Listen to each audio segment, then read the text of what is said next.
there. All right. Welcome to the live stream from Stavanger. You're about to watch the second day of the CMS European Underwater Rugby Championships. It's the 11th time that the championship has taken place. And my name is Davril Tien. I'm joined here by Benjamin Westerfjell. And the next match coming up, as you can see in the water, is between Finland and Germany. And this is an important match, Benjamin. Even though you can lose this match and still go to gold, the way is more difficult. Yes. Sorry. Yeah, it's of course in both teams' interest to get as good as position as possible in their group. Even though we must say that the playing format is so that theoretically you can come in last in your group, but still be able to take the gold medal. But of course, then your path through the tournament will be a lot harder. You will meet the further down you get in your group, the harder the opposition will be in the quarterfinals and semifinals going through the tournament. You might have to play an extra game. Yeah, and you even would have to play an extra game. That's right. So in this group, which is the toughest group in the men's competition, it's really important for the teams to come in first or second place. Definitely. If you come in third here, you will meet the top teams from the other side of the draw, quite early in the tournament, in a cup game, in a mini round robin, or in a playoff game. So quite early. There are two columns here, the two groups, and then they start to cross over. Yeah. All right. 1 minute left, and yesterday Germany played one game against Austria. And they won quite comfortably, 10-0. And Finland also played one game. Yes, against Austria. Let's have a quick look at the Germany. I mean, did they both play? They both played against. And it was 10-0. Okay, here you can see the lineup, the German team.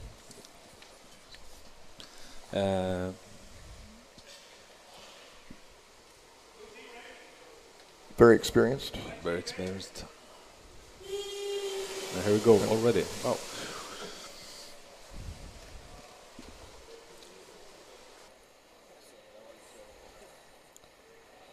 Well, they've gotten completely tied up here at the bottom.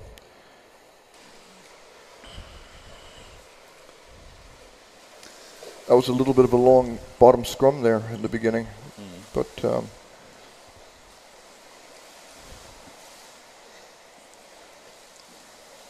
Holmbeck scored a lot of goals yesterday, so yeah, he was on fire, and these two teams are one of the medal candidates, and Germany may be the biggest favorite in the whole tournament. But let's see. Yeah, we can't count Finland out. No, we can't.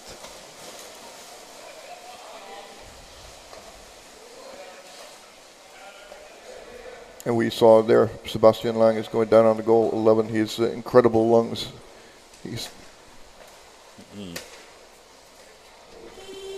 You need that as a goalkeeper.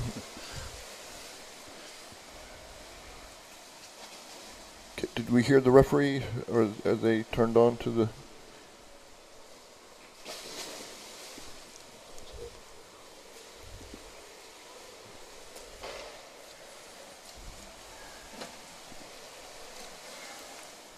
Yeah, we have better focus today in the middle camera. Yeah. Let's see. Oh, Oh. Now Germany gets the ball back. 77 is at Gassner. Finland has had a better start so far. I don't expect a lot of goals, I must say. No. 1-0 here is would be quite what we can expect. Germany coming in for the first time. Oh, there.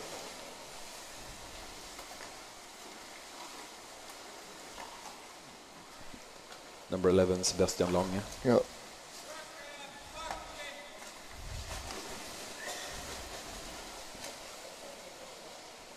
On these two teams, everybody can score a goal if they're in the right position. I think the goalie's back on the bottom, but there are a few players who are especially you have to watch out for.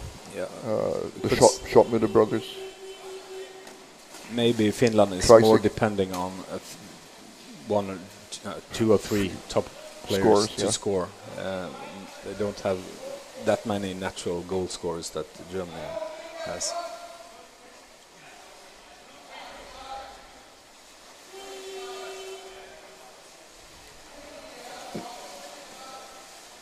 Meskis. Meskis is very... Passing to Tada, Niklas Tada. Back. Weissenberger. Oh, they're already putting pressure on.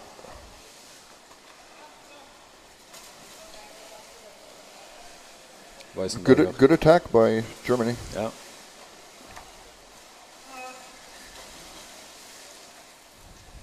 I think this is what we see now is something we will see a lot during the game. And there's a possibility that there could be a penalty for shoulder in the basket or something like that. Yeah, it happens a lot. Yeah. And this often if these tight games are to be decided, it's often a penalty because of a penalty. But now Germany really have established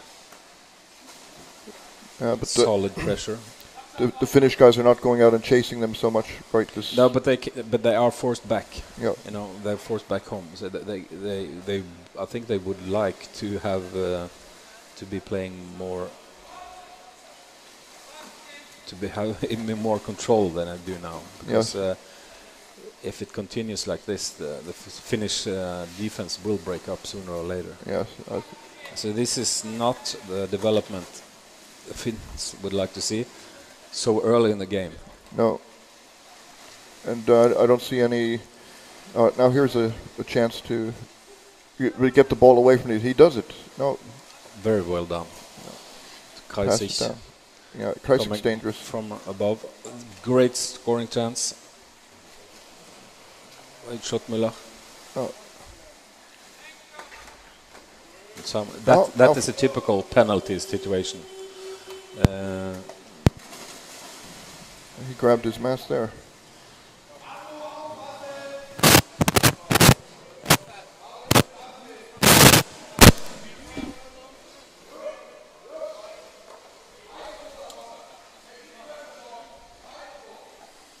Finnish free throw.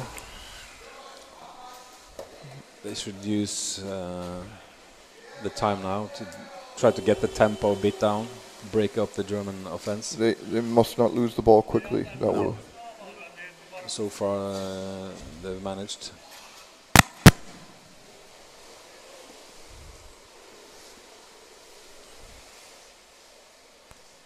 Now they're making an attack. This is better from Finland. They need to match Germany. They need to keep Germany on their toes, put them under pressure, and because they cannot just be back home in their own defense in those long periods. It was a little too easy for Germany there in that first. They went hard out, Germany, and it looks like if they wanted to decide or decide the game in their favor as early as possible. But this is a great chance for Finland. Yep. What can he do here? Oh, no. Lose the ball. He was. Stripped back again. Stripped back by, again. By Holmbeck. Holmbeck. Now they have a chance. The Finnish player that impressed us the most yesterday. Tada swimming up to the surface.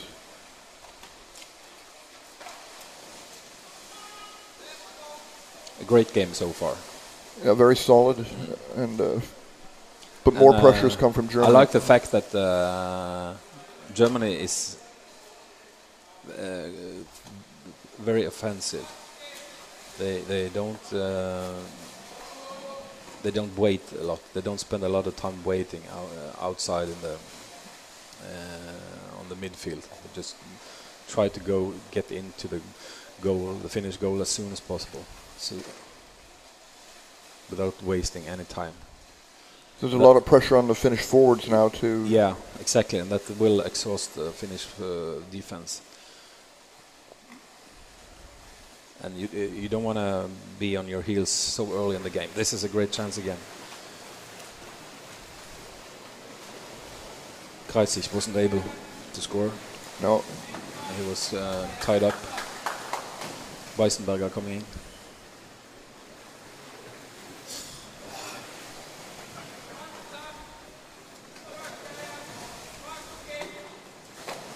Yeah, there. That's so close. Number 10, Jochen Schottmüller brothers. But he's tying the ball up, like we talked about yesterday. He has his ball in his armpit, and even though the scoring chance is diminished, big. Oh, in the rim. That was a inspired shot there. That was almost went in. A long shot, literally. Finns will not be able to stand this for very long. They have to be able to change the game.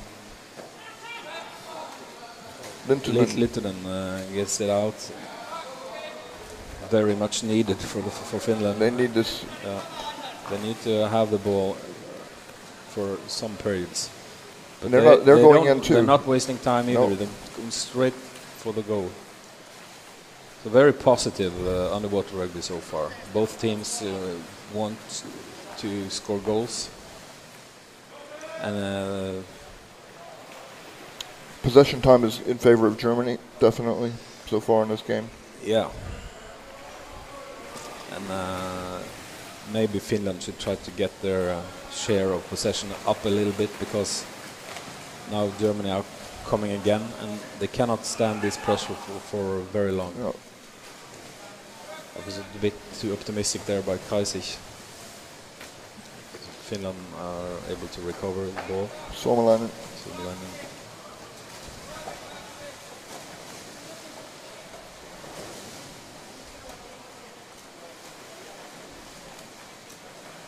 This is really top level underwater rugby. Yeah, it's great to watch. Two creative, positive teams that want to score goals. Slipped away. Rikkonen, the veteran. One of the veterans, we could say. There is a few at the Finnish team. This is an opportunity. Finland's got a chance to.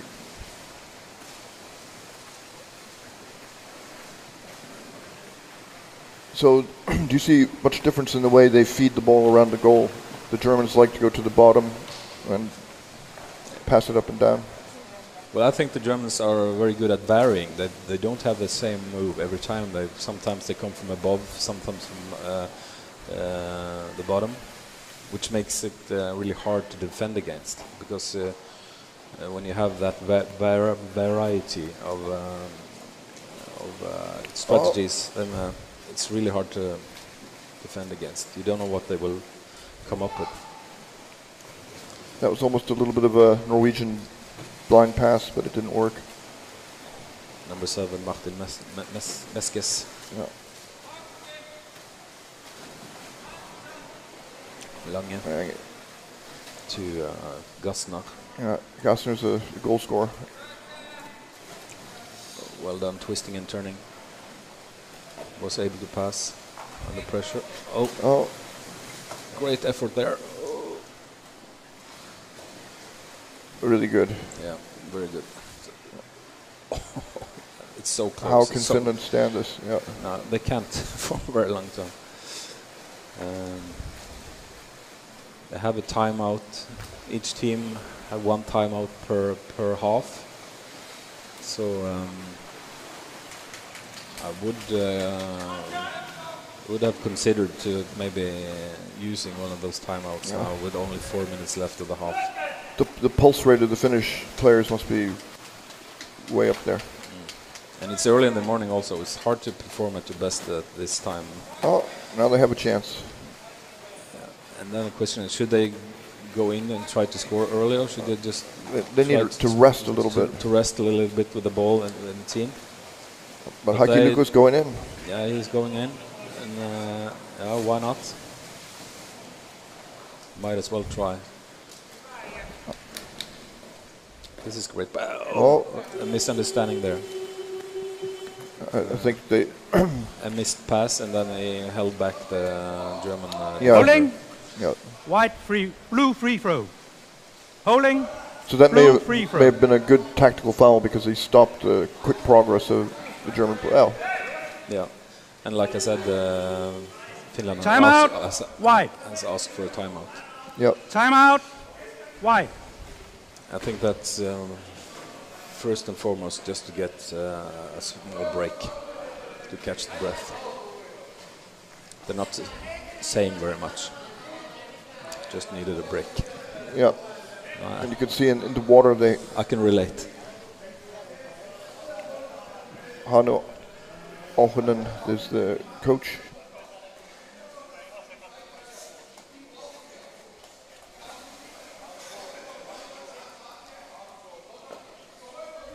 I don't think the Finnish guys feel that they don't have a chance. Or No. It's just they know this pressure. Yeah. They have to survive it. And then if they can get a break, someone like Holmbeck goes in and scores. Then and the timeout can change the nature of the game. We saw that many times yesterday, that the games had all these phases. Especially, for instance, when Norway played against Czechia. Norway had good periods and quite not so good periods. And the same thing can happen here. So the important thing for Finland is to break up the rhythm of the German game. And taking a timeout now was one way to do that, to try to do that.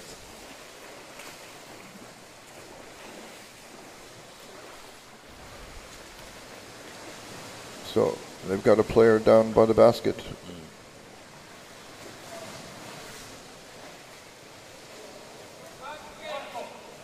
And they deliver.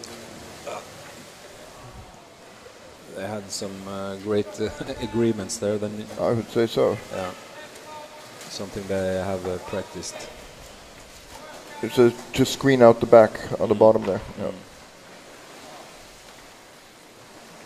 And it's a bit radical to put two players in there offensively.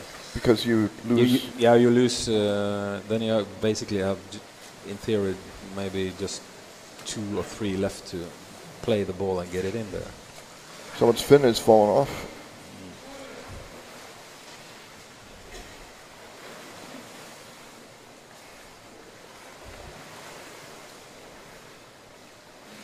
I would think that some of the reason that this game so far is so has so many scoring chances are so positive, it's because it's not a do or die game.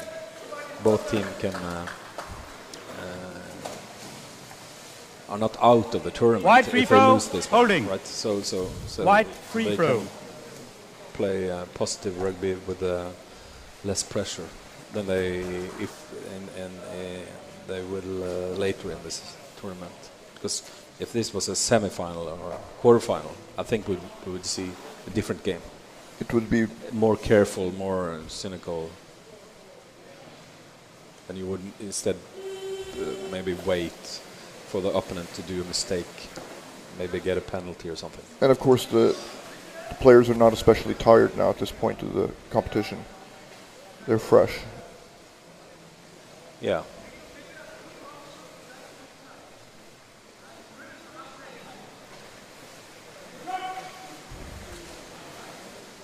Well,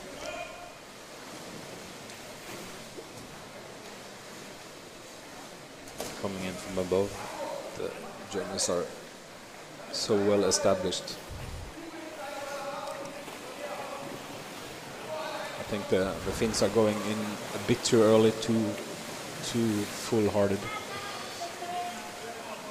Great effort by number 20. Kreisig. Also very good goalkeeping. Because the defender was a bit late there, so the goalkeeper had to sit down and meet with his legs. But now the Finns are in place again. Yeah. 1 minute left. Oh, that was a... Schottmüller passes to Hoffmann.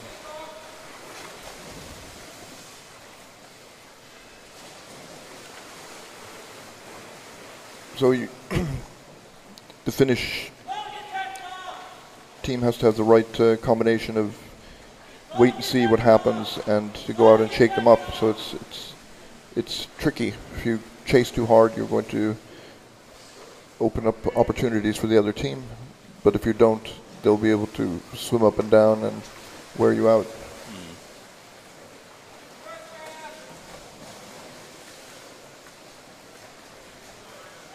So far the Finnish defense is solid. It's a good structure. They're still able to solve their individual tasks. There's their first half. So I would say that was good for Finland. They became a little bit more stable. Yeah, they did well. Not so surprisingly well, but they did well. And I'm looking forward to the second half. And Germany is looking tough. We'll have a short break. Yep.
Zu übersetzen, ihr macht zuerst Fäuste, dann Raptors rein.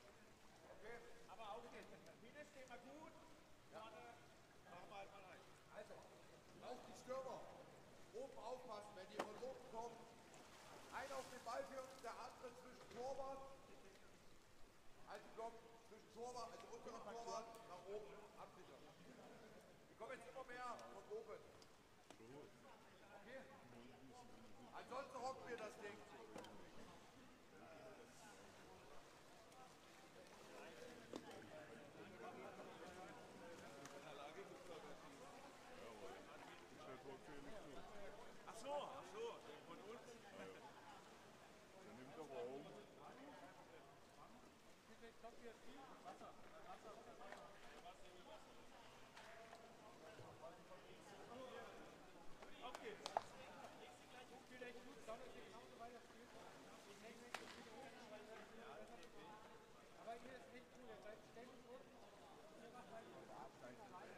All right, we've rejoined you after a halftime break.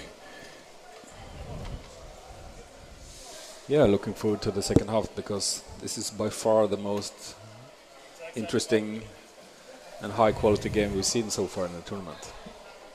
And Germany's very impressive, physical, big guys, experienced. Yeah, very controlled, very decisive. But the Finnish Sisu has to some extent surprised us, and they still have a fair chance of winning. They cannot let the Germans have those long periods of hard pressure. And the Germans are very creative around the basket, the way they move, twisting, turning, passing. Yeah, both strong, physical, and creative. And they don't do a lot of mistakes. Very seldom they make mistakes. You talked about this goal-scoring technique that if you lock the ball under your armpit, it's harder to get it out and put it into the basket once you have an opportunity. It takes time, basically, to get it out. And we have seen that a couple of times in the first half. Germany have great opportunities. But with a ball tucked in, the release takes too long time. But there's no strict answer to what's the best method, really. Quite close, even swim out. Lucas Tadas getting to control, passing to Hoffman.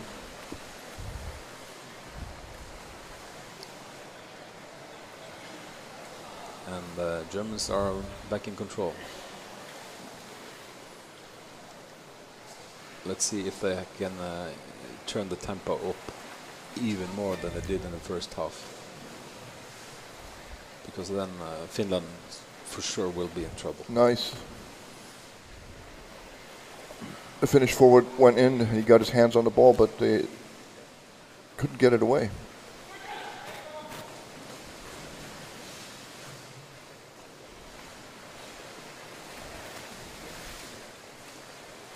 There we go again. Oh. Number for the captain, Hannes Triba, being locked up. No. They are able to make controlled, creative passes 10 centimeters from the Finnish goal. That's is very elegant. Very yeah. elegant and impressive. And frustrating for the Finnish defenders that they can almost get their hand on the ball, but they can't quite get it. Yeah, and the Finnish team, There's holding. they don't want that massive Holding. pressure so close to their own goal Wide so early free throw. in the Holding. half. Wide free It's throw. like one long big scoring chance Yeah. for 1 minute. They need to adjust their pressure to force the Germans to have possession a bit further out. Because now it's almost dangerous. It's too close, yeah. It's dangerous constantly. Well, I think that was Sebastian Lange who held there and broke up the rhythm of the game, but both teams get the reset here with the free throw. So what can Finland do with it? They get it out Into the up, corner, up yeah. in the corner, up in the surface. They don't have as many passing opportunities. They don't. And they're being tucked up, tied up, and loses it again. Finland's trying to forecheck here, aggressively prevent the Germans around the basket scenario from developing, but it's coming. As a part of the preparations for this tournament, the German men and the Danish men have Played a friendship, yeah. several games. And as I understood, quite even games. Yes. And the Danish men, they have the same sort of physicality that Germany has, I think. Yeah, but with less creativity. Yeah.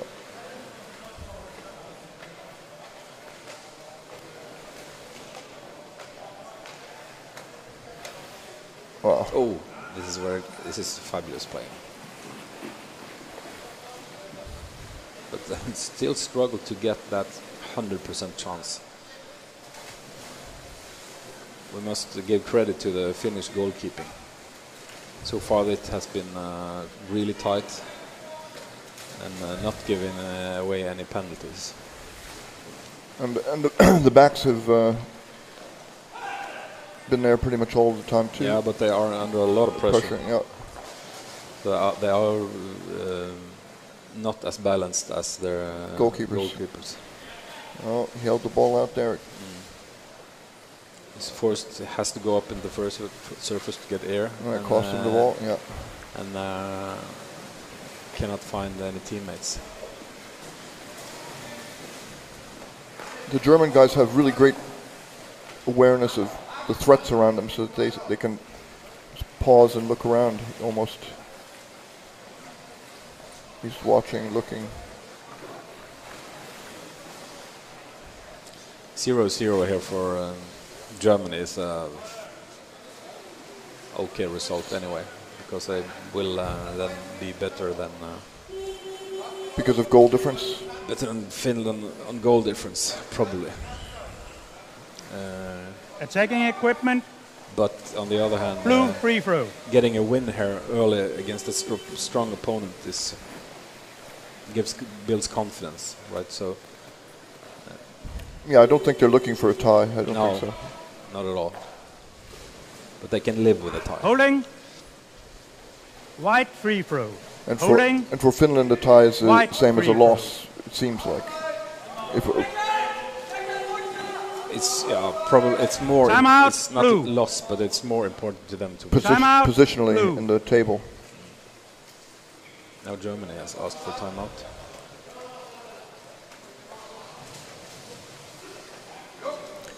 Because Finland scored 5 goals against Austria and Germany 10. So.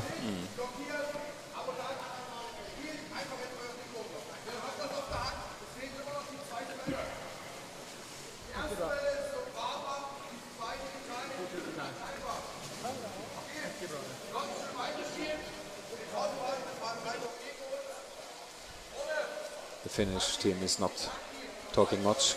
Just It's a white free throw. And blue timeout. use the opportunity to get some air No, and white rest. free throw, blue timeout. I think they're experienced players, and they're just collecting their thoughts to get back into it. It's not as if they've made a lot of mistakes and they have to talk about don't do that again. No. White free throw.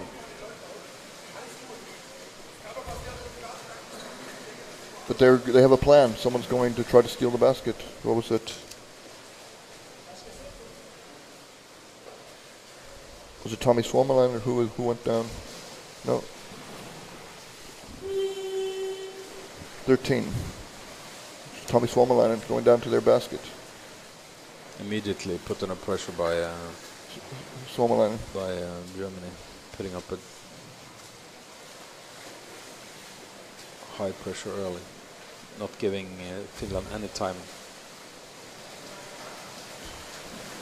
Oh, this is dangerous. Very fast. There by Christian Provald. Provald. Yeah. But the Finnish defense got back in time, Yeah. and now the Germans have continue their attacking. There we are, the first goal of the game. Yeah. Goal, blue, number 10. So, Jochen Schuttmüller, yes, the defender, 39 years old from Malch. yeah. Well, we must be honest and say it was deserved. Oh, Germany has been the better team so far. and the Finnish will let loose now. They have nothing to hold back, Nice start from the Finns, playing upwards. but they've lost But the ball. Yeah, but they struggle a lot with the German. The German forechecking is often 2-on-1. So Yeah, the double. And that is a risk, but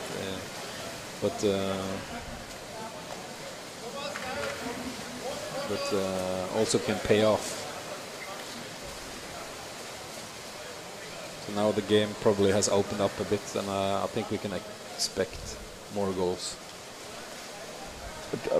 a German goal is quite likely. Again, second one. Most probably, yes.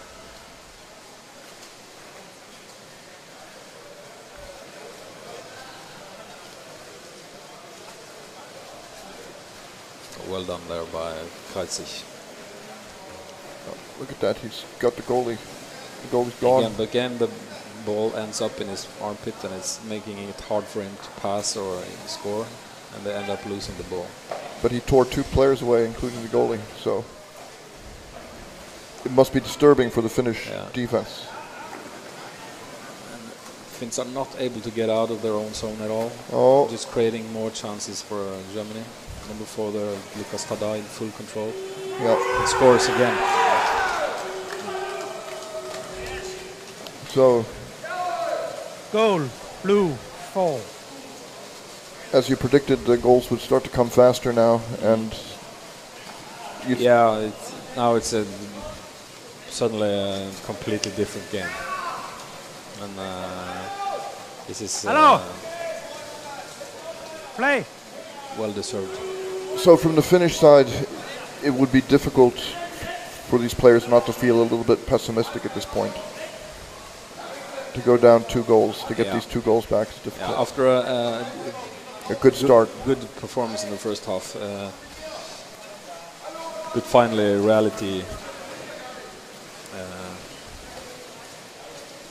came to them.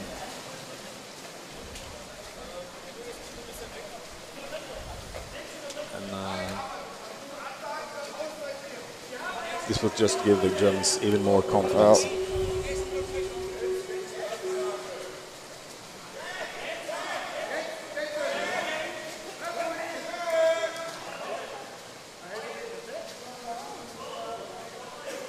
The referee is not happy. 2 minutes for somebody. Blue 11, 2 minutes for heating, taking out the equipment. Oh, Sebastian Lang is out Sebastian Lange in the penalty White box. free throw. You want to change? attacked. Attack on the equipment. That could be anything. That could be grabbing the snorkel, the jersey, the mask, the fins, anything. Yeah, and Finland has asked for a timeout. Timeout. Why? Timeout. Why? A good move for Finland because now they want to make this power play count. Yeah, they have to. This is their chance to get back into the game. And if they are able to score now within the next 2 minutes, then there is a match again. Then they have to be patient. Put the six best players in the water and be patient. They have 2 minutes. Yeah, and 2 minutes is a long time underwater rugby. And the German defense will probably be very tight, so it will not be easy. For sure not.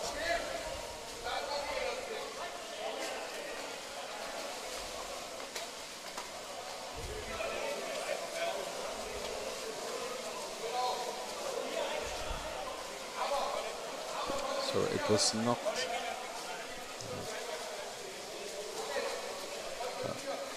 Sebastian Lange got the 2-minute time penalty.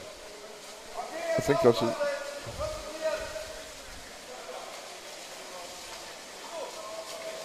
So the Finns are going in. Yeah, now they have to be really focused, concentrated, and decisive. Be patient. Let the ball do the work in the beginning.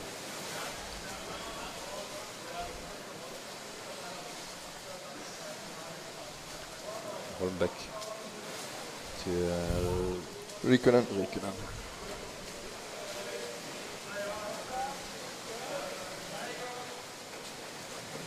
They are struggling a lot to Move forward, yeah. But they've got a guy by the basket now waiting. They are going to get to him. He great gives up. effort by Weissenberger there defensively. So the Finnish strategy is to use this extra man to have somebody lying by the basket all the time. Yeah, and I don't know if that's such a good idea. As long as they are struggling just to keep the ball within the team. Here maybe. Hard to see what's going on. Number 9 there, Huvi Korpi. That was a really long bottom time, but he's I think he's a goalkeeper. They're not able to get it out. No, I wouldn't have put that guy in front of the German goal so early. Would have waited to have a better build-up and then put that guy in a bit later. A better timing. And they get the ball back. They get a ball back now. This is another chance that they have to kill. This is. He's got to swim fast now. Again, 2 German players Yes. on the Finnish player with 1 man disadvantage. That is risky, but it paid off. And now the Finns have invested big in the scrum. And I think Germany are back at full strength. The time penalty is over. Yep. They killed the power play.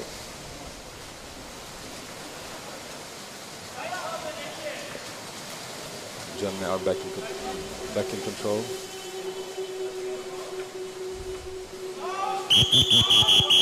Some tendencies to roughing.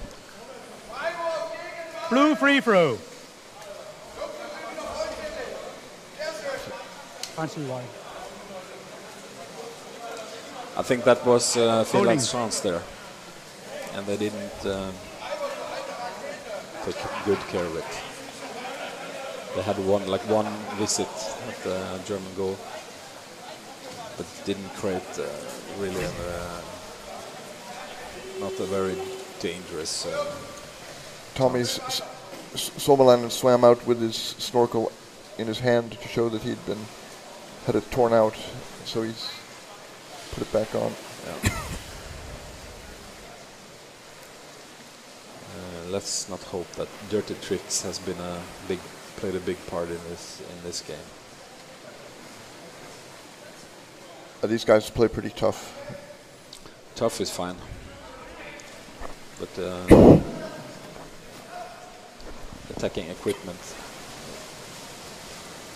is not fine.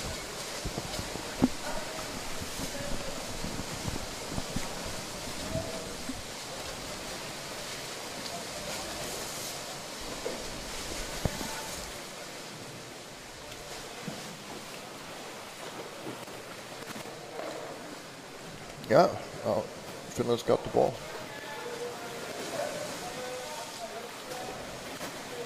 You could tell from the reaction from the German players on the second goal that that was really appreciated. It was important to them. They celebrated more on the second goal than on the first one. So that tells me that they are now feeling quite confident that they will win and that this game meant a lot to them. Yeah, I think there's very little chance for Finland to get back in the game now. With less than 4 minutes remaining. There we go another again. goal. I think that was Sebastian Lange, was it? Goal, blue, 15. 15. No, it was Andre Wesenberger. Yeah, the attacker from Bamberg. 38 years old. Yeah, he's been a star for a long time.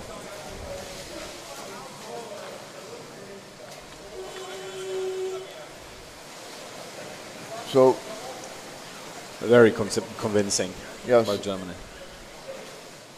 all the CISO in the world can't change things now. It's,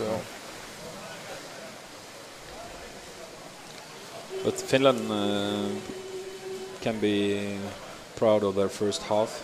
They should build upon that. Holding equipment, wide free throw. And I think they have a fair chance against Denmark. I think Denmark will beat them. Denmark are the favorites, but they have still Finland would have a fair chance, definitely. It will be a tough match, of course. Yeah. But they will then have to learn from this game. A nice plays, combination from the Finns. 77. Huttunen didn't see the ball. No.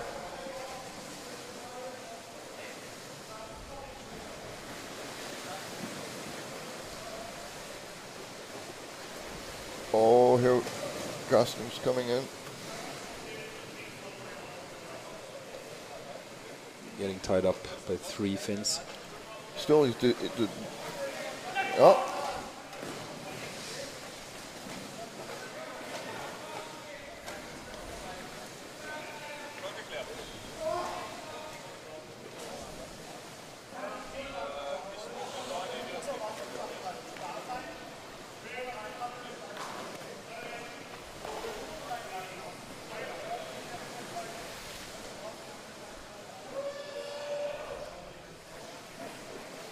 No, there's a counter-attack here from Finland.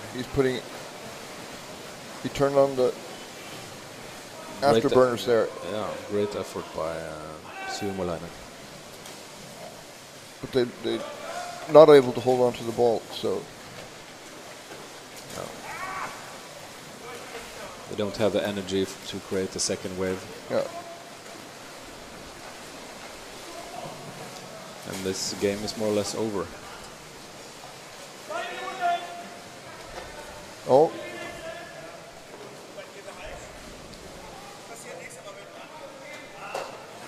If he gets that pass there, it could be another goal. No. He was under a lot of pressure from the Finnish attacker. The ball is out of... Outside of playing area, wide free throw.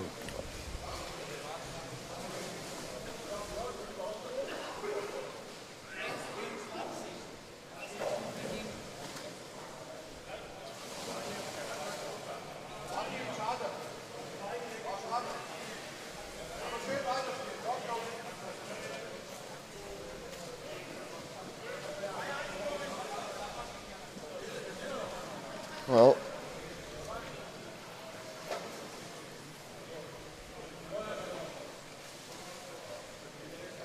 as a matter of principle, the Germans will not let up now, I don't think.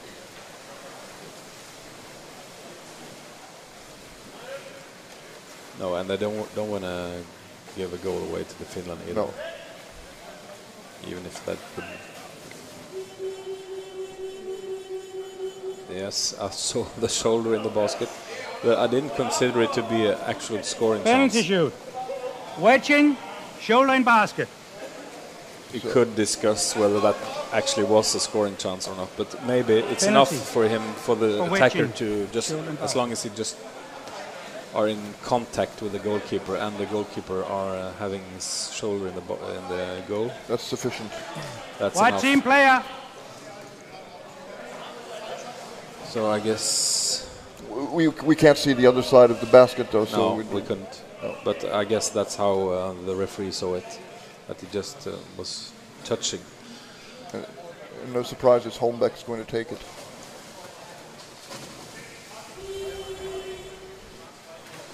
Against number 4, Lucas Tada. Yeah. So two of the great players in the sport. This is more about prestige. Yeah. Now. Saving a penalty now would be.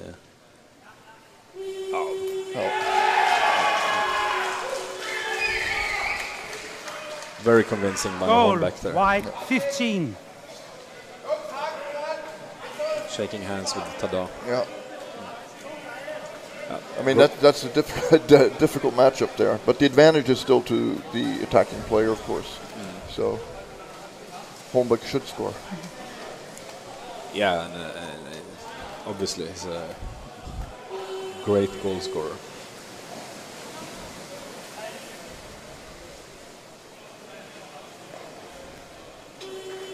Well, now the clock is going to run out before maybe Finland could theoretically get another goal in here, but yeah, but the White speculate 20. what if that 2 minutes.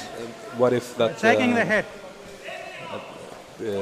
Finland was given that penalty in the Blue first free half, throw.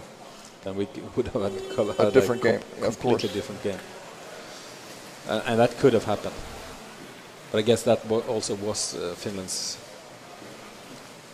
realistically seen it was a penalty. their chance in this game to be awarded a penalty.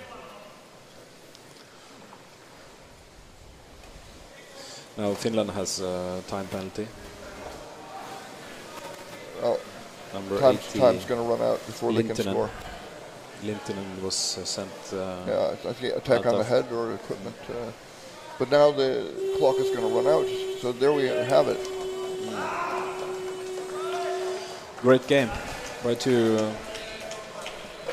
very good teams, and the favorites won. But the first half was maybe a bit more even than we thought in advance. But still, Germany was able to put together a very good, strong performance and took a well-deserved 3-1 victory. It was a good test. A good test for. Good test. Yeah. And by far the best game we've seen so far in the tournament. Let's have a short break, All and right. we'll be back with Denmark. and Austria in 10 minutes. Yep.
Da, wo der Rosane ist. Ein, zwei oben. Da ist der Rosane von da und eins rechts daneben ist ein blauer Rucksack, ein blauer Straßen. Ja, neben der Wasserflasche. Neben der Wasserflasche. Da ist ein Nasenrucksack. Relativ vorne. Ich habe 4 Fächer im vordersten oder 2 vorne. So quer.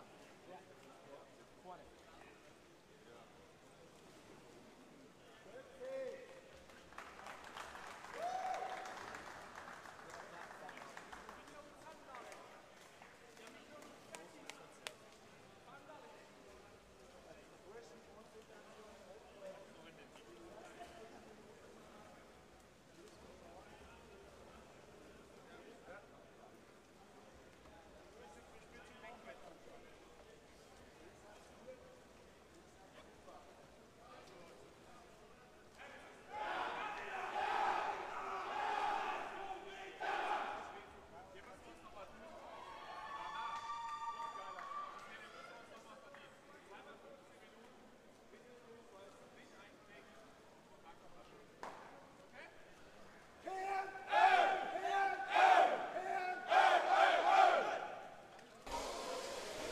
All right. You're tuned in to, oh, here we have the lineup for Denmark.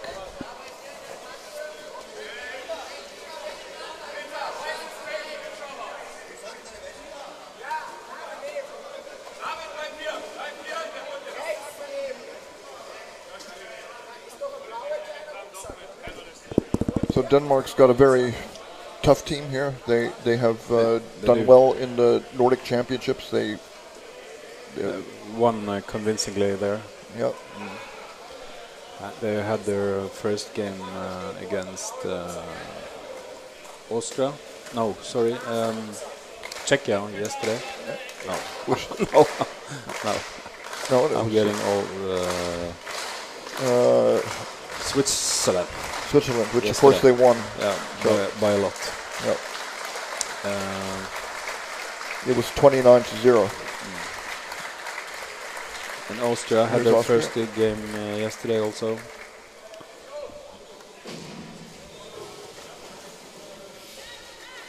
Against Germany.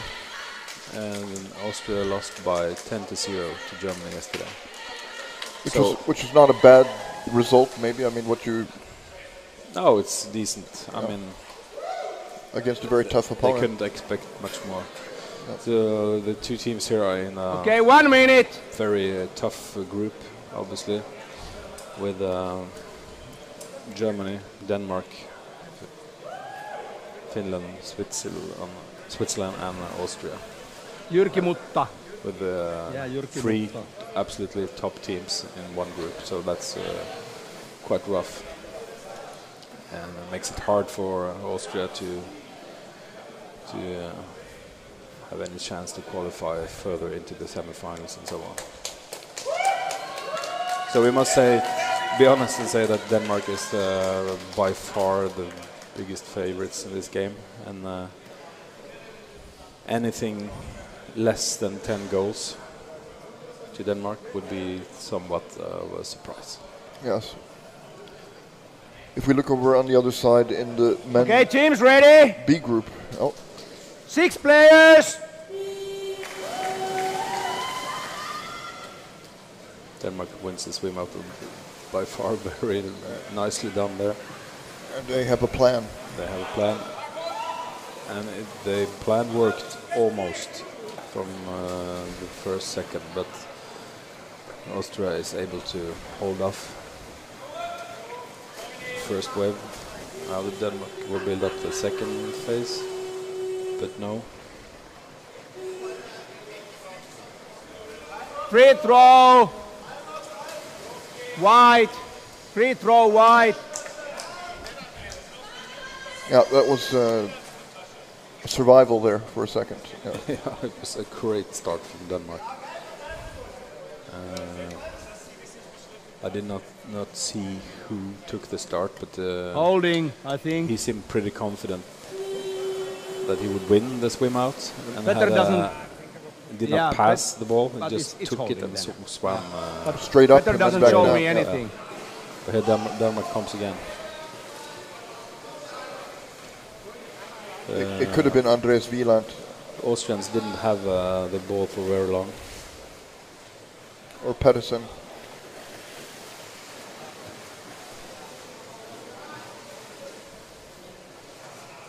Yeah, there we go. There we are. Number 13, Yeah. Rasmussen, the goalkeeper from Goal. Blue. Amager. Number 13. 13. This is his first European Championship, actually.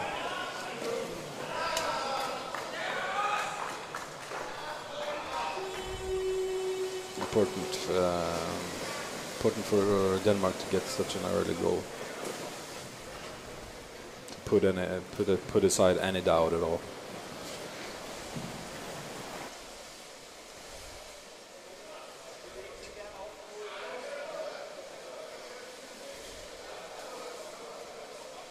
Oh, good. Yeah, the Austrians are, from a traditional Rugby nation. rugby, and they have this ability to keep the ball within the team for longer periods, even against much stronger opposition. And that's probably why they are able to keep the scoring numbers quite low against the strong nations. It's a team philosophy that's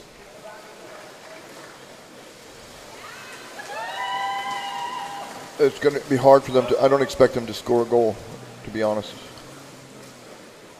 No, I agree. That would be a surprise. Germany, Denmark comes in really quite heavy. Great chance there. It's hard to see the Danish numbers. I think that was Petsen, maybe. Goal blue number 10. 10. Lars Wikström, Yeah.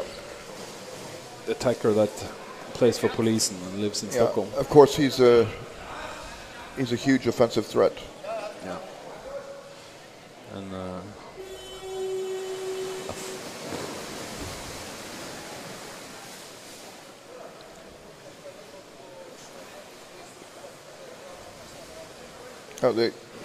they isolate the. so we played for 2 ball minutes carrier, and already 2 goals. And here they come again. Another goal could be coming. Yeah, Mella. No. Yeah. Who are they going to credit with that goal? There was 2 players really. 10. Number 10, Lars Wikström. Goal blue number 10. Again.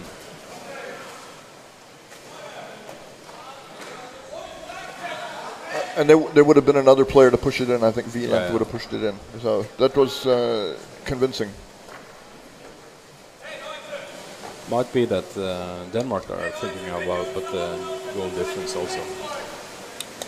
Because their game against Germany can easily end up with 0-0. Yes, absolutely. That would be, I think, the most likely outcome.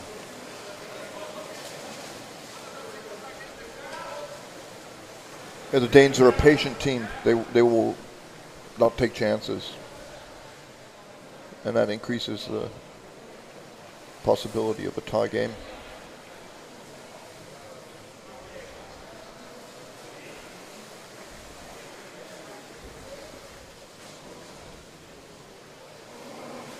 You said you think that the Germans are more creative around the goal than the Danes, but the Danes they have a solid 1-2 punch. They move it around and put it in. The Germans are so accurate. They're so precise in the passing. And the Danes are, I mean, they are good, of course, but I think Germany has impressed me the most so far. Their nice passing against such a great, such a good opponent as Finland. Let's see what Austria can do. He had to just give up. It was too uncomfortable. Mehmet Götzel. Yeah.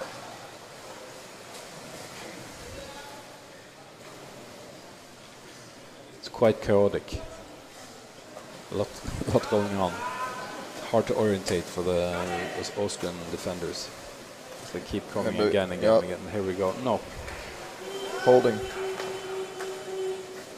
The way he shook his head. Probably Free throw wide. Holding. Maybe held the goal or something. I don't know. I was holding the other player to prevent him from getting the ball. I mean, you couldn't see it so well, but the other player was moving, but he couldn't go forward. So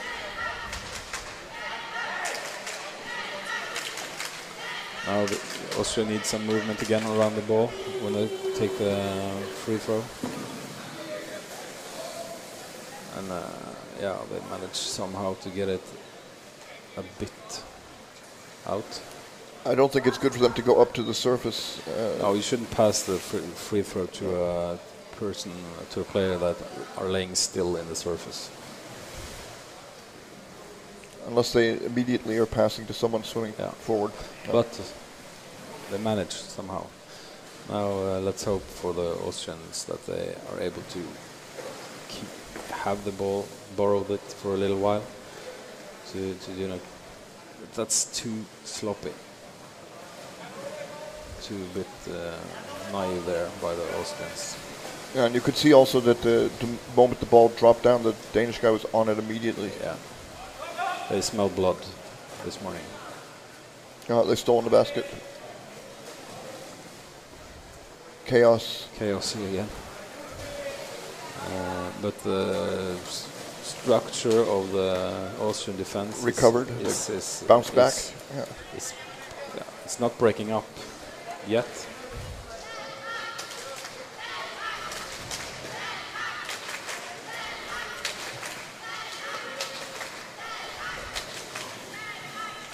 Denmark is coming again and again, this time from above. Oh.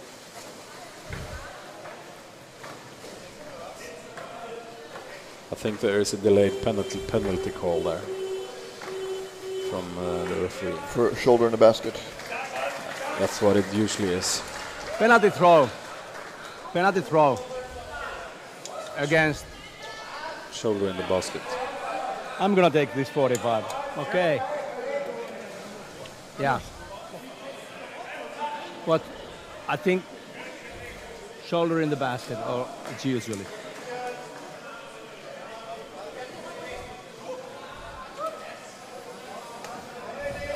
And it looks like it's number 10. Wikström Greven. Was it? Okay. Yeah. Against 47. So Matthias Neuenteufel. Okay. Also a team warning for white team. Both goalkeepers having. so they get a team Shoulder in warning. the basket. That means that if they do it again, it will be automatically a Ready? time penalty. Or a penalty. Or a penalty. Or both, I guess. This will be a goal in very short time. Yesterday he was quite patient, wasn't it? He didn't even get his pulse up there. He just Goal blue number 10. dived down and put it in. It was quick. Yeah, very convincing, but I would have expected a little bit more resistance from the Austrian defender. It looked a bit too easy to me, but that's easy for me to say, sitting here. That's my privilege, right? Yes, but we were talking about this. Free throw blue. You play goalie sometimes, so you have a right to say what that could have been better.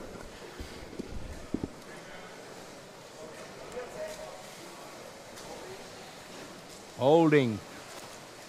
Holding called against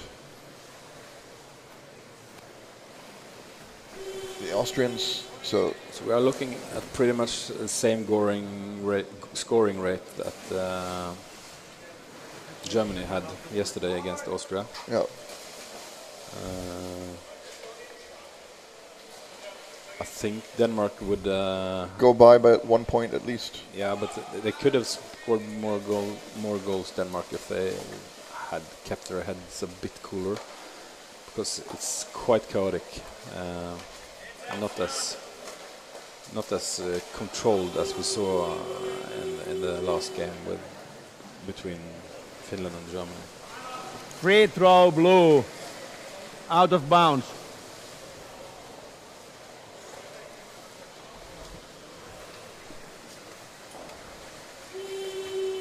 All right.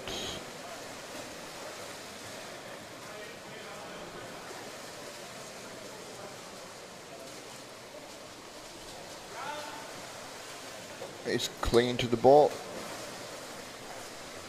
but there are Danish players watching every angle.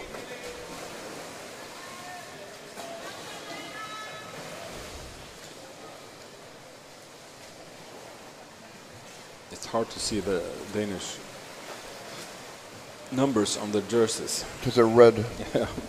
Red is Bad contrast. It's a red doesn't travel So well. we underwater. apologize for not being able to name all the Danish players, because we cannot read the numbers, and Well, we could see that was Svaneborg there, 12. Oh.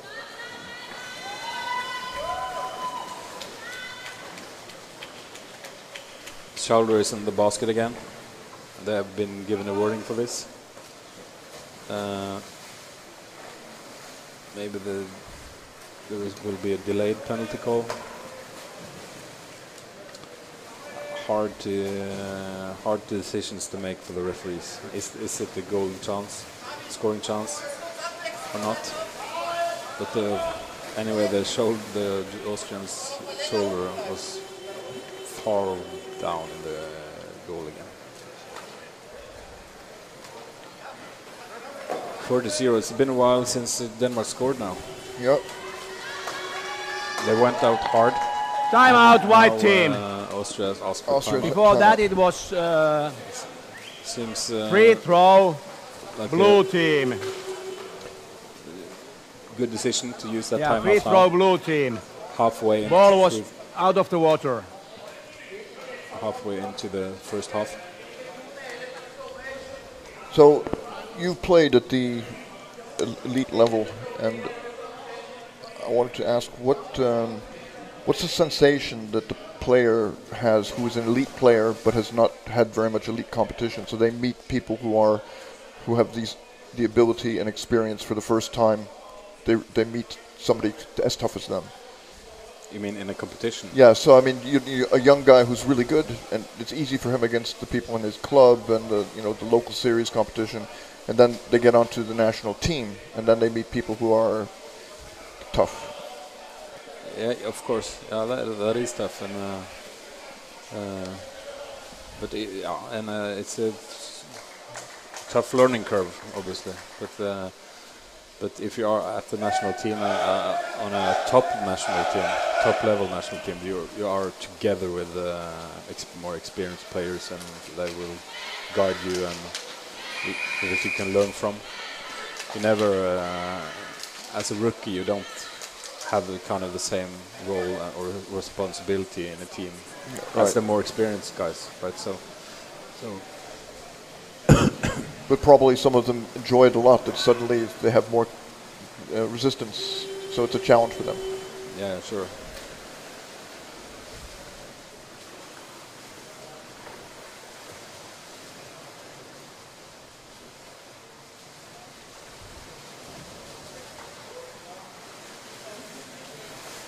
Oh, they're taking away a lot of space by the basket. The ball is being tied up. Oh, trouble. It's amazing how comfortable he is around the defense there. Was it Greve? Now who's coming in from above? Oh, they get it. Can they get it out? Has a chance.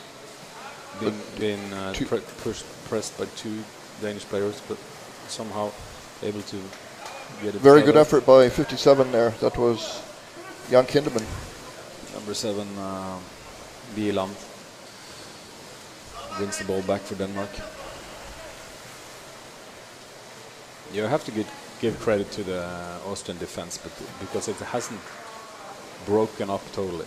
No. They still have a good structure, and Denmark has to work really hard to get opportunities. So it's looking as if they may not perhaps get into the double digits in this game. It's been a long time since Denmark scored. Yeah.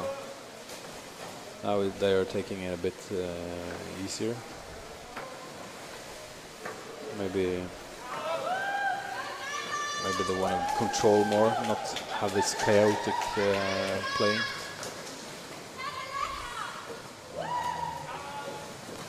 They are really close. Can't even tell where the ball is. No goalie.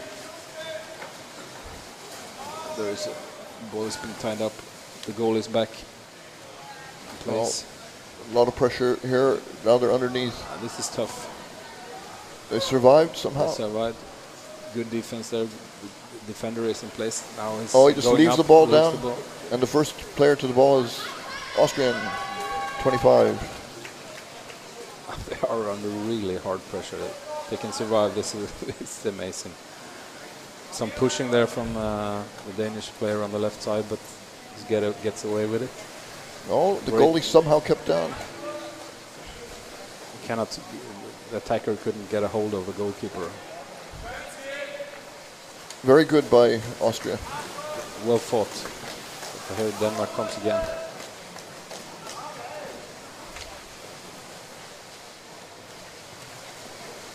Now he should just tie the ball up. Just make a scrum. The scrum is the best they can hope for now. Yeah.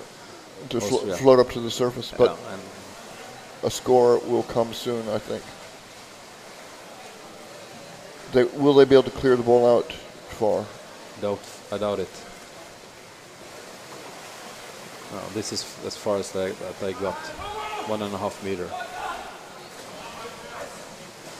Denmark are just coming again and again and again. We're not talking about the second wave or the third wave. Oh, it's the 22nd. Oh, a bad pass by Denmark there. But, yeah. Oh. It was a bit slow reaction there from the Danish attacker, because he could have scored in an open goal. But it's hard to know that the goalkeeper, the goal is empty. You don't expect that as a... Yeah, he looked up, he charged, but they have recreated this chaos and pressure. There's no back. There we go. Yeah. Finally.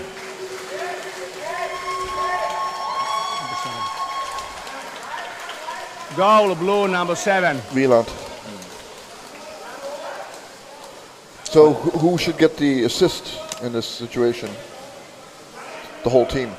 It was the whole team. Yeah. They worked the ball around there for 2.5 minutes. You can say that only advantage Austria had in that period was that they were able to change players close to the basket. Yeah, close to their own goal. Yeah. And I guess that's how they were able to stop the Danes for such a long time. Because Denmark has to swim quite far back home to make the exchanges. To make the exchanges. And,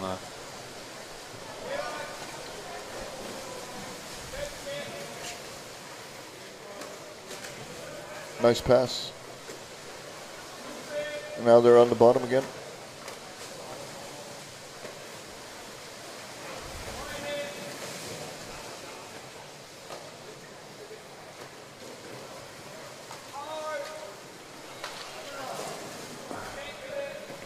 Hard to believe the goalie didn't have a shoulder in the basket there. That was close again. On the edge. Bouncing on the rim.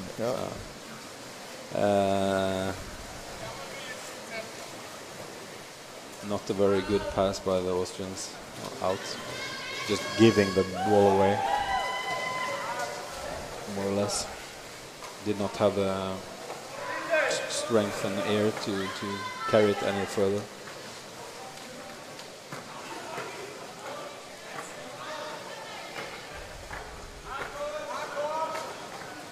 Not very many stops in this game. No, what was that? That was a white free throw. Free throw. White.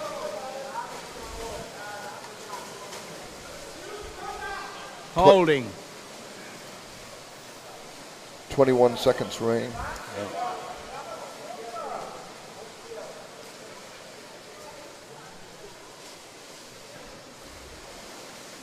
Well, if we go at this pace, it would be a total of 10 goals. Exactly. Like Germany had yesterday, Germany. And then the games against Switzerland might count if they tie. Yep. Denmark and Germany should tie. And that's a bit unfortunate. So we're done with the first half. Pretty much as expected. We need some. We should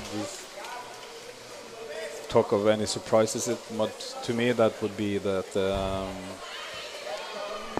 the Austrian defense is held up as good as they have. They're pretty solid. Yeah. But they're not going to score. No. I don't think so. No. Let's have a break.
All right, we're back for the second half here of Austria versus Denmark. Is that right?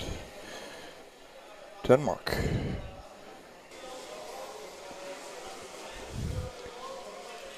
So far Austria has managed to keep the game to 5-0, and here's a real test.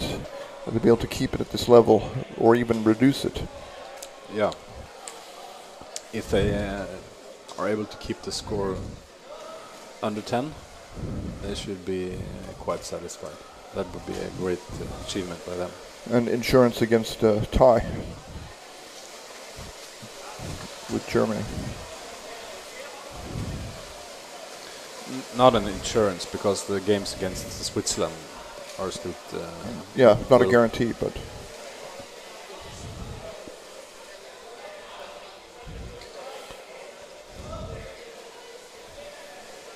Oh, sorry.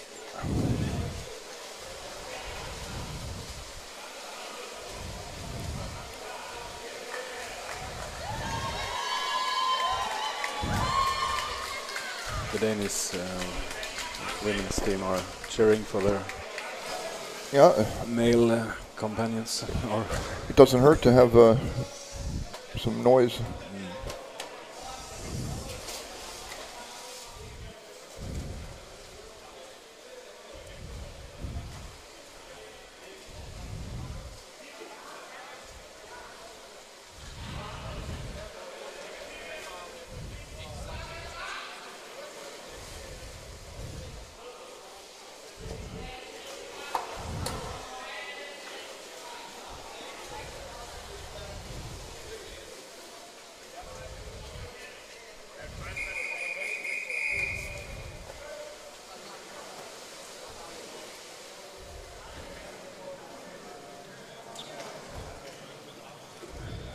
Players!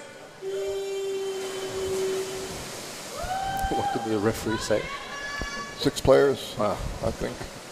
He was going to say 6 players in the water, but didn't get to that.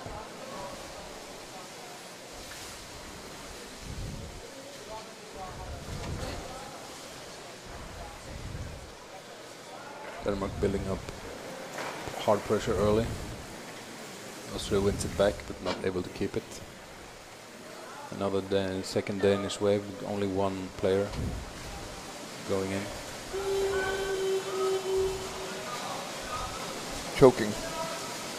And Danish free throw. Free throw, blue, holding.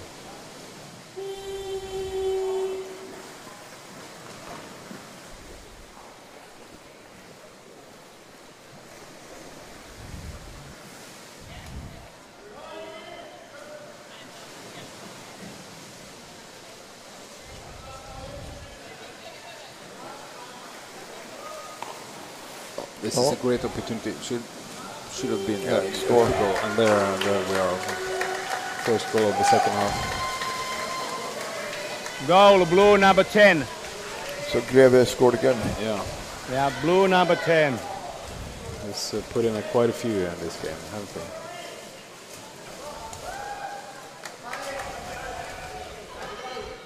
It's good for Denmark to get this early goal again.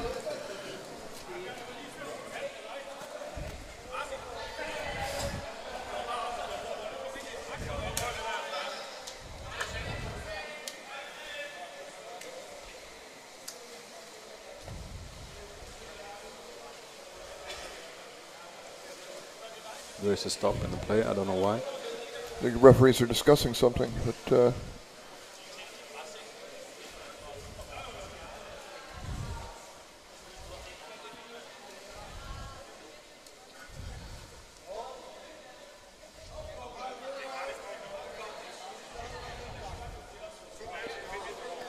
Good job.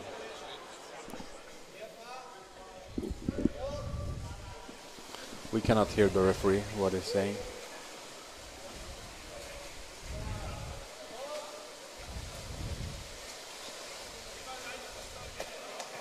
There was something wrong with the time, that now they have corrected it back to the time that it should be. Happens from time to time that the time is stopped or not started when it should. Official time.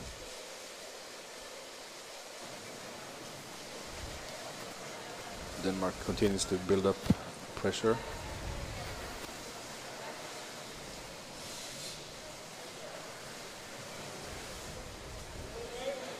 Being quite alone there, the Danish attacker. But are able to put it on the other far side. Again, ball in his armpit, making it hard for him to release.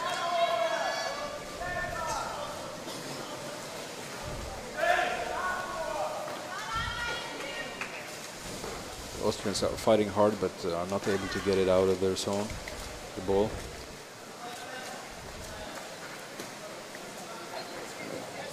And the Danes are coming in wave after wave. Austrians can only tie the ball up for a couple of seconds before they must regroup. And now some threats building up here. Yeah. Reminds me a little bit of how Germany had periods against Finland in the first half. It's playing so close to the basket for a really long time. And there we have there comes the goal. Goal number 7.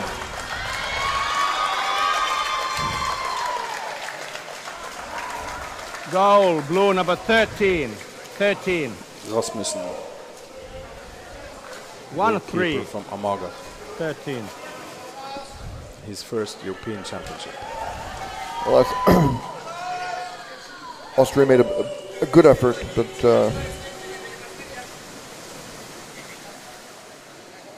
yeah, it's just a question of time before you will let a goal in when you are under such hard pressure for so long time. too bad that we cannot see any decent. We're not seeing any decent Austrian attacks. It would be interesting to see what they could come up with, but they're not able to get out with their own zone. No. Now it's again a Danish goal. Blue team goal number 13. Once again. Rasmussen again, second goal in the space of a minute. 20 seconds. 20 seconds. That's it's being applauded by the Danish women. Well deserved.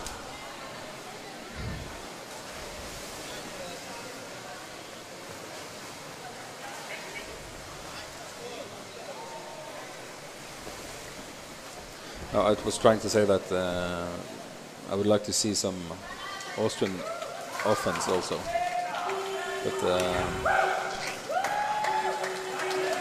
now Austria should take a timeout, I think, because now everything is blue everything number is, 1 slipping.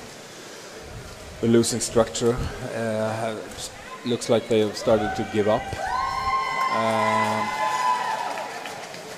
And there's no reason to. The game is lost, but you still should keep playing. Yeah. Keep playing and try to put up as good as a performance as you can.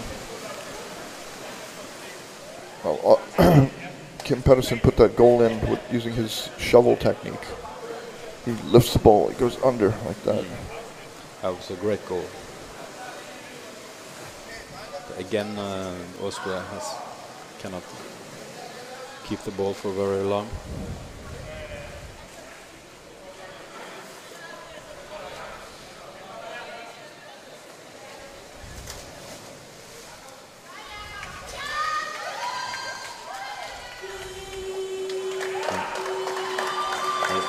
Yeah, there is a timeout that I asked for. Coming now. Should have come for a couple of minutes ago. But goal, blue number 21, and then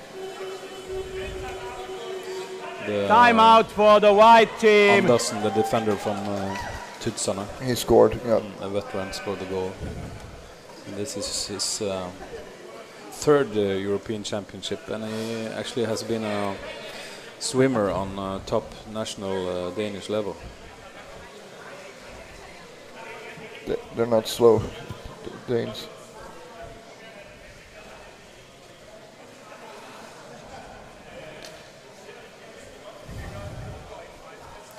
No, Austria should find again the structure and organization and the effort they had in the first half, when Denmark really had to struggle to get goals.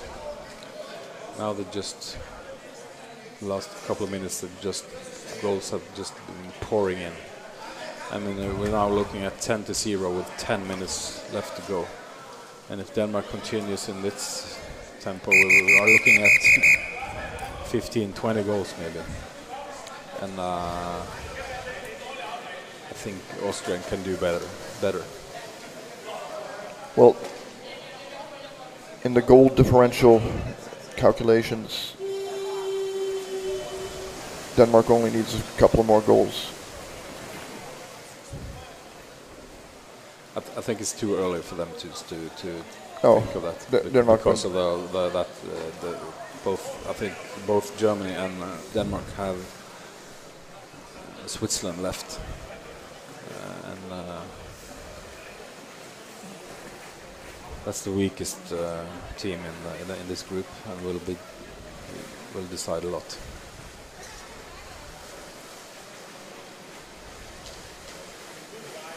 Finally, Austria are able to build up some kind of attack. Maybe they should be a little bit more patient and not go in as so early. Wow, he got out of that.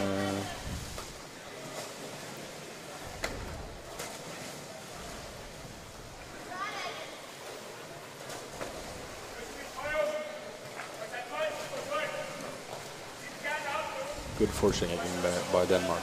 it was very uncomfortable for Austria there. Here they come, 3 players along the bottom, being tied up. But are able to pass down, create a second wave. The Danish player was under there for a long time.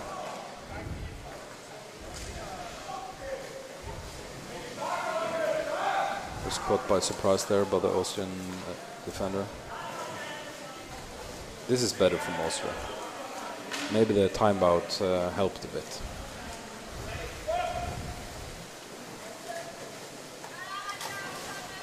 Yeah, all the way over to the other side. Yeah, this is very well done. A scoring chance, actually. But typically there, if the goalkeeper had had his shoulder down there, that would be enough to give a penalty. But he didn't, so.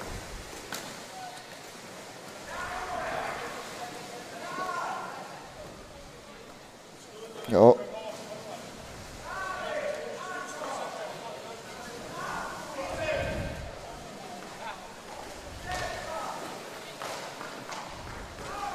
It looks to me like Austria has improved their defense again, but I shouldn't have said that because there is number 11. Tim Jensen. Goal blue number 9. 9 it was. Søren Nielsen, Søren Nielsen. the veteran from Flipper. Oldest player on the Danish team by 43. Not that old. He's experienced. Having a cheerful chat there, the goal scorer with Christian Schäfer on the bench. They seem satisfied with their performance, and they should be, because this is has been a really great performance by Denmark. A bit chaotic maybe in the first half, but they scored a lot of goals against a decent opponent. So. And the pressure is not diminishing. What do you mean? The pressure now on the Austrian goal is still it's still intense. very intense. Oh. Oh, that was close. Picked up by a Danish player.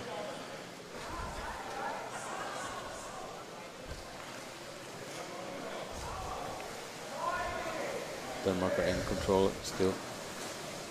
That's a tough situation for the defense. Will the defender be able to get his position back? Yes. Well, he's being tied up again. Not many scrums in this game. No, it's been pretty fast flowing. Austria comes up with it. You cannot pass like that. It's too easy to read for the Danish forecheckers. You need more passing options than just one. But they must be really tired now, the Austrian guys. So I'm sure they are. This is a rough start on the day for them. Now you see the defender is giving away space, letting the Danish attacker to go in behind him, creating some disturbance and chaos.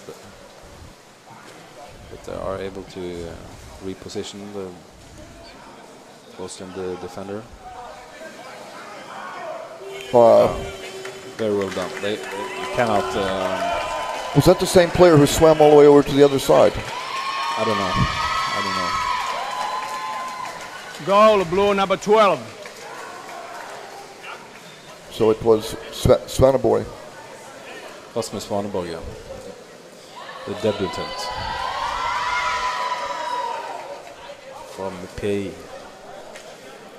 I think he swam all the way over with the ball and then made a second effort. So that was a long bottom time.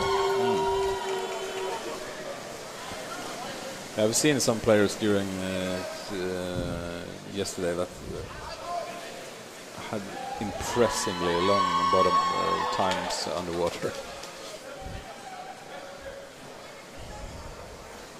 And being able to do that with such a high pulse, that's really impressive.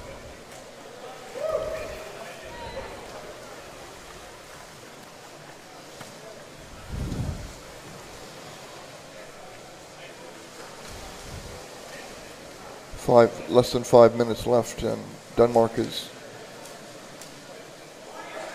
back in position to. Oh.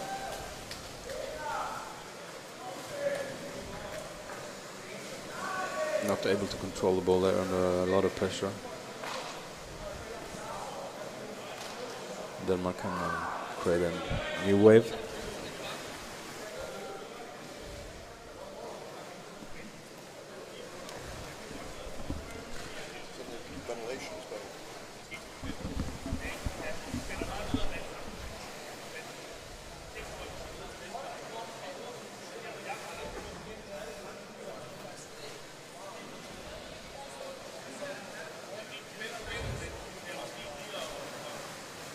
Oh, now nice. it's passing behind the Austrian defender. But they were not able to capitalize. The defender was totally disorientated there and didn't know where the ball was. And was looking the other way. And goal, blue number 10. And last victim, Greve, had an easy job. Is that his fourth goal or fifth? I don't know. But he was alone with the goalkeeper there in practice. And I like that technique where he started out pushing with the ball and then spun around. I agree. Instead of trying to lifting the goalkeeper up, it just uses the ball to push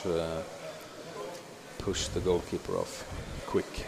Because the goalkeeper probably doesn't know where the ball is, and is not expecting that push on his neck. And if you do that fast, then you can take the goalkeeper by surprise. And the defender had no idea where the ball was. No.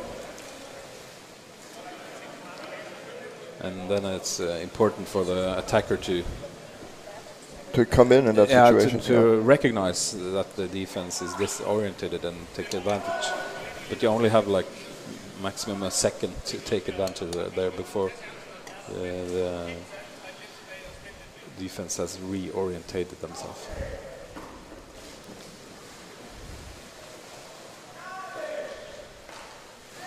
Denmark's filling in very well around the basket. One player goes up and another one comes in.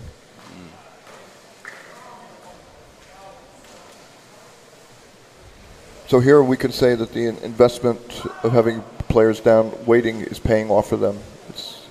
They can afford it because they are so in such have so much control of the game.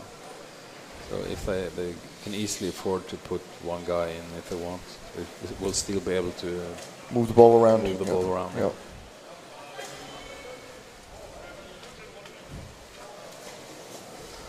Not much juice left now in the Austrian team, I think.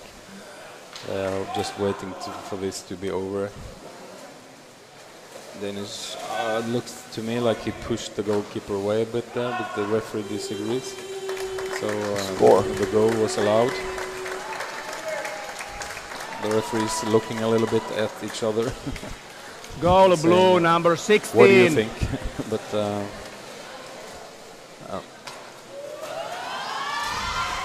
so there, Christensen, Kim Tonsberg Christensen, who scored? Yeah.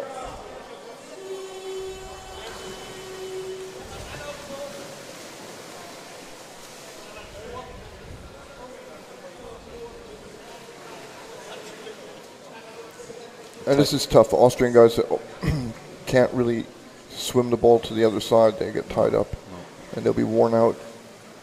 Completely worn out now. A bit late down there, the defense were able to capitalize. Looked like Christian Schäfer to me in the way he moved. Yep. But I'm not sure. I can't see his number. The way he thrust that ball down. It looked like him. 1 minute. 1 minute. 1 minute left, and it's going to be a long minute for Austria.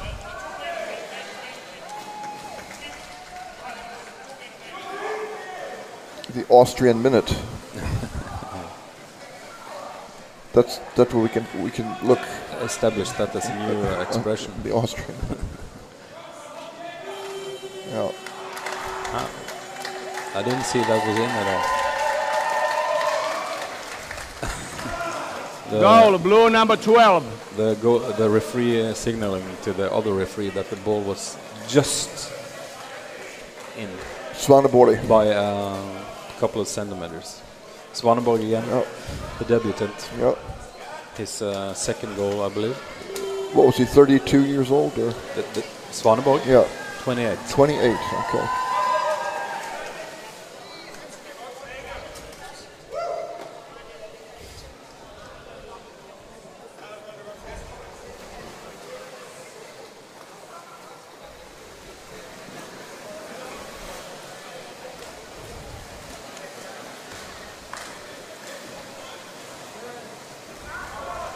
If they're going to score another, they have to be quite fast now because only 4 seconds left. That's it. That's the game. 15-0. Maybe what you could expect. Okay, thank you guys. Based on the first half, it's quite a lot. Yep. You have to give credit to Denmark for increasingly stepping up the game during. There was no panic in their and they just, desire to improve. Yeah. They kind of just turned up the volume gradually during the game. So great effort for them, and we also have to give credit to the Austrian defense. And we have a new term now, the Austrian minute. All right, let's have a short break, and we'll be back soon. 1, 2.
Yes, welcome back everybody for the second game of the day between in the men's competition between Sweden and Great Britain. Davrel is having a break now, but I'm joined by Lisbeth from Akkaren. Testing. Benjamin, join me. Mike. Who's joining me to comment this game. So, if we look at the results from yesterday, Sweden had a solid win against Spain, but they also let 2 goals in by Spain, which could be a bit concerning maybe. And Great Britain played against Norway, lost by 38-0. But later that day they had a much more positive experience when they beat Spain with 4-0 in what really was a fun game, wasn't it? Yeah, it was really exciting.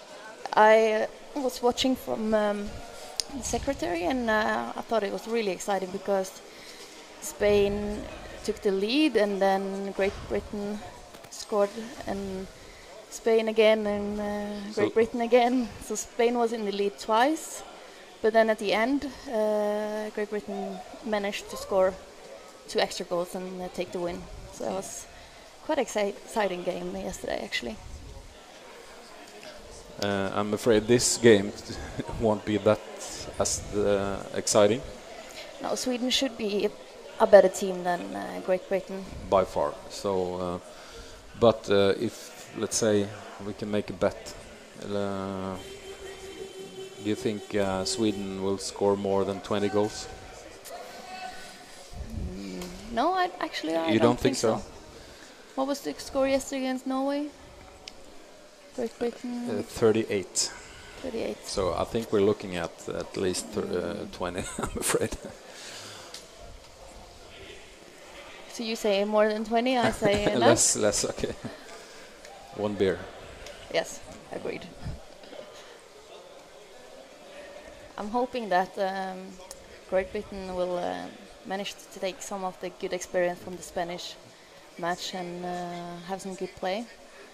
It will be hard for them, but hopefully they manage to stop Sweden playing their game. Mm.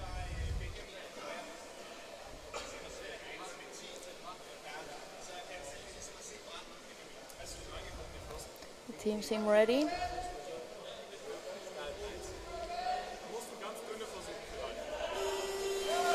There we go. Quite a close start there, but Sweden were able to be there first. Seems like Sweden has good control of the ball. Already one person together with a... But the defender did a good job there, not letting keeping go. the Swedish away. Yeah.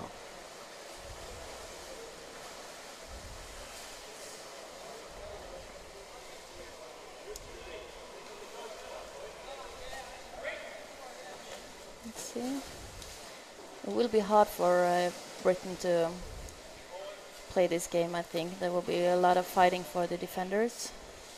Yeah, and that's and really now important. Sweden have the spot under the basket, and they should. Classic Swedish attempt by. That was very close. Mortensson, the attacker from Malmö. Now the captain is having the ball, Johansson.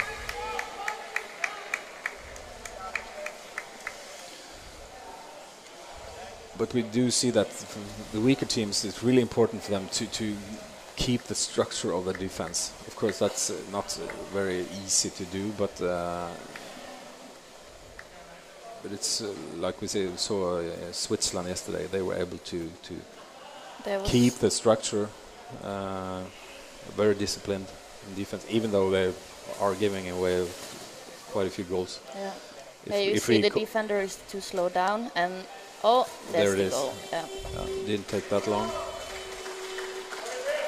If Britain is gonna keep the score down, they need to have their defenses coming down before the Swedish can take the place underneath the basket. The Swede is very good to take all the space around the basket, and then it's really hard for the defender to get back on where they're supposed to be if they're too late. I did not quite get who scored the goal. I cannot hear the referee now. No, I cannot either.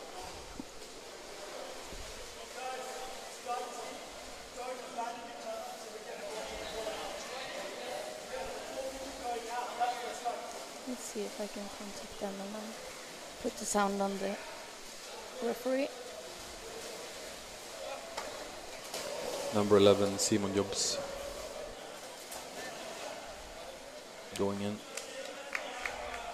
Some nice combinations by the Swedes there. The English goalkeeper is not where he should be. Now they're re-established.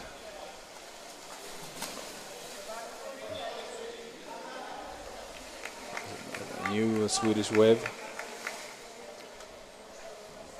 by Persson. The Swedish Sweden player are very good to keep the ball, even though they are attacked by the British. Under a lot of pressure, but still being able to maintain control.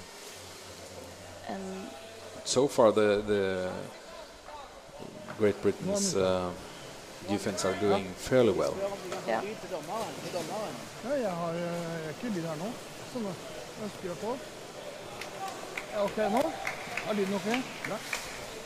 Oh, a completely open basket.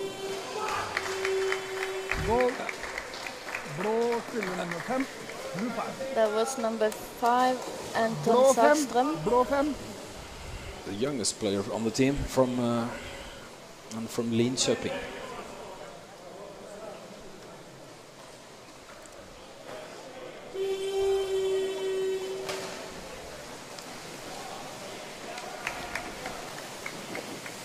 So 2-0 after 4 minutes. We could say that's acceptable from Great Britain. Yeah, I would say that too. But I must say the last goal was maybe a bit disappointing. And now the goalkeeper and defender is way too late. They managed still to keep the goal from not happening. So that was a last minute effort. Yeah, they have a couple of them already. And I think later in the match, when Britain is getting more tired, it will be easier for the Swedes to score goal on those attacks. You would think so. It would be harder for them to manage to save it. Let's see now if Britain can get the ball out. No, I think it's out of the playing area. Good job there by Lou, number 18 on Great Britain to win the ball and swim it up. Hopefully next time they will manage to take it on the other side of the pool instead of outside of the playing area. Yeah, they scored 4 goals yesterday, so.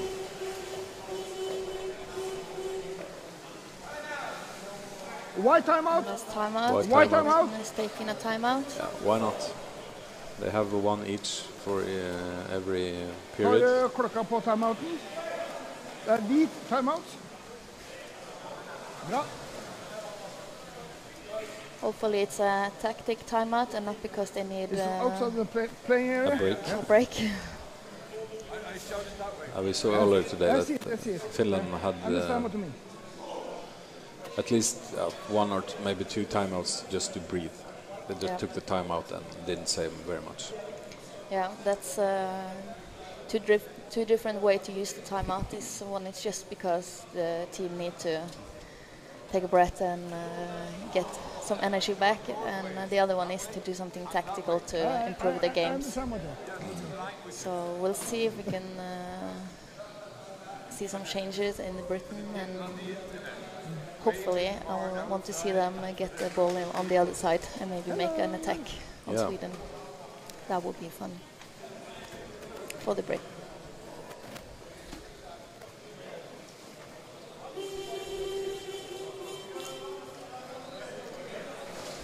So we're starting off with a free throw for Sweden. So they stride in attack. Let's see if they manage to take the basket. Or if Britain could defend it.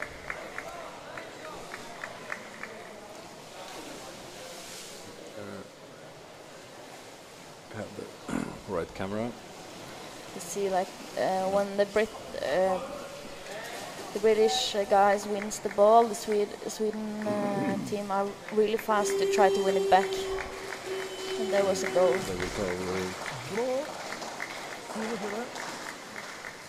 Bra 27. 27. That's Emanuel Johansson. A goalkeeper from Uddevalla. I think he's also the captain for this match. And I believe Uddevalla is the Swedish champions this season, if I'm not mistaken. I don't know that.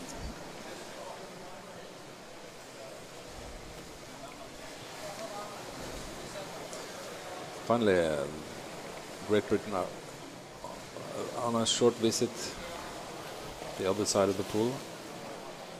Let's see what they can show us. Yeah, let's see. Bit early going in there, maybe should have, but are able to He managed to keep the ball. Yeah. Oh, there he come from behind, and the Brit guy didn't see him. I think He did not have the overview at all. he didn't see the attacker coming, and he lost the ball quite fast there. And now Sweden is coming. The British defense is a bit late again. I should talk about this in the break. Save it again. Seems like it. Oh, Probably Center, look down. pushing. the So it's Wild people. British free throw. probably a Swede that pushed opponent without Pushing. having the ball. Let's see, and Britain got a new chance of making an attack. And they lose the ball quite fast there after the free throw, but they win it back. That's good. Surprisingly. Let's see. I think I can see for the difference from one of the British guys and the Swedish guy holding the ball is some of the British guys kind of stops swimming when they have the ball, and then it's much easier for the attacker to win the ball back than if the attackers, the team attacking, is keeping the ball in movement. And I guess also the quality of the English players vary a lot within the team. Yeah, I think so They too. have a few quite decent, good players, and then the weakest players are on a much lower level. Yeah, I think they only here with 14 people as well. So I don't think they have as many players to choose from like the Swede have. No, obviously not. They have the English team is from some of the players play in Tromsø, one play in Akkaren, one play in ECUWR in Sweden. So they are spread around Europe. Yeah, and then I think they don't. There get is to another play- goal. Yeah. It's classic Swedish move. See, That it we've was seen many times before. Number 8. 8, blå 8. 8, yeah. Blå 8. That's Kavalin, Gustav Kavalin.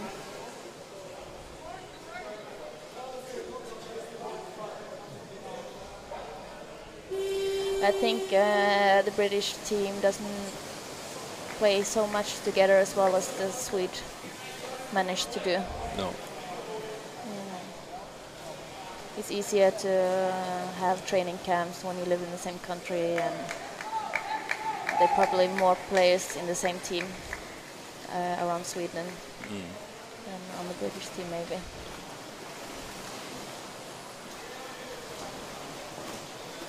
So, But most of the players from Great Britain are from the club Pure London. yeah. So some of them can play a lot together then. Yeah.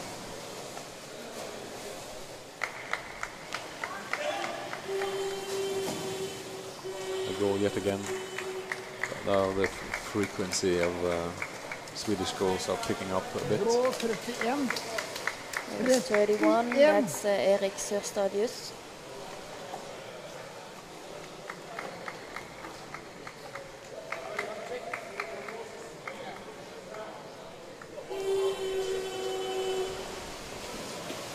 So it's a 5-0 lead now, and it's 7 minutes left from the first half. So we are almost in the middle of the first half.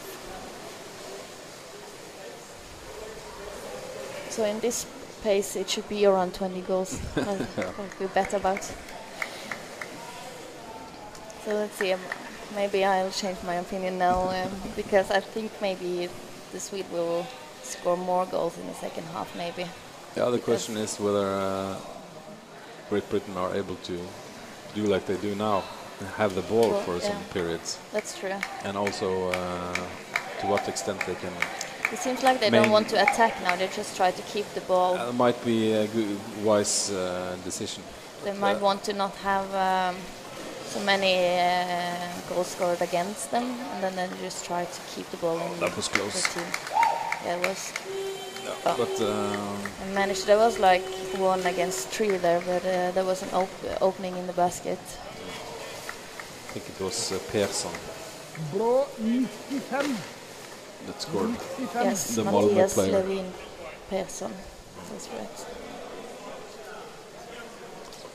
Now we saw an example of a poor ball handling there from the English player that lost the ball too easy. And the Swede counter-attack quite fastly, and they swim much faster than the British team. So the Brits were too late back home to their own basket to defend.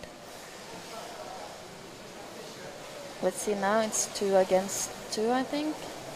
But they go out in the corner, not attacking. So I think it seems like the British here just want to keep the ball in the team and try to Kill time. and not let Sweden score as many goals. And you can see the Swedish But defender here is is one trying. Oh, it's a goal! Wow!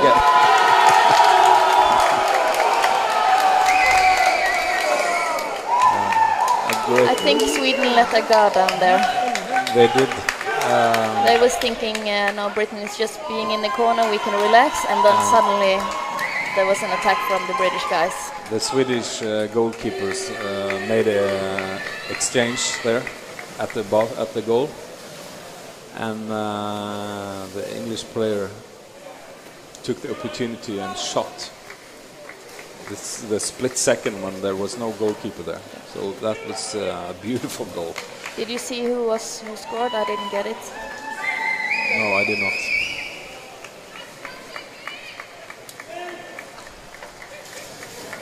This is concerning for Sweden.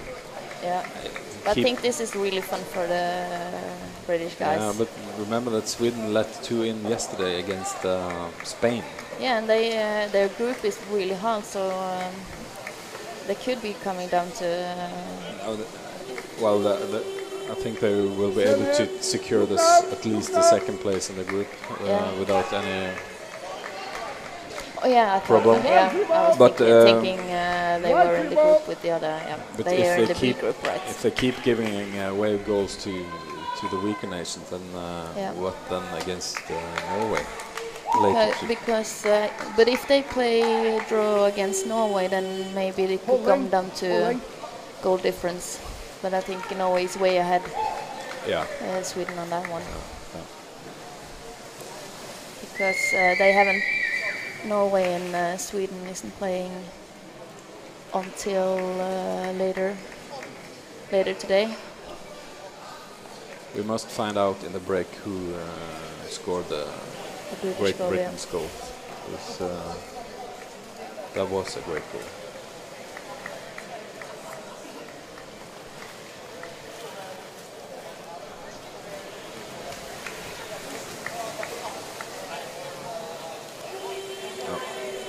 Great goal there.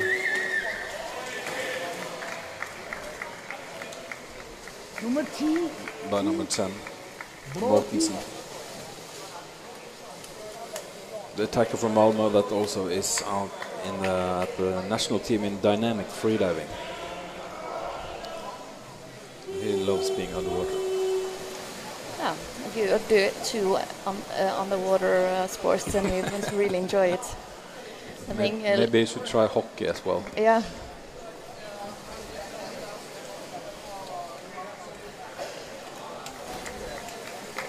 There's a number of sports you can do. Maybe one for 1 day a week, and then you have some difference, but every day on the water. But I think a lot of players, like in Norway, I think the same in Sweden, they have several practices a week. I don't know how much the practice the London team has, but I think many players here in the championship already spend a lot of time on the water. Yeah.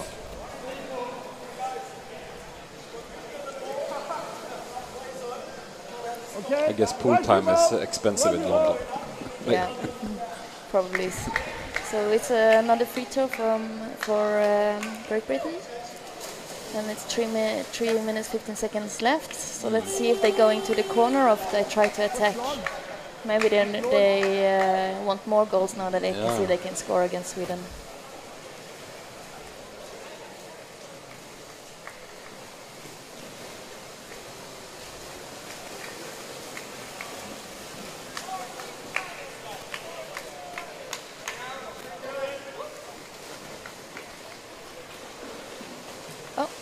Swedish guy dropped the ball, and can Britain make it to the other side? Fakes the path there. Yes, quite they well had done. a good Very pass down there to one coming from their own basket, and they go back. Seems like playing with a bit more confidence now, Great Britain, but that was again an example of a poor ball handling. Yeah, and he didn't have the overview, and he didn't see his teammate coming behind him. He could have passed back into the corner where he's... Simon Jobs quite close, scoring.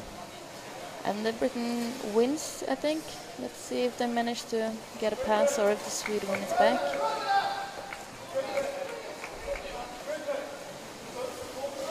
The British keep fighting and swimming, so they maybe get it into the middle of the pool. Let's see if they can get the pass down. And it's dropped down to the Swede. 2 against 1. Didn't get. No, that was he a never bad pass for the Swede actually. Able to make the pass, but Sweden are given a free throw. It's blue free ball, blue free ball. I didn't see what was wrong, but maybe holding. Yeah. Holding.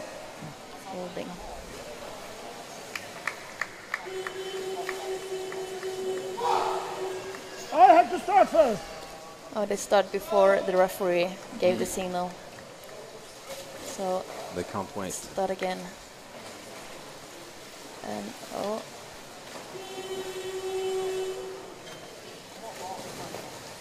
now Swede tries to attack, but now the British is down there defending. So we'll see if they can keep them away. Putting up now the pass goes back, but he didn't catch it. It's a bit inaccurate pass. It's no defender there. It must be a goal. But the goalie lies harder and managed to... it's a penalty. It's a penalty. I think he should have passed there to his teammate on the left side. Yeah, that would be an easier goal, I think. But still... I don't know if he didn't see him or wanted to try himself. It's a penalty, anyway. But yeah, he probably would have scored if the goalkeeper hadn't I think he hold the wall or something. Blue player! White player! So it's a penalty shot, and number 5 is defending. That's Ben Eisbit, and Sweden has asked for a timeout. Yeah, let's see who's gonna take it. But it seems like it's number 5, Ben Eisbit, who's defending for Great Britain. And let's see who Sweden choose to take the penalty shot. I think maybe the Swedes would have more experience on this, and maybe Min feil. Det er blå they will score this penalty. Yeah. Sorry. And it looks like it's Mortensen that is Number 10. is about to take the penalty. He seems like he's ready for it, but let's see. He was Edvin Mortensson. Yeah, it seems like it's Edvin who's taking the penalty shot. So it's being advised by Andrea Bergensholz and the other teammates. Wishing him good luck. Yeah. So let's see, he's just breathing now, waiting for the timeout to finish. I guess that's why they took the timeout, to let him have the extra air. Yeah. But then again, you give the opposition the same opportunity to breathe up also. So. And I think it will be worse for the defender being out of breath than the attacker. Over! The attacker usually have time to go up and take a breath if needed during the penalty shot. But if the defender do the same, then usually there's open basket and it easily a goal. So let's see now. It's Edvin against Ben.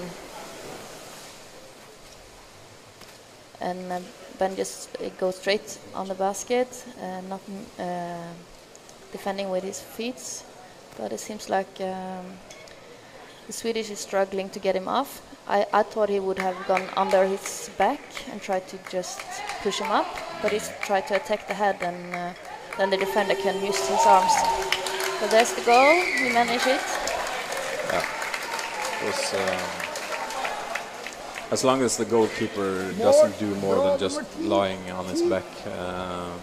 You get space underneath to try to push, but I would have preferred going on the defender's or the goalkeeper's back to try to as push an it attacker. Up. Yeah. To make the push itself and try to lift with my arms. But he had plenty of time and he didn't rush. The most important thing is just not to stress.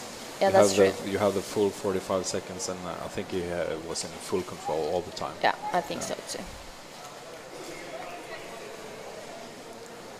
See now, it's the British guys. 20 seconds left. Doesn't attack, he goes up in the corner again. It's Lou from Akran. We know him Yeah. very well. He's Great a big guy, so easy to see in the water. A great guy in so many ways. Yes. Huh? And he's quite good. I saw this as well yesterday when they play against the Spanish team when Great Britain got in the lead. Lou is really good to holding the ball, and he can just keep it even how many players try to attack him, and that was maybe really hard for Spanish yesterday to get the ball when the British guys was in the lead, because he's a strong guy and he can just hold on to the ball, and it's really hard to get it out of his arms.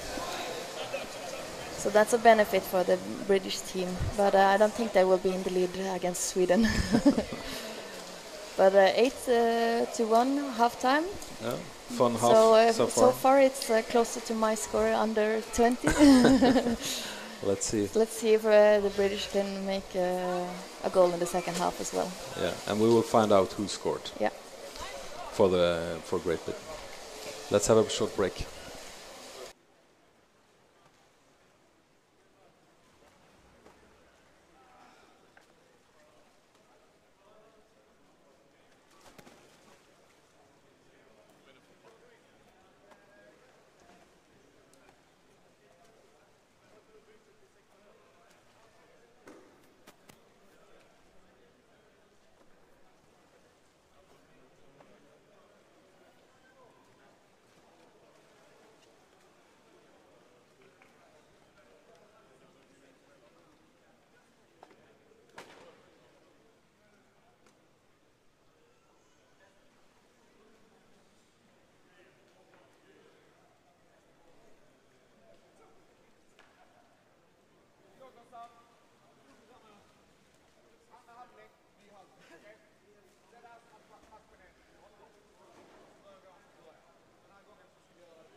Yeah, so we found out that the guy scoring for the British team was Raymond Bate. Yeah, the defender that plays for Tromsø, Norway. 29 years old, and we must say that it was a great goal. Yeah, he was A quick release. Yeah, he saw the opportunity and he just took it. Took it, and the Swedish team was off guard and they got punished for it. Yeah, the Brits took them by surprise there. So let's see in the second half if the British team still have a good fight in them and tries to score more goals, or if they keep going in the corner and just try to keep the ball in the corner and in the team. And let's see if Sweden can Benjamin, kan du høre meg? make more great goals. They have already 8 goals against 1. Both team So, ready! Sweden is absolutely better team in this game. Oh, So, Great Britain actually won the swim out, but were not able to get control. yeah. So there's a Swedish guy under the basket, but I don't think he gets the ball.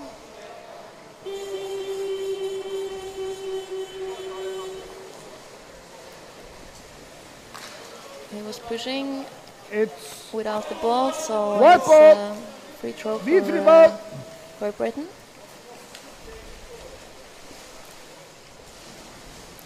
I think we're pushing. every time Sweden does a mistake like that, it's good for the British team, so they can start with the ball and try to keep it in the team. But Sweden is very good now to win the ball back from the British team. It doesn't take long before they win it back. And he didn't make the pass around the bucket to the other player who's down there. Some pushing there from the Swede on the goalkeeper, I think. Yeah, and the Swedish guy have the basket, but the British guys have the ball. 1-1, the Great Britain loses that duel. Yeah, Sweden is winning the ball back very fast. It's the ball going back and forth between the teams a little bit now. And now the British guy holding the ball in his own corner. That's Bad pass, really bad pass. not a safe spot to be in. No. I Getting think- too up high there, Oh, the Swede. there's no goalie. But where's the ball? It's in scrum, I think. Oh, there should be no. It should be a goal. There was no goalkeeper. Wasn't on his. Number 11, Simon Jobs, Blå 11. the attacker from Malmö. It seems like the British guys have a good defense in the beginning, and then they can't keep it. So it's getting more and more holes on the basket and stuff. And that's because they are not able to get the ball far enough out of their own zone, so they can at least regroup and restructure their defense. Yeah. They keep losing the ball like 1 to 2 meters from their own goal there. That that's makes very it really hard to maintain the structure of the defense. Yeah, it's very unsafe to have the ball so close to your own basket, and when you lose it, then it's an attack at once.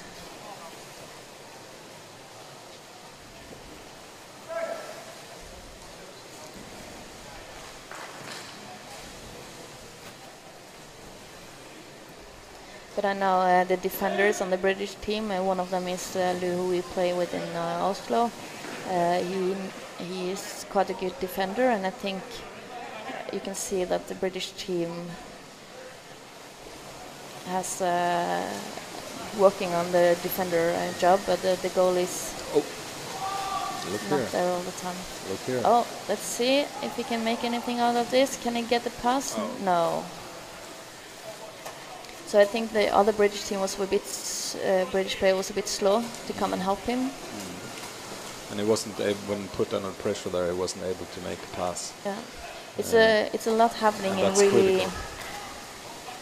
Things are happening really fast. You have to see where the other players is and immediately do the pass.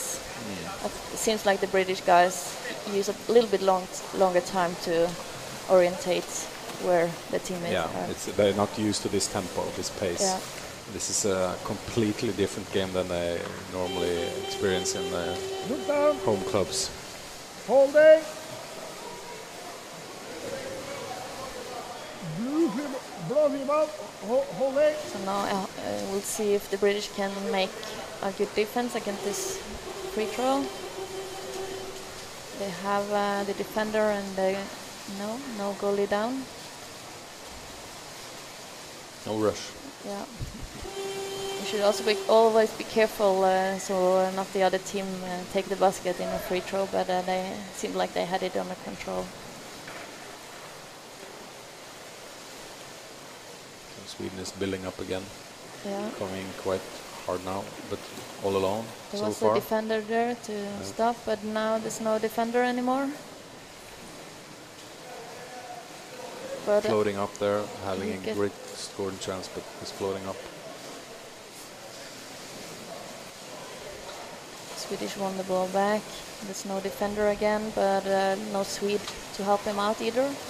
Where's the rest of Sweden? There he comes. Oh. Yeah, the goalie didn't stay on his basket, so No, it was he an was, open. Blå 11. he found his position, but then floated a bit off the goal. So that was Simon Jobs again. Yeah. He scored a couple of goals this match.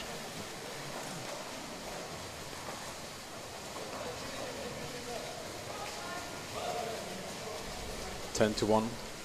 10 to 1. And 11 minutes to go. Do you think they will make 10 more? I don't think you will. Honestly not. No, I don't think so.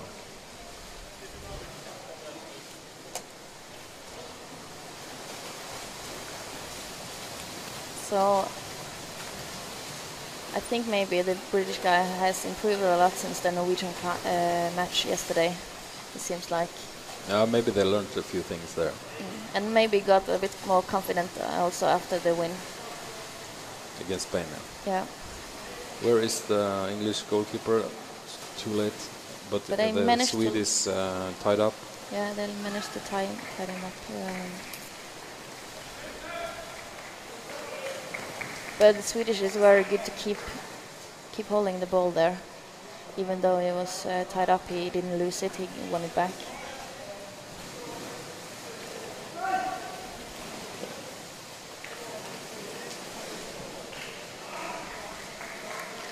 But it's no question that the Swede has control of this game. No. Let's see the The goalkeeper is intercepting the pass, yeah. I buying think some time, that's but good, now they're all yeah. alone. Number 4, Andre. Was it Andreas Bergenholz? I think maybe it was. He Let's didn't see. play the first half, but now apparently is Yeah, it was Bergenholz, yes. he's in the game.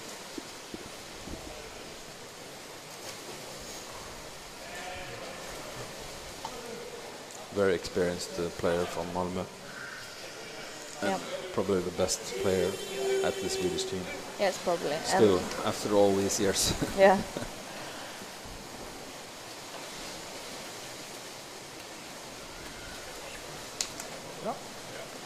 Maybe they was gonna save him for a later match, but then they wanted more goals, so they put him back in. Maybe. It's usually like in these matches that they are confident that they're gonna win. They maybe spare a couple of players so they have more energy for later in the championship. That's a strategy for But if they a lot were of teams. thinking about the goal difference, they should have started with him, obviously. Yeah. So that might be a sign that they are not taking the goal difference into consideration. Maybe they didn't expect. They this won't fight score as against- many goals as Yeah. Norway anyway, right? Yeah. No, I don't think so. Norway scored 39 against Britain just yesterday, and they're Yeah, that will be really quite hard to far beat. from that. But maybe also they didn't expect Britain to fight back as hard as after seeing the score against Norway. Oh. But I think no, they won't beat Norway's goal score anyway. All alone there, no defender.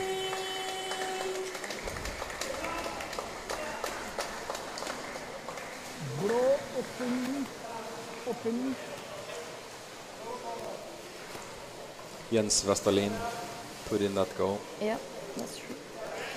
Okay. An attacker from ECUWR. And there's a timeout. White timeout. Great Britain Why has asked for a timeout? timeout. Beat Might be timeout. a good Yeah. idea to take Yeah. that timeout now, halfway in through the second period. I would think maybe this is just to get extra break so they can keep fighting for the second Yeah, half of the second all- part of the second half. and also an opportunity to break up the Swedish rhythm and Yeah. flow, because they have been really strong the last couple of minutes. That's true. I think the British guy have to focus now on getting their defense back on track, because there's been a lot of holds both on the goalie and the defenders. So if they can manage to get that better again, then maybe they can keep Sweden from scoring more goals. That's so important to that's the basic of the whole game. Yes, and Have the even goalkeepers in place and the defenders in place. If that starts Get breaking ready. up, then nothing will work. yeah, and even though the British guys doesn't win this game, it will be good for them to have the play. A good experience. Yes, and not working on their mistakes and try to be as good as they can.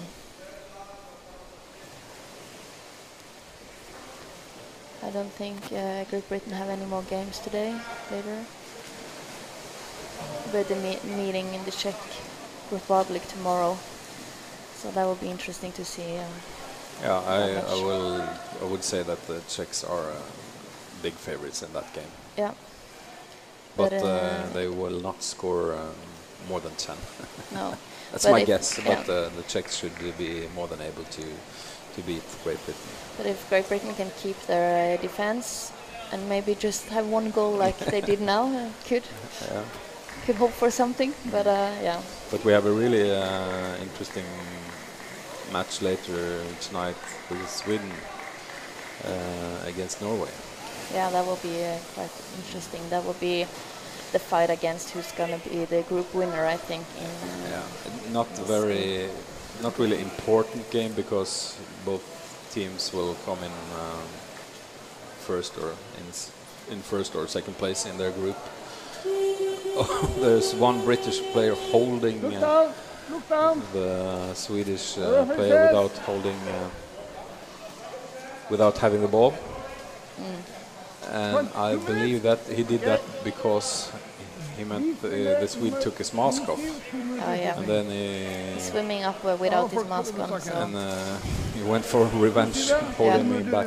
Holding. that's not a good thing to take the revenge Didn't- when you get the Clock. penalty. Ready.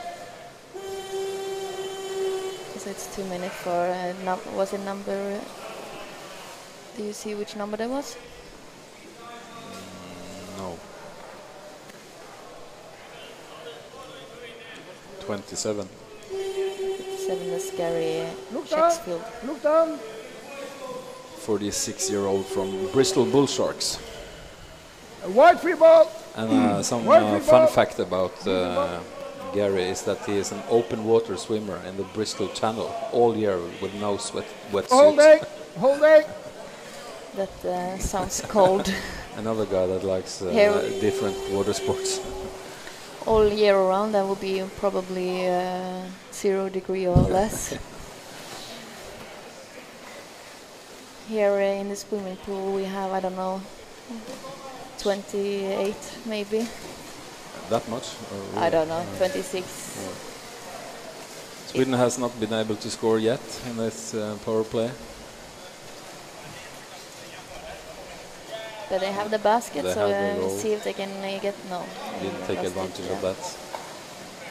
when one of the players get the basket, then it's important that the rest of the team can see it and act quickly, so they can make an opportunity out of it. But Sweden, they are really taking their time there here. is a chance, and there's a goal. It's number 96, Joel Forsberg.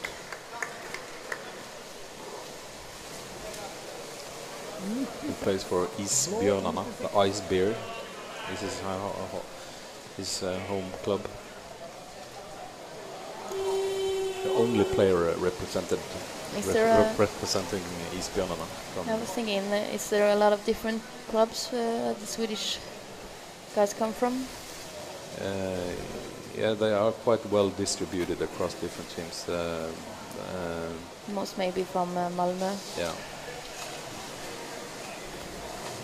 Yeah, because I think there's a lot of different teams on the list for the Swedish teams representing Sweden.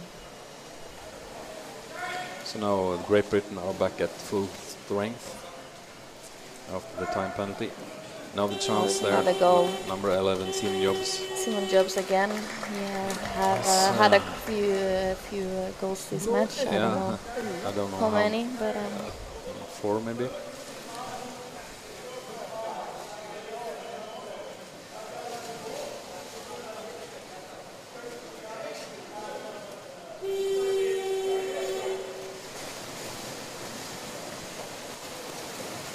Another, it didn't pass, didn't go to a teammate, but Britain won the ball again. It's going into a scrum now, maybe. I haven't been much scrums in this game, No. luckily. It's much funner watching when it's not so many scrums. But now it's one, it seems like. One is fine. And in the beginning there was both the Swedish and the British underneath, which is often good because the ball often drops down after a scrum, like this. Well done. And the British guy well received. see if someone else coming. There's 3 against 2. Great job there by Ben Isbit, Yeah. the captain. It's out of the playing area. The way he received the ball with one hand, he just pushed it forward and took control of it with another hand. Yeah. Proved some great skills there. Yeah. Nice detail. So we can see that a couple of the British guys have some skills playing on rugby, which probably made the 1-0 goal as well. No, 1 goal for Britain, I mean. At least I'm hoping so, that was skill, not pure luck. Yeah, but I think maybe just to make a goal like that when you have a second of opening, it should be some skill, because you have to see it and have to act on it, and that's also a skill, I think. And the shot has to be very accurate, and timed perfectly.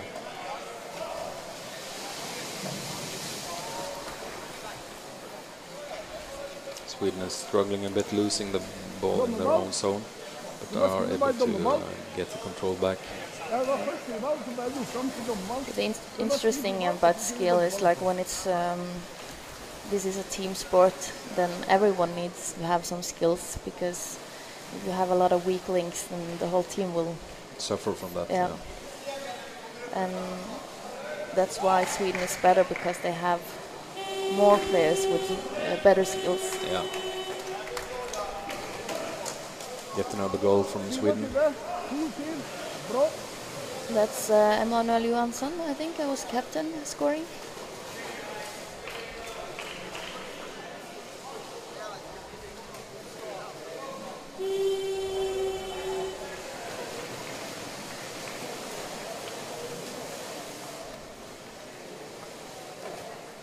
Didn't manage to get the ball. No. So, but now the Swede goes up in the corner. Let's see if they're making a attack now, or if they might want to like make the British lie a bit before they attack to get them more tired, so it's easier.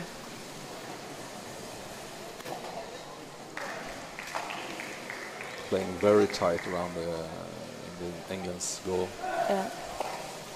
Lou there is able to lock it up, and being such a strong guy, It's been a something long he can time do. for the defender down there already, and now he's being attacked. This is going to be a hard defending. But it seems like British manage somehow to get to avoid the goal. What can he do? Quite alone. Tries to make a pass. That's very crucial. Not to make those passes. Yeah, he should have kept the ball there himself. Yeah, it's better just to lock it up and create a scrum. But because he wasn't attacked either from a Swedish, and he just tried to pass. No, they're just waiting for that bad pass to come, and so just waiting him out, and can easily re-establish. He just kept the ball himself. It would probably have been better.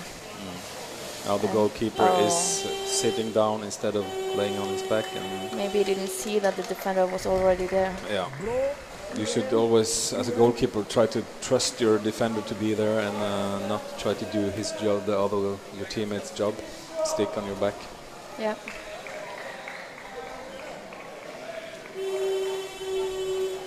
But that's kind of like an experience. You have to play a lot of games and get that experience, making the right calls on what to do. Yeah. But the general rule should be, as a goalkeeper, But we can see a lot of the experienced players doing that, like as a strategy, because they're so confident that they make it. But if you don't make it back up to the basket, then the goal is empty. Yeah. So it's a risky thing to do. So you should be very certain that you're going to make it. Yeah. And if you don't know where your own defender is, you should not do it, because he might be right under you. Like what happened now. Yeah.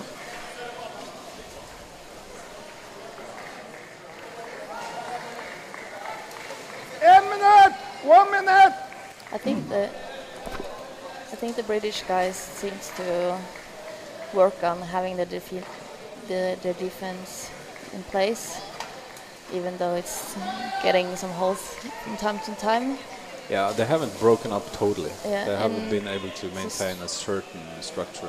So even putting in the best player, Sweden hasn't scored any more goals this half. No. It's just 16-1, so it was 10-1 halftime. Oh, so they Sweden has only scored 6 goals the second half then. Yeah, I think so.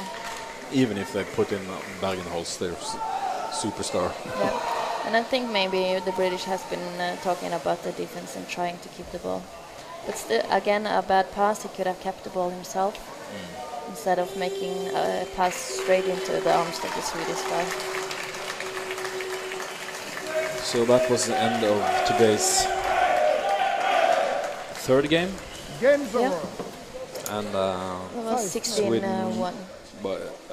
Sweden had a solid win, 16-1.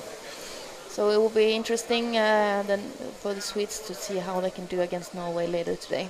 That will be an I'm looking forward to that match. one. Yeah. Yeah. We'll have a short break and be back soon.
Hello, you're tuned into the live stream from Stavanger, Norway.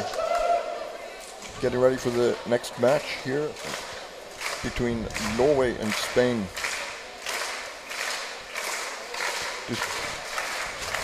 The two sides are exchanging pennants now.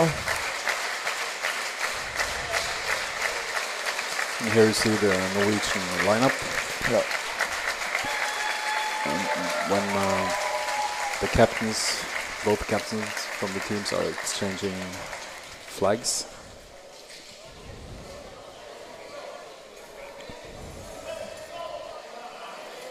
I got some interesting comments from Finland from Denmark after they finished up their match. They said that I asked him how it was to be in this tough group that they're in, and he said that maybe it's better that way. It's good, and that Norway didn't have any tough matches until it late in the yeah. And he said that they played a lot against Germany and Sweden, so they know both these teams quite well, and that affects the way they play. So. Yeah, I'm afraid we're gonna look at we're gonna see some really nasty digits in this game. Yes. Remember that Norway scored 39 against Great Britain yesterday. Yes. And Spain hasn't impressed us much so far with their defense. they lost to Great Britain. Yeah, and have a poor structure on goalkeeping and general defending. So I'm afraid we're going to see or I expect that we're going to see a lot of open goal scoring from Norway. So it's like a goal-scoring clinic for the Norwegian players. That's what I'm expecting, at least. I don't disagree with you.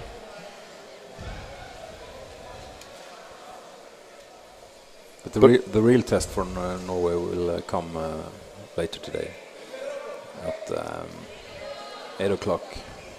Sorry, 6 o'clock against Sweden.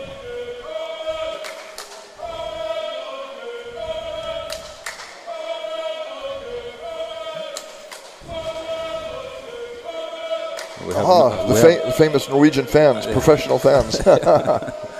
Rune Tribune and his. Yeah, I hope the TV cameras will get them. Yeah, two guys traveling around, following all kind of sports.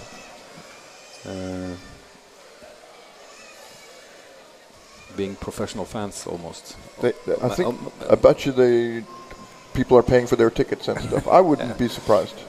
It's a cool hobby though. There are a couple of characters.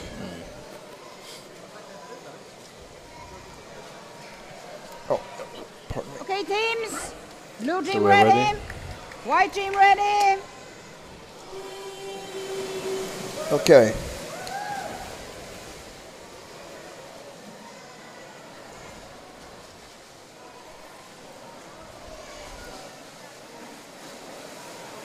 Norway gains control early, as expected. So one question could be, is Spain improving as a result of their experiences here? Yeah. Will they play more cynical to reduce damage, to keep the goal scoring down, or will it try to go in offensively and maybe get a goal? They got the ball. They got a ball out. But they threw it away. Intercepted by Joachim Gravdal. But Spain are giving a free throw. Must have been holding or something. Attack head. Attack on the head, Attack okay. head. White free throw. An unnecessary foul from Norway. Yeah, because they would have won the ball anyway. It gives Spain a short break at least. Time to regroup and breathe. Oh, they have a way to play their free throw. First, very ambitious. Very ambitious. Yeah.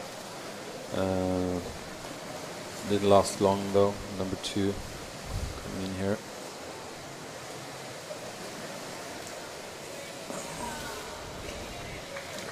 How did how did he keep the control of the basket there? That was first goal from Norway. Blue goal by number 11. Blue 11, Number 11 scored. Jørgen Vik, 11. the defender from Akkaren. Yep. Blue 11. Goal by Blue 11. He came in late into the squad because of an injury on Erik Måstad. So he's replacing Erik Måstad. And That's it. Plays for Jørgen Vik plays for Akkaren. And he's not the brother of Simon and Oskar Vik. Not even related, as far as I They know. say that they are boxing. If you go up there, you need to go back there before they can jump in. Teams ready? Spain are complaining about Norwegian players hitting. Nice. Nice pass, nice swim from the receiver. But again, they're not able to keep the ball for very long. Well, it's spirited. They're playing as if they were going to win. They're at least they're playing as if they want to score goals. Yes. And yeah, you have to give them credit for that. Of course, that will cost them Long pass across from Joachim Gravdal. The basket's uncovered. But they're not able to... They've got... Spain takes the ball up. They the possession, but they shouldn't... Oh. A dropping ball there. And Otto Skåra is passing over to his teammate from Ålesund, Oskar Vik.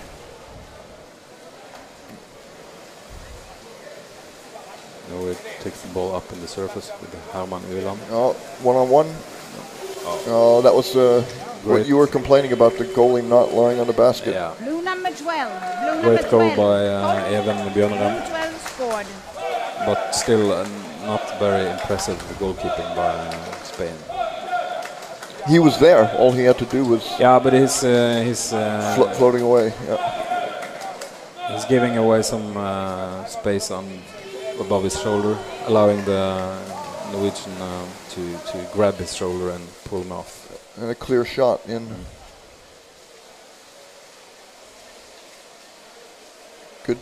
Good by Spain.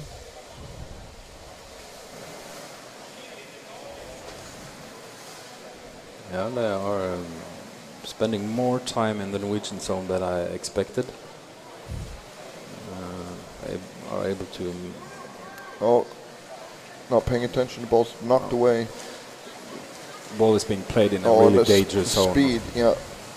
Oskar Vik is coming along. It's strong and fast. It's very close to scoring, but he should have passed it there.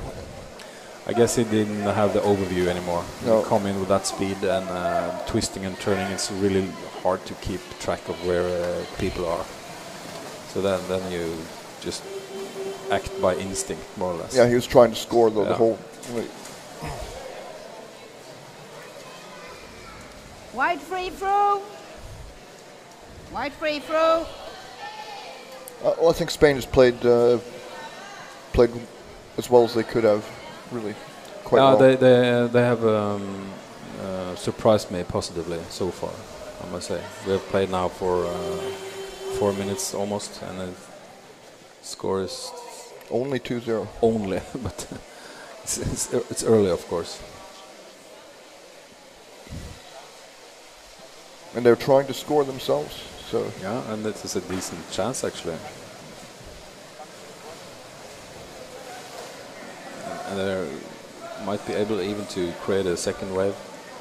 But the Spanish player there is too alone, but gets help from his teammate. Yeah. They play out a bit, regroup.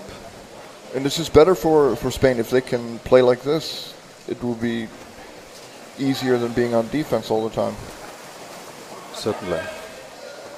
But now they're being pushed out too far and are not finding any one to pass to. And Håkon Valleren can bring the ball in, creating an attack. And well, I have to say that yeah. I think they should have called holding on Norway there. By number 11. Jørgen Vik, his second goal. 11. Yep. Blue 11 scored. It's a really good swimmer, so fast, and play very well defensively. And now he's also showing us that he can score goals.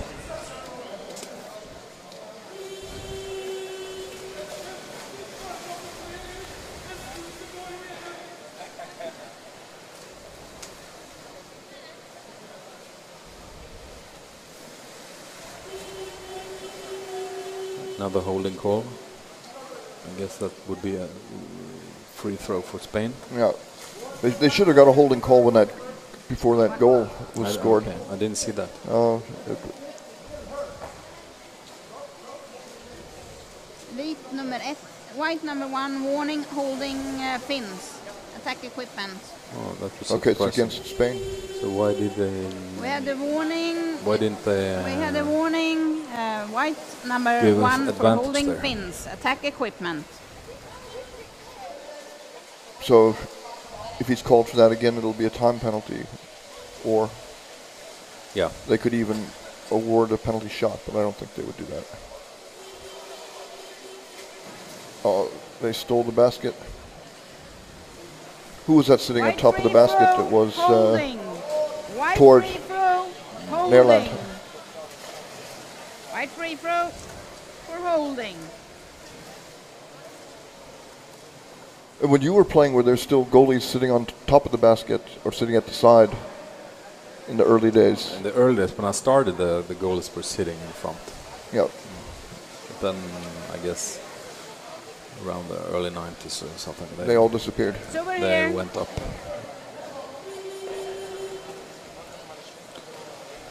Yep.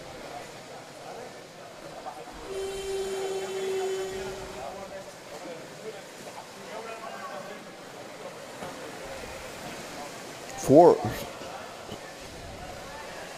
Oh, but they lost it. Going in a bit too early. They had so many players invested in that wave, and then they lost the ball. I believe it's Herman Öland bringing the ball out, waiting for the rest of his teammates. No, there's too many players there for Spain to hold out against this.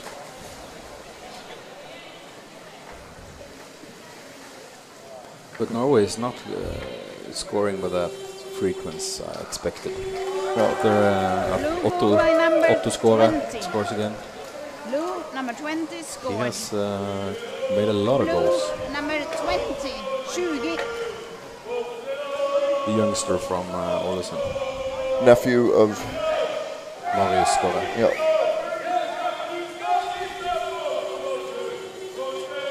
Time out, The timeout. white. Time out, white. Time out, white. You can set that on clock. Time out. Are you White. disappointed with the Norwegian performance here? No. It's good Not at enough. Yeah. Yeah, it's more or less as expected. But it could have been a higher score here. Yeah, but still a bit early in the game, and I expect maybe that typically in the second half the rate of goals will pick up. But also it depends on what the game plan is. Maybe it's not to score the most goals. Maybe it's something else they are focusing on.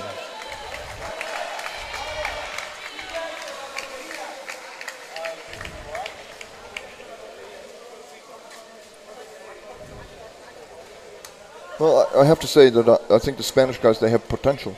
That they have shown some good. Yeah, I guess one of the issues is that I guess the quality within their team varies so much. Like they have a few quite good players, and then down to the weakest players, the difference is too big. Yeah. But a bit like Time also out, like over. Great Britain and Switzerland. It gets too uneven. I saw one of those British guys was huge. That's probably Lou, the Akkaran player. Okay. Can't be easy to move that guy in the water. No, it's not.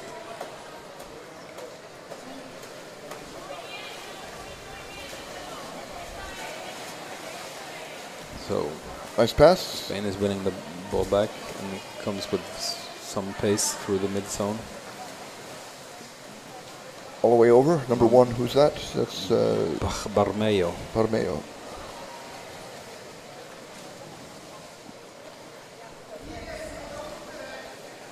Håkon has Håkon Vallo chance of a fast break. The keeper meets with his legs, which maybe was a good decision. I thought he scored there, Yeah. But no. but he needed some help. a rebound by Evan Bjornedam, I Low think. ball by number 12. Number Yeah. 12. Scored. But we can give Håkon Vallo An assist. assist on that Absolutely. one. Yeah, he deserved that.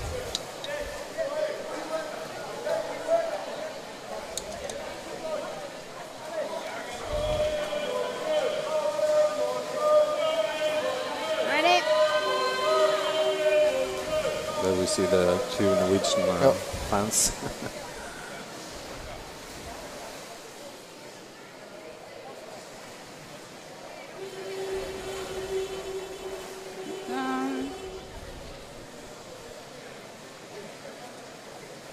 White free throw. Well, the Spanish White guys, free they have throw. nothing to lose. They should Strangle. think up White their free plan and throw, try to execute strangle. it. That's Yeah, and they play positive, open Rugby, rugby. The plan is not just to lock up the ball and have a lot of scrums. Yep. They want to play positive, underwater rugby, creative. They don't succeed every time, but at least they try. So you have to give them that. And their defense is Separate the teams. better than Separate the I teams. expected. yeah. From what I saw of before, Spain yeah. yesterday, I Even was not Bring back- very impressed by the goalkeeping and No. defending. Oh, you can bring it But with you. they're doing better. Bring So back- maybe they've learned a Matt. few things from yesterday. I had some talks. Okay. maybe they listen to the recording White of the free live. throw.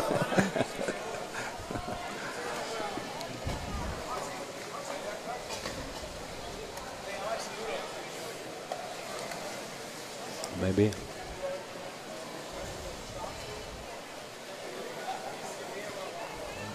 A free throw given to the Spanish team.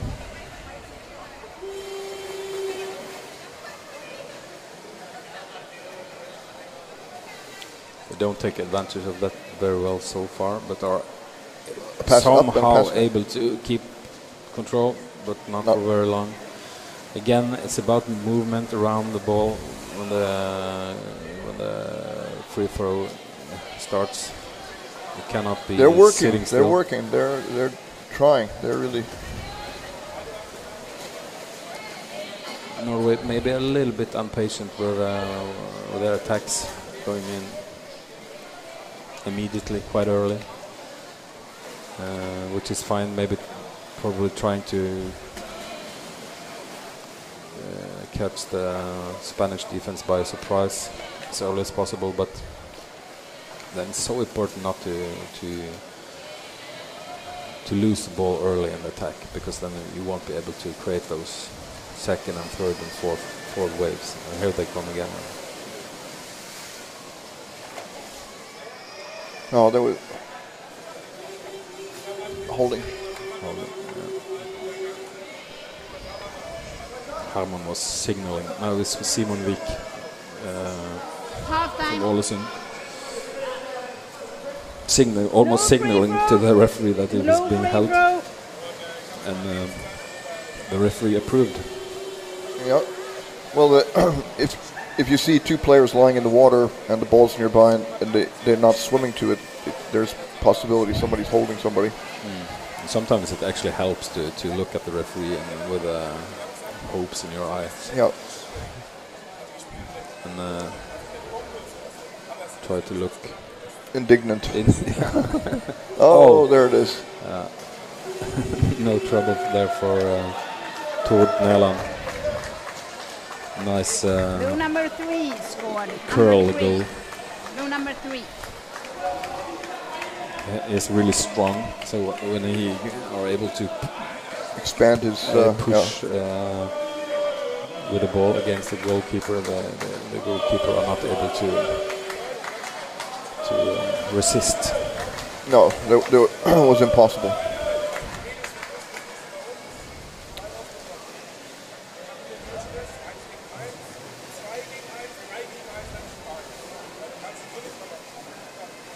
Well, Here they go again. This should be a a goal. 1-2. He He got it. lost his momentum there, Jürgen. He came up too high in the water. Should have kept himself to the bottom to get be able to push with the bottom. Instead he floated up and lost his momentum. But also very good goalkeeping there. It was.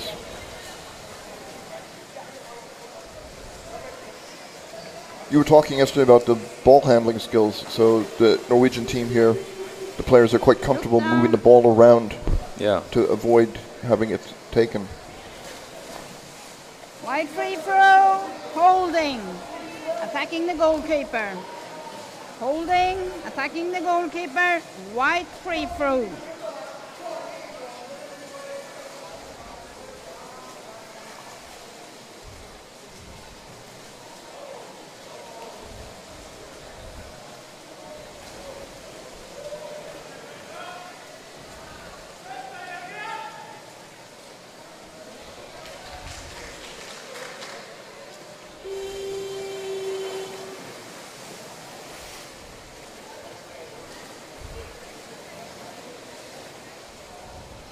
Spain trying to build up again, going in with 3.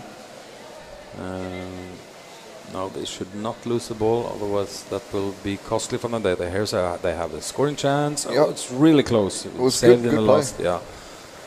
Instead of Simon Wijk can Go all the here way. you see his speed, and it comes with such such you know the Goal by number force blue he comes in with. It's 18. Number 18. and the speed Blue is 18 really scored. really impressive. Hard to 18.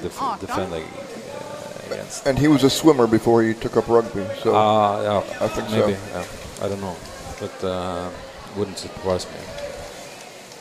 So Wijk is a kind of player who can create pressure in the top level matches too, with this kind of speed, going all the way. Yeah.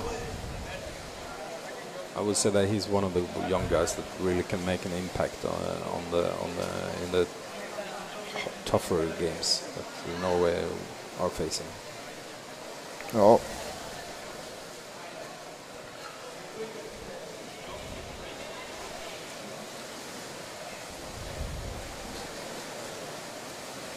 Looks like Gravdal, nice, showing some nice skills, ball handling, nice pass. Could have been a goal, but instead they're Maybe now. coming for a new Definitely wave. should Yeah. be a goal. No. Oh, Tord it's a Kaspersen, long missed shot. that one. Yeah.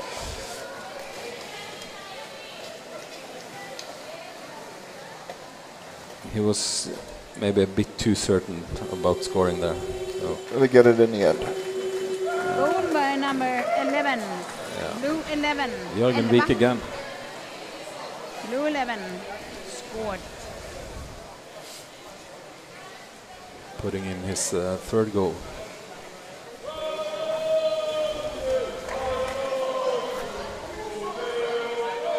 Is Norway resting anybody? This I think they're resting Ivar Bjørnren and Bård Inge Pettersen, and I think also I haven't seen Jørgen Ulvestad so far, which might be indicate it might indicate that he's not playing because you would have noticed him.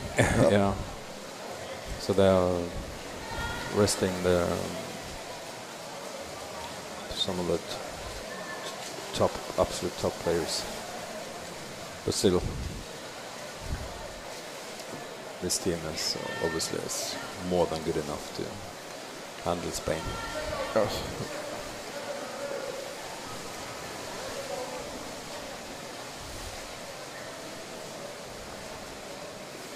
Well, Looks to me like Marius Skåre, the goalkeeper, actually is playing defender in this game.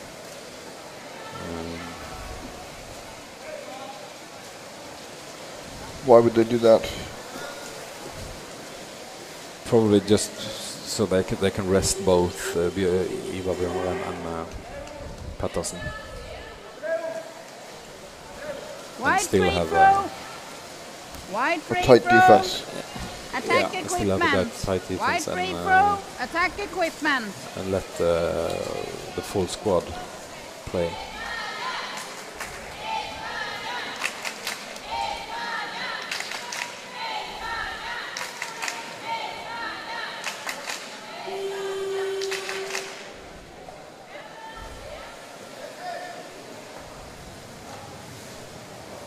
So 2 minutes left, 8-0. The number's not as big as I expected. Oh, So I don't know. Maybe we should give credit to Spain for a better performance that we thought they would show us. well, I think it says something that we came up with the term the Austrian minute, and that the Spaniards are not going to face a Spaniard minute because they're enjoying the game, I think. Yeah. Here we go. This should That's a goal. go by Was it 11? no, Marius Skåre, Score. Okay. 15. The The super veteran from Olsen. Blue number 15. 49 blue years old. Scored. Number 15. Blue 15 Well, He's been around a while now. I'm sure there are some younger players in Norway who say, why don't Cecilia and Marius retire so I can play. Well, They're good. They're still They're at the top of the game. Yeah. Yeah, they're still Ready? good enough. If you're good enough, you're young enough. No ageism. No. Okay. Oh, Nice effort there by number Herman, 5. but wasn't decisive enough. But had showed some nice technique. It wasn't quick enough with the release. Instead, another goal scorer here, number 20, Otto scorer, twice. Oh. What was that? We have a penalty shoot. Penalty shoot. Okay.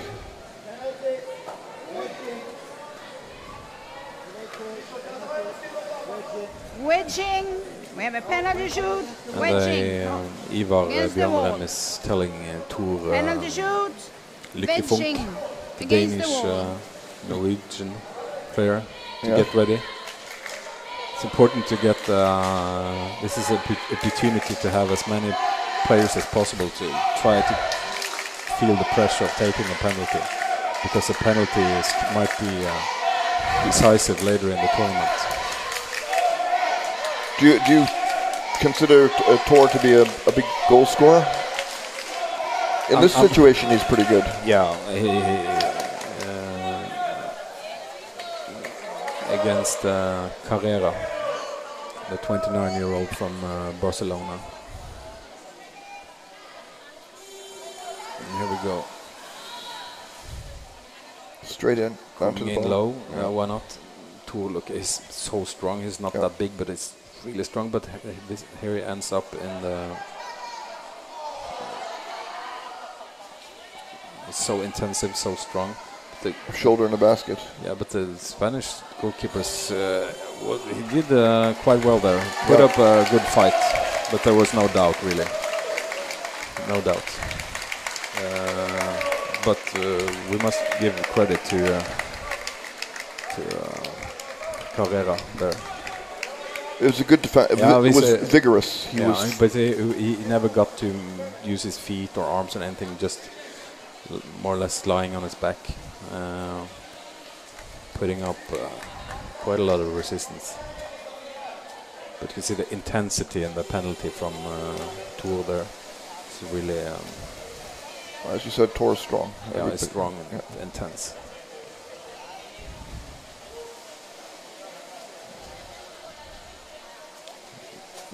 You feel him in the water if you play against him.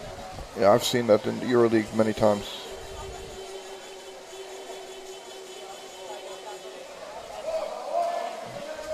If you have a scrum on the surface, there are certain players who they always go in for their team and take the ball, and it's a bad feeling for the other team because it's so certain that they're going to win these fights. Viktor Krylov, Funk. Okay, with 20 seconds left, Spania has the last chance of creating something, but are unable once again. Who's passed it over to, who is it now? Is it Tord, yeah. Kaspersen. So it's a coach deal. Yeah, the coach is passing between them. The Spanish defense are in place, and I don't think there will be time. No. Yes, was it a goal or not? I don't know. Yes. The bottom referees are signaling for a goal. Now here's a time when you need to replay, but we don't have it. I'm not sure. No, I'm saying it would be to be able to tell to evaluate it. Yeah. But it's academic anyway. Yeah, but it depends on how the game against Sweden ends. But the goal difference might play a role here, but probably not. Let's have a short break. All right.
coach som har fått beskjed om.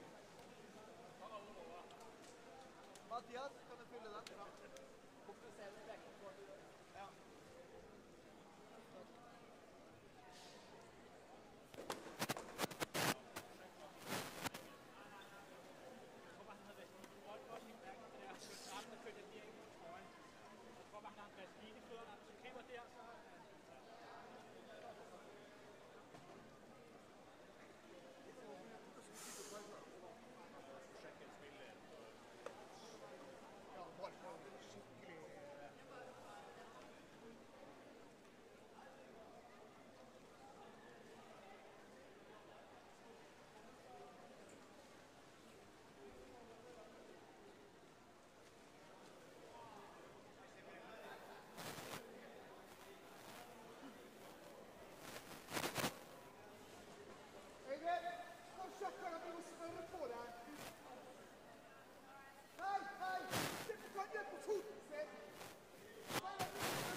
We're back on the air, getting ready for the second half here of Norway versus Spain. 1 minute.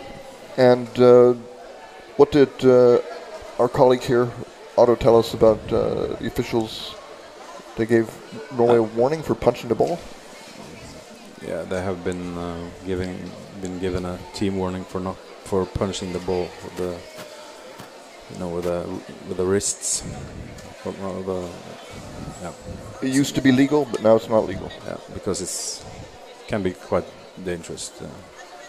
It cause injuries if you miss and hit the finger instead.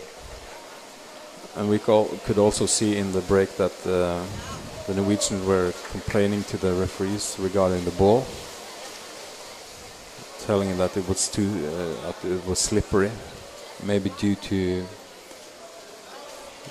Spanish players using some kind of lubrication for the feet, and if that gets on the ball, it's not good.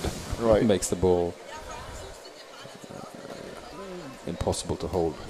So that would be the result of the Norwegian players tackling the Spaniards by their feet, getting the Vaseline on their hands, and then touching the ball. If you hold somebody by the ankle, yeah, and the ankle is full of Vaseline or whatever, then it will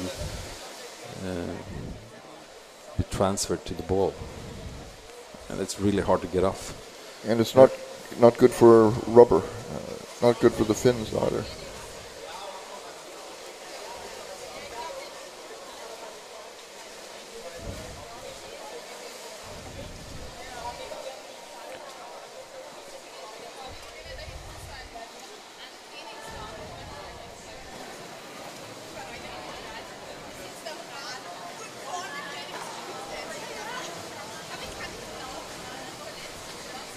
Okay. There's Otto scorer. Norway is not able to build up yet. He passed it to a bit. His teammate should have stayed down there. He knew he should have seen he needed help. Didn't have proper eye contact with his teammate there.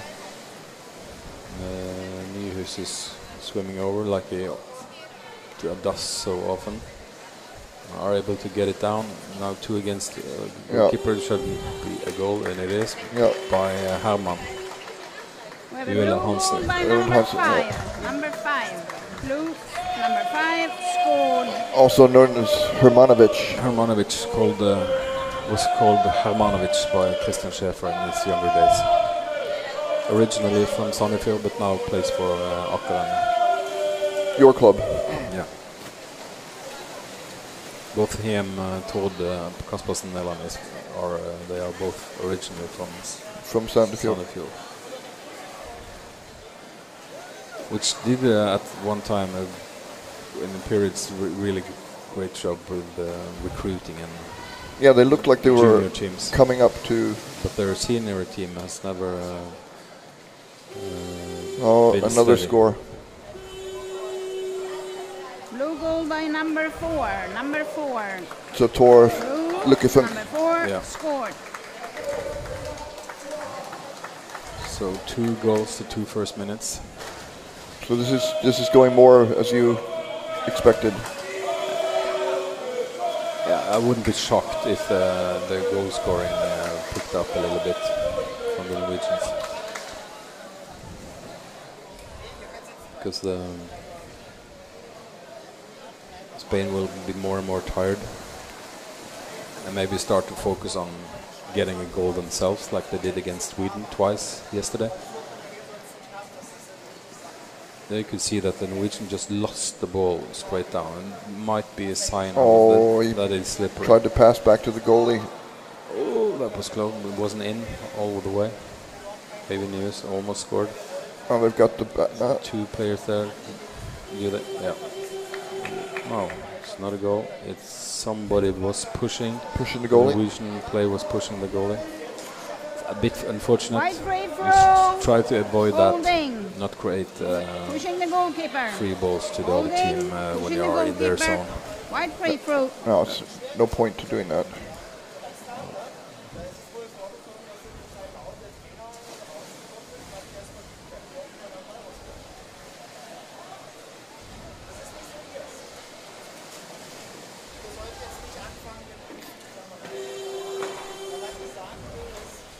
It was holding.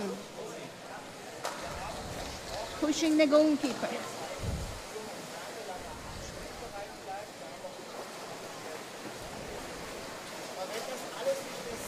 The Spanish goalkeeper is rushing back to. No, but they pick up ball. Fast break. No. Holding probably. Holding again. This time against Spain. Against Spain, yeah. Wide free throw. Holding. Wide free throw. Holding. Blue free throw. Sorry. I thought blue free throw. Blue free throw. Lukkefunk isn't it him had stolen the goal? Or was it Herman? No, there's two Lukkefunk, so it must have been Herman or Hansen. Oh, some nice fake passes there. Fake passes there from Simon Vik.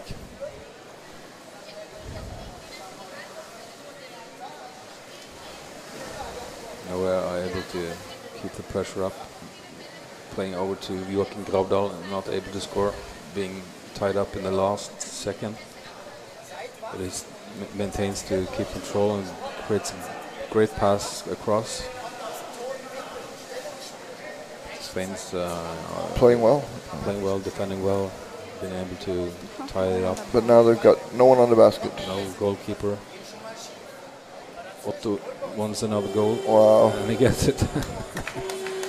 Otto score again. Goal by number 20. Number 20. 20. I'm impressed, I must say. 20. 2-0. That was a good technique he showed there. Very quick release, quick We have a time out, white. Time out, white. Time out, white. Well, we have 10 minutes left, and Spain have already asked for a timeout. Yeah, they want to catch their breath. I think this is more like a tactical timeout. It's not about resting. This is things they want to change, do different. Yeah. Of course, I need extra breath also.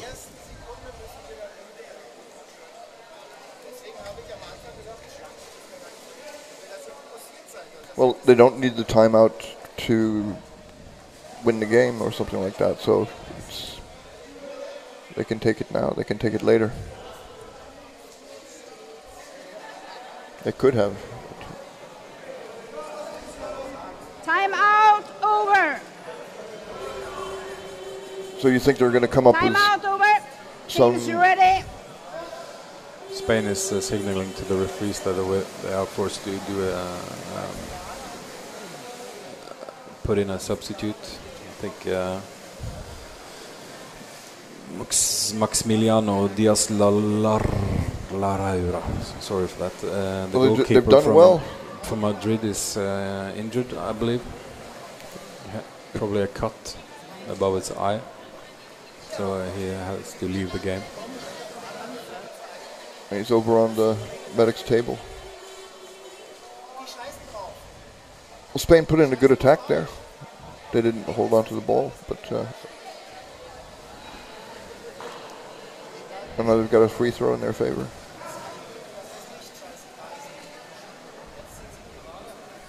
This game is more or less like a nice morning swim Training match. for the Norwegian team. Get their body started up. Of course, their minds are probably more focused on the game later tonight against Sweden. There's no point wasting a lot of energy here. Seid ihr das Team Austria? Ja! Seid ihr voll cool? Nein! Seid ihr wild entschlossen, das Ding zu wuppen heute?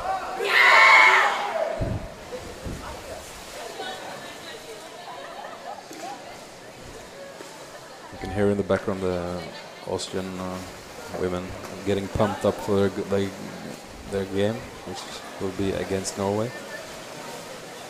Here Joachim Gravdal comes alone on the fast break with his long arms. Is not able to score, gets tied up. But the referee has seen something wrong. Interesting. Could not tell. Attacking the mask, but who did? So this is a timeout that you could justify 2 minutes. Who's it against? It was against Norway. Then I guess it must have been against Joachim Gravdal. When he was trying to score. Must have somehow attacked the equipment or something. I don't know.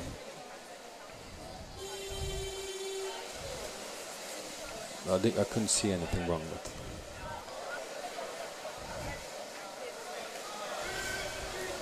Here they come again. Pass could have come a bit earlier, but it was more than time enough for Otto to score once again. He just cannot stop scoring, and you can see the goalkeeper there, number 6, Saul Busigo, is angry at himself for being so late down. He was not happy with that. Because the assist pass was a bit late and a bit unprecise, but still Otto Skår was able to get it in time.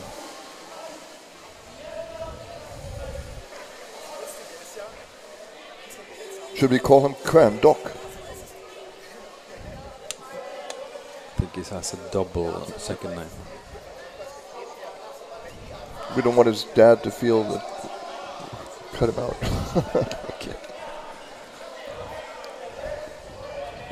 I guess if you come from a family where your last name is Skåre, that's what you should play under when you... If you're underwater rugby player, yes.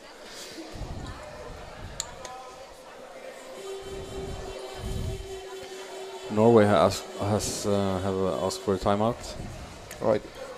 One thing about this, the Spanish have actually got to the goal and tried to score. They didn't manage, and you could say that... They had one opportunity in the first half. Yeah. But so I mean, it's something to see. So we have a blue timeout, And we have blue 18 out for 2 minutes for boxing. Blue 18, 2 minutes for boxing. And a blue timeout. Okay. So number 18, Norway, Oskar Vik. He's punching the ball. I don't know who or what he punched, but he has been giving a 2-minute time penalty for hitting. And I believe he and his brother actually are doing some boxing also. Oh, really? Okay. So you think in the gym? So you think it was roughing? I don't know. I didn't see. But they are quite rough players. Boxing's not an official infraction in underwater rugby, so I don't know what that means. It means hitting. Timeout over. Timeout over. We will start. So with let's a see wide if free throw. Spain can put up some Wide kind free of power throw. play now. I don't think Norway is very nervous, but maybe Spain are able to put some kind of pressure. They go in early, much too early in my opinion, because Håkon Vanderhaug, the only defender, the only attacker in the water for Norway, can easily win the ball. And they have no trouble getting the ball out. Marius Gaard just swims, passes. This is Håkon Valderhaug there on an open goal, but has his back to the goal and doesn't see. I didn't see where the ball went, but I think it went on the rim. The goalkeeper's a bit late. Oh, too late in my opinion. Tord should have been down a bit earlier. Holding. And Wide free throw. Holding. Wide free throw. Wide free throw to for Spain. holding. difficult to understand what that holding call was for exactly. Something happened at the goal, but in that case, you could give a penalty shot. Yeah, it's hard for us to tell from here, really. Right. But I mean, but holding that was definitely the biggest chance Spain have had in this game. I mean, if you have a chance to score and you're impeded by a foul, then you can give a penalty shot. Yeah. Low free throw. Low free throw. We don't know what happens. No. We can only Low free speculate. throw. I think the referees, they're quite concentrated on shoulder in the basket as the infraction that gives a penalty shot. Rarely do you see penalty shots awarded for anything else than that. It can happen, but here, it's two players alone with a Spanish goalkeeper. Blue goal by number 8. Number 8, 8. Øyvind Nyhus scores. Number 8 scored. And it was assisted by Even Bjørnrem, number 12. So they score against Spain. Two players alone with the Spanish goalkeeper with one man disadvantage. right, and there are still over 7.5 minutes remaining in the game, so the score can go up. Up to 20. Marius Gaard passing over to. Oh, he didn't pass. I was expecting a pass there to Hansen.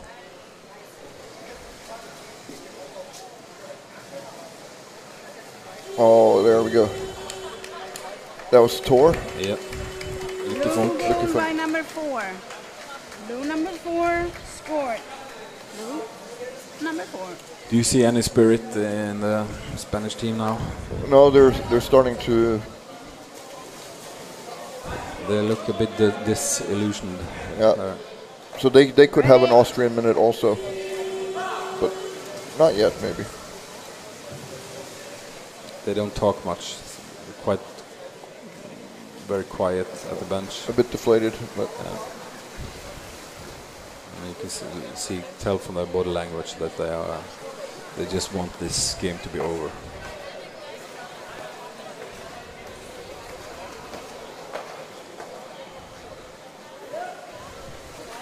Now Norway are Blue back back team at is now full again. full strength.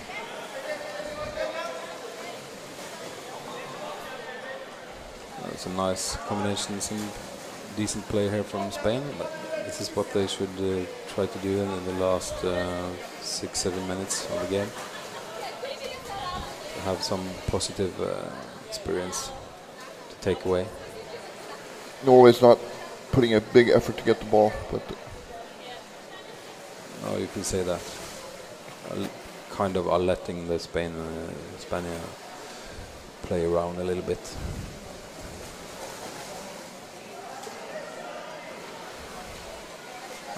Poor pass there, and Simon Bykes can bring the ball out, passing over to Even Bjørnrem. oh, here's a goal coming. Number 4, Tor Lykkefunk. Blue goal by number 4. Blue 4 scored. He has also had a few this game. Quite a few goals from Tor Lykkefunk so far in the tournament.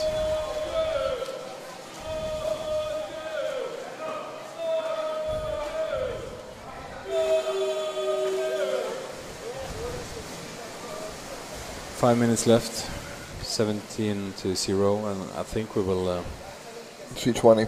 we will see 20, which is at least what we expected before the game. Spain once again trying to put up some offensive play, but Holding, being wide swift. free throw. Holding, wide free throw.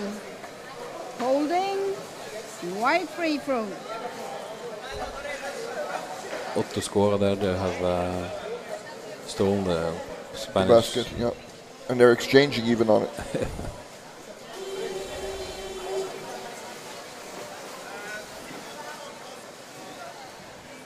So now we are mixing things up. It was their own goal, obviously. Long day. Sorry for that. It's very warm in here. We're Here, yeah, there we go. quick and easy there from Jørgen Vik.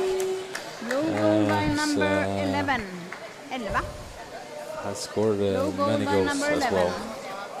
I think it's Jørgen Vik, Otto scorer, and Tor Funk that must have been scored the most goals in this game for Norway. White team.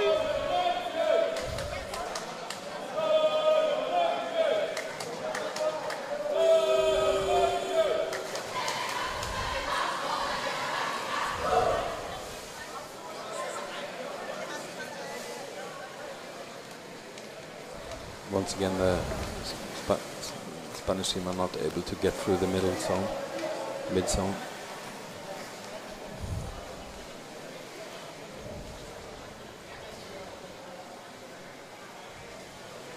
Tord Nederland, No. far side, passing. No, the trying back to got get the ball. it. Nice. Yeah, Jørgen Vik wasn't able to receive, was tied up. Even Bjørnrem trying to win the ball back for Norway, and he does. exactly that for a while. Spain get it back by Daniel Gracia.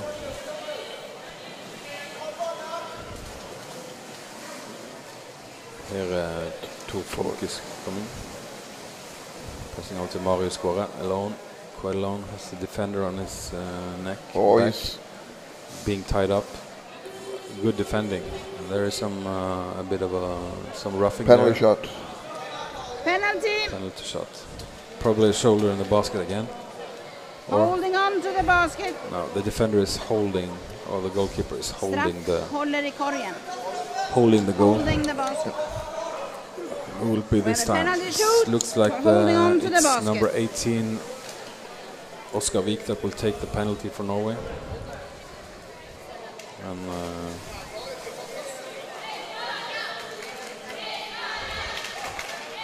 against Paramon, the goalkeeper, young goalkeeper from Barcelona. It would be Ready? interesting to see. He has a lot of speed. And no, it's not Oskavik. Sorry for that. It's Håkon Balderhaug. Sorry for that. Håkon Balderhaug, quite experienced player with a lot of strength and experience. Oh, he shouldn't be allowed to hold on to the... No. That was advantage, maybe. I struggle a bit there, Håkon Balderhaug, but I don't think he ever was in real trouble. Low goal on penalty by number 14. Low goal on penalty shoot by number 14. Did she say no goal? No, I don't. She could not have said that because it obviously was a goal. If not, the ball should have been on at the middle right now. Yeah, I don't know what she meant by that, though. I heard... Spain is coming out only with 3 players. Three of the players are just hanging back. Hanging back, and you know that says a lot. Then you don't have a lot of faith. In your swim out. Yeah. Oh, here we go. But maybe it was a deliberate tactic because now they are coming in 2 players. Now they need to get more people over.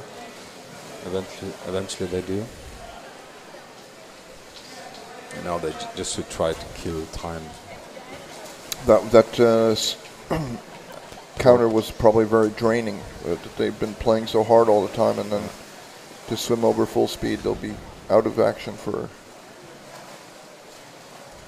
Norway's putting some hard pressure high up with the Håkon Balderhaug there, but Spain are able to keep the ball for a little while.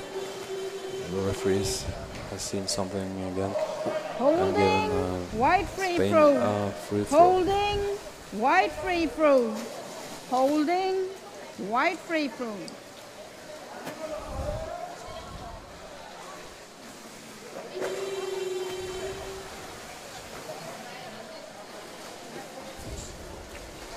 Oh, they got the basket. Yep. They did. If they are able to score here, we will hear. We'll hear about it for a long time. But I don't think Norway will allow them. But referees want to talk something over. Separate the teams. Separate the teams. Separate. White back, blue back, please. Separate.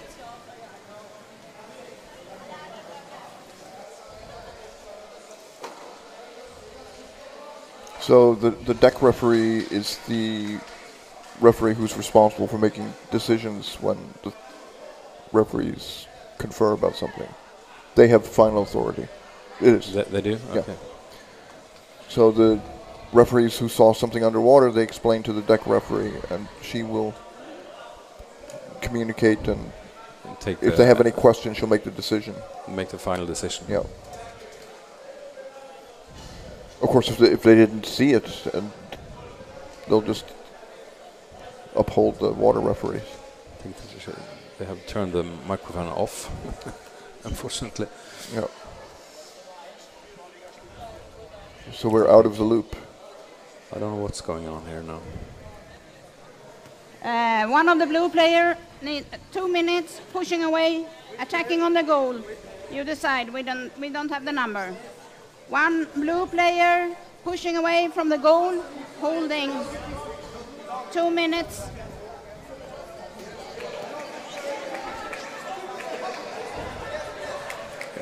You probably heard the referee. Yes. Norway was given a time penalty for pushing when Spain had the ball and was creating some attack, and the referees didn't know who did it, so they just gave a team penalty. Pushing away from the basket. So I don't know what that means. That they were pushing. Goalkeepers pushing away from the goal, holding. He got 2 minutes, and they chosen to take number 8. And we will start with a wide free throw. So the Spanish players were getting close to the goal, and they were just pushing them away. Yes, some Norwegian player without the ball was pushing the Spanish away from the goal. Yeah.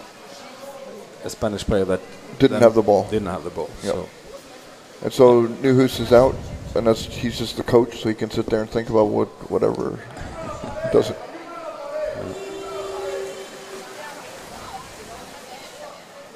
Oh, they try to get underneath to create some kind of a space. They go again too soon. Too soon because now Norway only have one attacker in the water.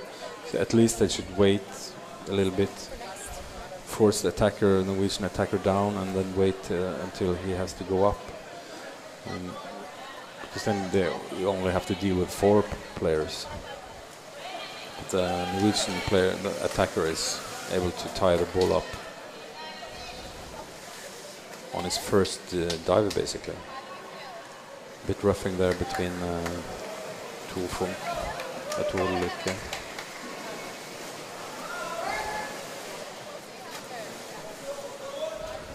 Oh, the power play is still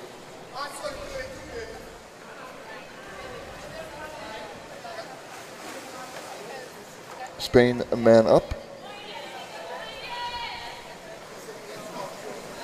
Yeah, now they're playing a bit more patiently. They have a minute left of the penalty, approximately. Well, a minute left in the game, isn't it? Yeah.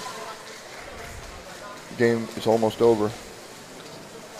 1 It's minute. too easy. Now even 1 minute. can go on a fast break if he wants to.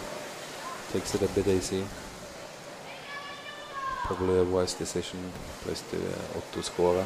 All right. Okay. Simon Wiik wanted the ball there, got it eventually. Can always score even the last goal here with 1 man down. 30 seconds left. 30 seconds left, and Norway are back at full strength in just a couple of seconds.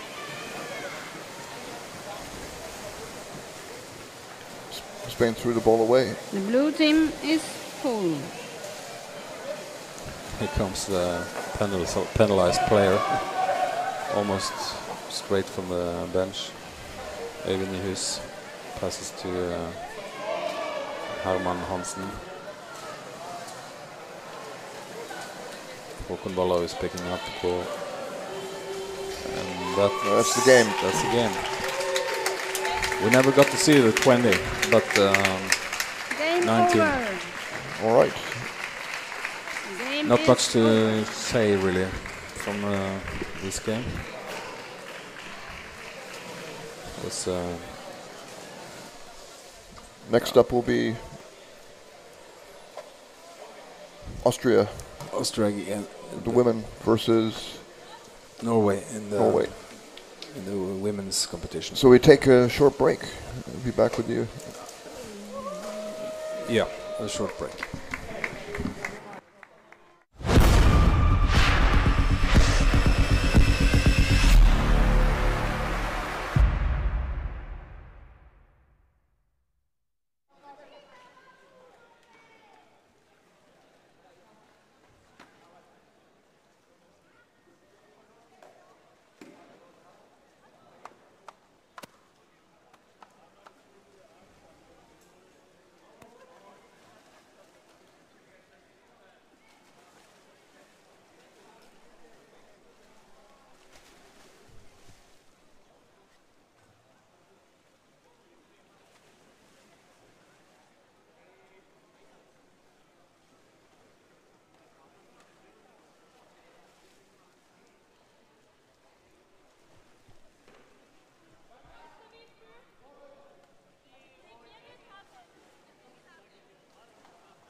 Hello? Yep. All right.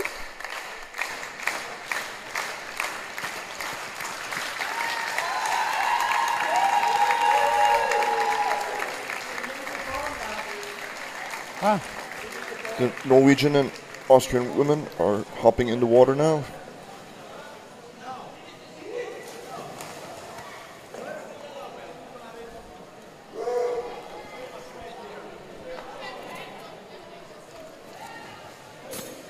Norway are the defending European champions, so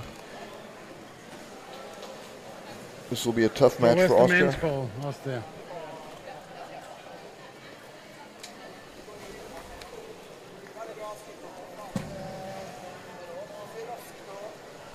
The referees put the women's ball in, which is slightly smaller. Ready up here?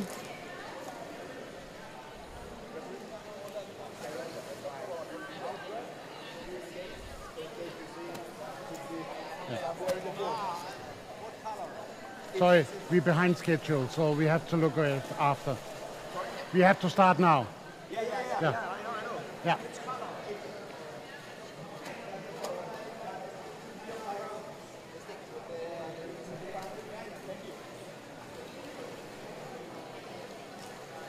I don't know what they were discussing, but Referee ready? the referees want to get this going so that we can get back on schedule.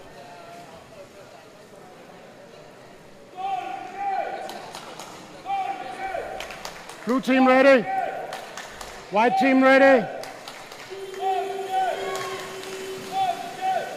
First to the ball, Norway.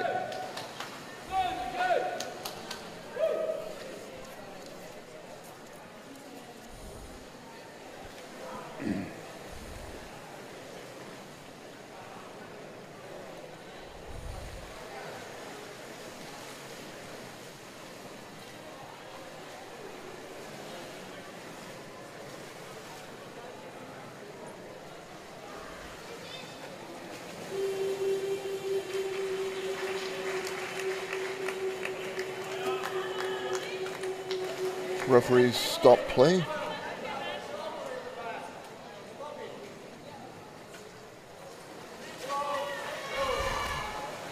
Free throw, blue team. Warning for white team for shoulder in the basket. Okay. So right off the bat, shoulder in the basket and a warning, but no penalty shot awarded.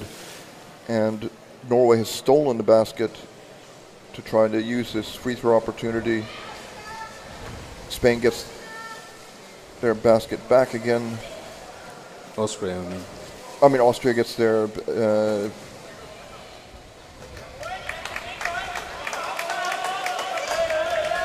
oh, the goalie has a chance to swim out with it, and she does.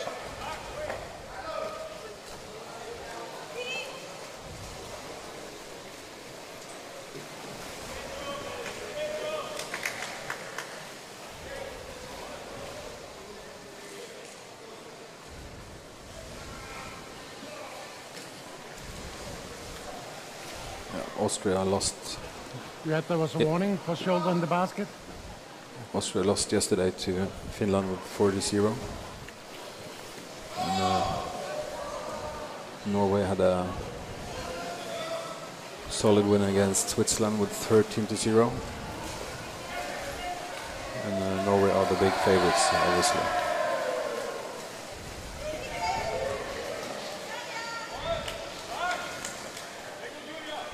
So you would expect Norwegian women versus Germany in the final? I think most people expect that. And then maybe Finland as a dark outsider. Right. I might be wrong. That's Mari Brattteig passing over, nice pass to Katrine Raskmajo. There is the first goal. Goal, blue team, player number 15. 15. Katrine Raskmajo, as you said. Very. She's a good goal scorer. Experienced player. Yeah.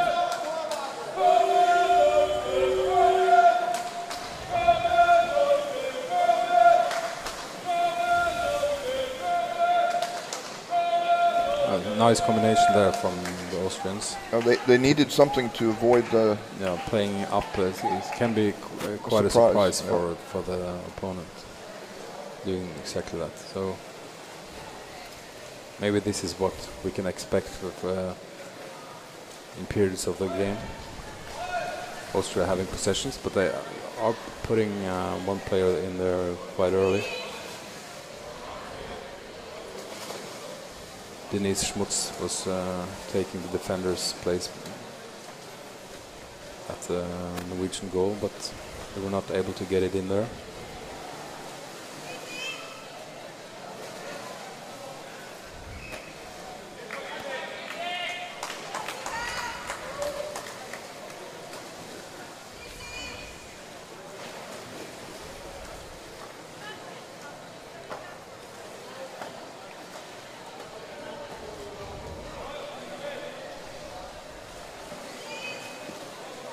Ball being tied up by the Austrians, won back by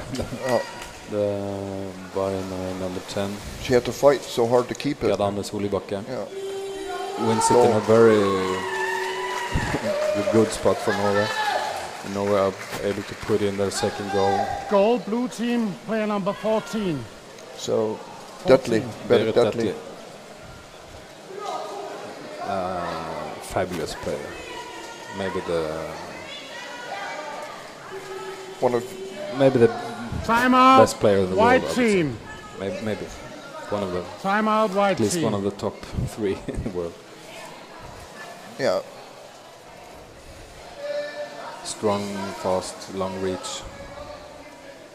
And I remember a Champions Cup years ago, Christian Schaefer said, beat it deadly.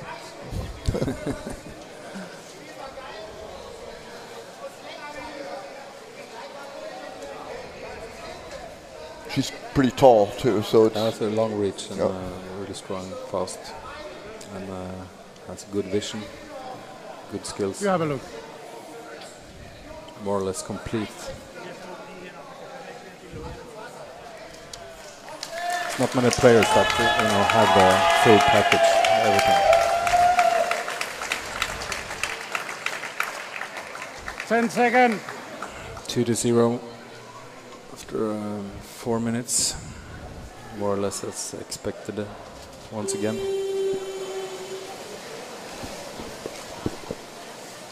But what can Austria offer us? Being stopped early.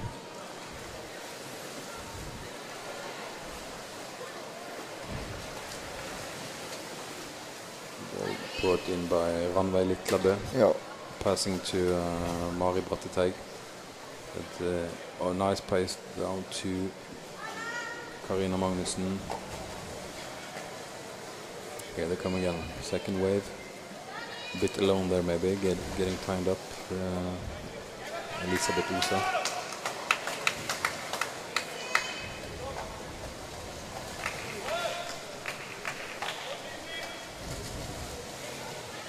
Ranveig Litlabø doing a great job keeping the ball within the team. It's nice combinations, really very impressive. I think what we've seen so far from the Norwegian women. Player number 15. So that was Katrin Rasch Moya, her second goal. Her second goal. I think they have are performing better than what we saw from them yesterday. The Austrians can't really keep up with this tempo. The quick combinations and really at a high pace. It's really hard to defend against. Here they come again, Cecilie Skåre. Gets it down to Gunhild Litlabø. Susanne Endelsen, one of the younger players, number 23. She was here as a commentator last time. Oh, really? Yeah. At the Nordics. Was it the Nordics that was here? 3 years ago. Austria is able to win it back with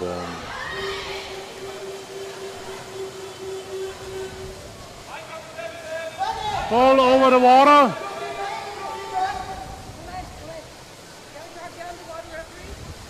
No, not now. Free throw given to Norway. Well performed.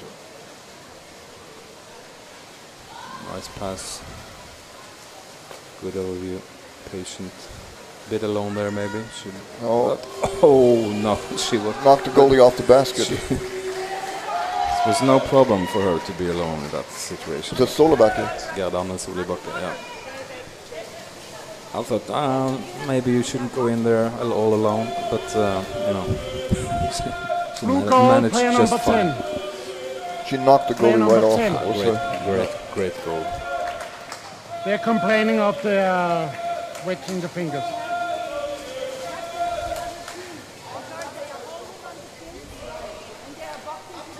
Yeah, okay. We look. The Austrian coach Birgit ready? Wittke are complaining to the referees about holding fingers and hitting, I think. Hard for us to tell from here. Well, the expression wedging the fingers, I don't know what that means. Sorry? I could hear the complaint was wedging the fingers, but what does that mean? Wedging, okay. If you hold, That's the dangerous play. yeah, you can easily hurt a finger if you pull one single fingers and twist and turn. Yeah, that's, people don't like that. A lot of Norwegian players around the Austrian goal now, Yeah. but the Austrians are able to tie the ball up, get it to the surface, maybe try to regroup the defense, which they do. The goalkeeper is still there. Goalkeeper with a shoulder far down in the basket, should have been a penalty. And there's an attack on the neck there, choking. Yeah. Attack on the head. Yeah. So Blue free throw. Sophia Bartenstein, she was definitely choking her.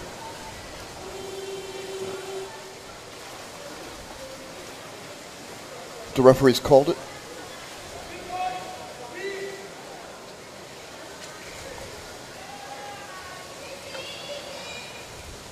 Lost overview there, the Norwegian player. Was, Her but teammate got the ball back. They win it back soon. Over to Mari Brattteig. To number Susanne Edvardsen. She wanted to pass it underneath, but there wasn't any room there. She looked, but she tried. But Good spinning there.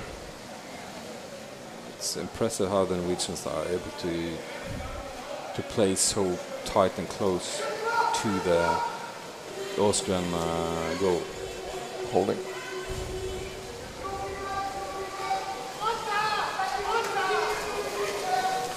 Holding. We should congratulate Cecilia Skåre with her birthday today. Happy birthday. Happy birthday, Cecilia. We will not ask how old you are. Cecilia Skåre, the very experienced player, number 13. And she has a son who's playing here too. Yeah, Otto. So that's the only mother-son combination.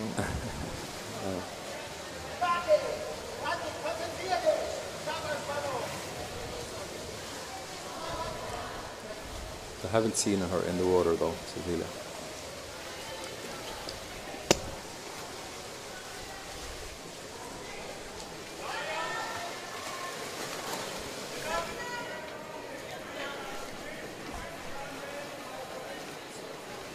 All right.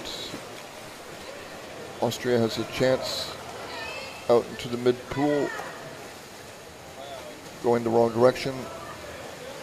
The ball bounces to the bottom, and now there's going to be an attack on the goal by Norway. Austria manages to pick the ball up off the bottom. Oh, it's really tough to get by. Before checking, she gets through.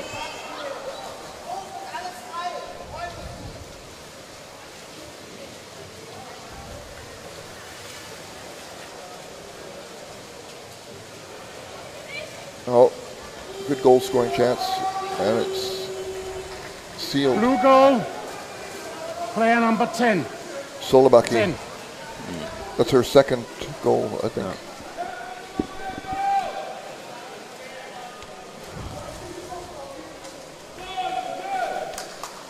I cannot hear what the Norwegian coach Marius Gård is saying, but he should be quite happy, I think.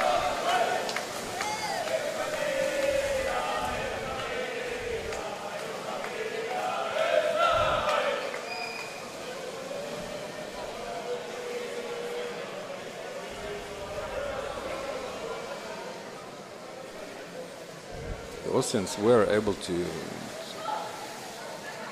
play 4-0 against, to lose only with 4-0 against Finland yesterday. So not a bad result. Not a bad result. So might say something about the strength of Norway compared to Finland.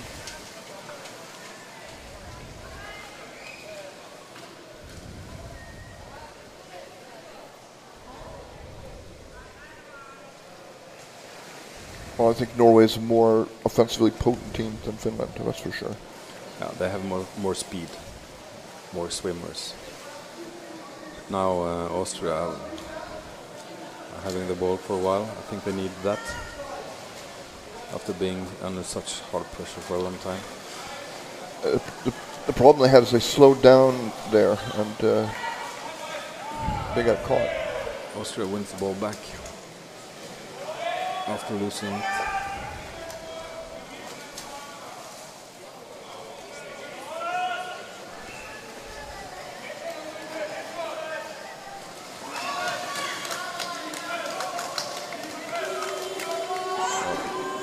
Great goal by Berit Takle, in full control. Goal, blue player 14. Are able to grab the goalie's shoulder, get a hand under the goalie, and just jammed it in. Moves her just about enough to be able to squeeze the ball in. The take on the head, wide free throw.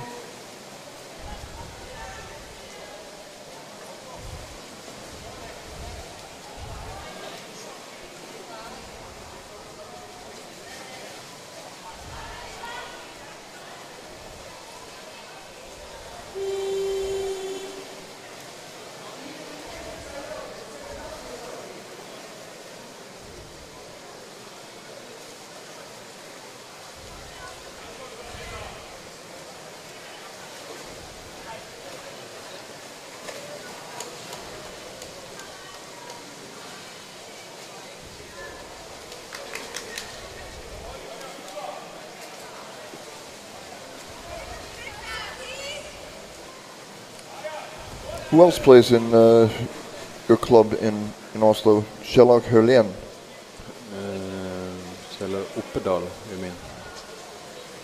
Yeah, number 9. Number 9, Kjell Oppedal, the defender. He plays for Akkuran also.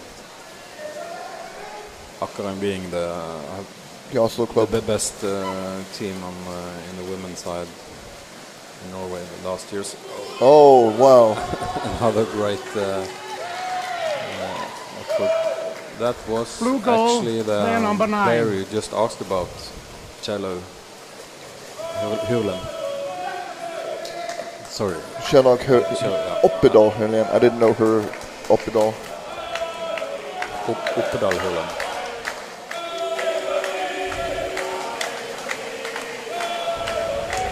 Great goal. I guess she heard us talking about it. She heard you mention it.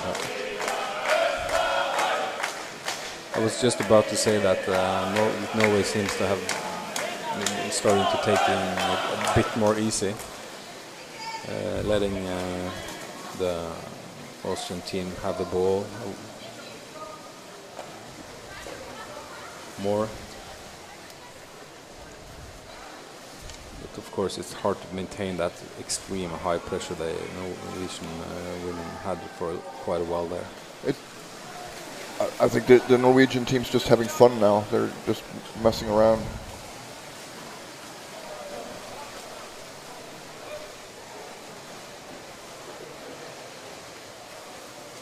like a practice, really. Yeah, it's like a morning swim for them. Yeah.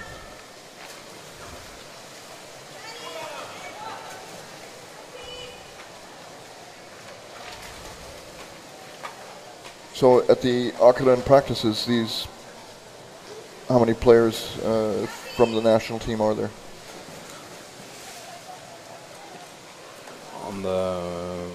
From the women, you mean? On both sides. Both quite a few. I don't have the exact number, but maybe 6 or 7? at least in total.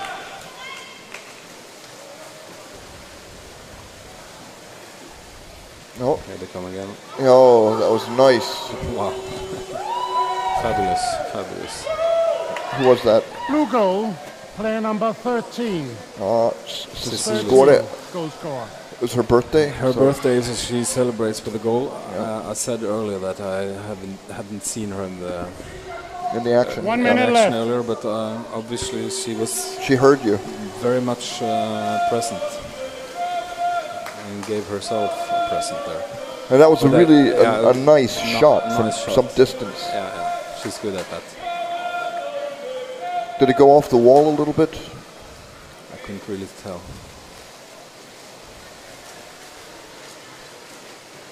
Number 7, Gunhild Litlabøs. Nice pass. And that's Marie. And it was Susanne Edvardsen. Yeah. So everybody is scoring. Yeah.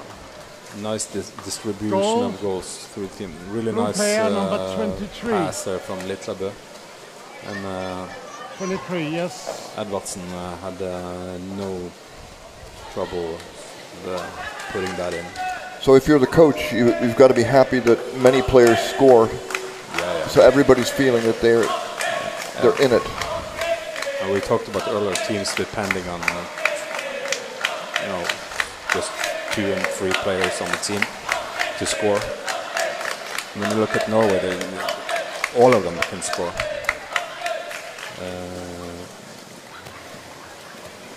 It doesn't really matter who are in the scoring positions, scoring situations, because they all have a really great techniques when it comes to finishing.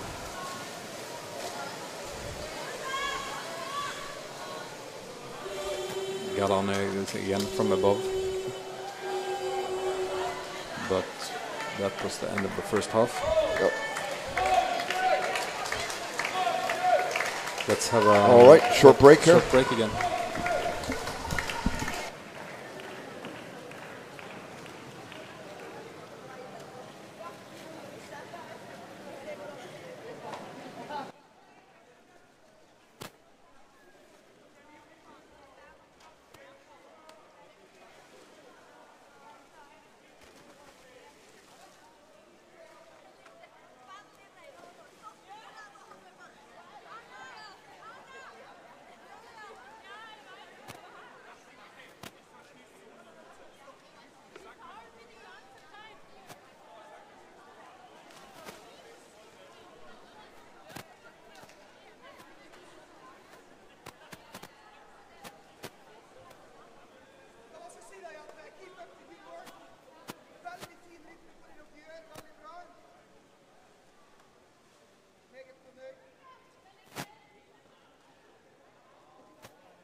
Hello.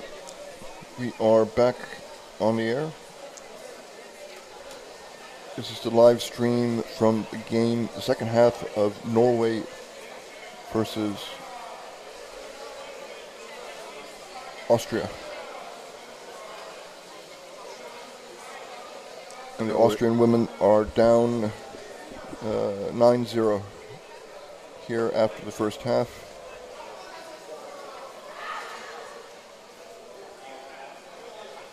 Yeah, a solid lead and a good performance by Norway. Very nice goals. Yeah, some really nice highlight reel goals there for Norway.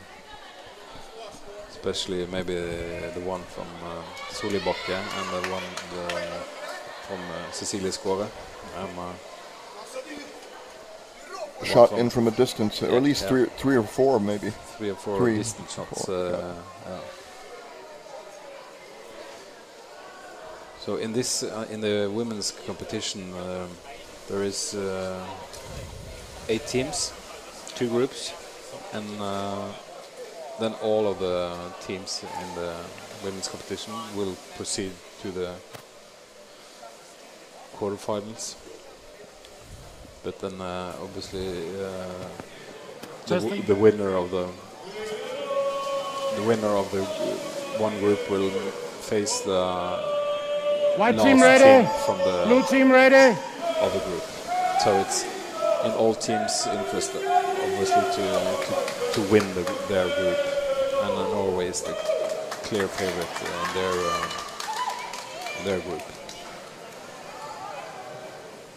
And they go out hard early again in this in the second half. That was a set pattern there. Yeah. Christine Nergård came set in. Play. And Norway are given penalty. A time penalty.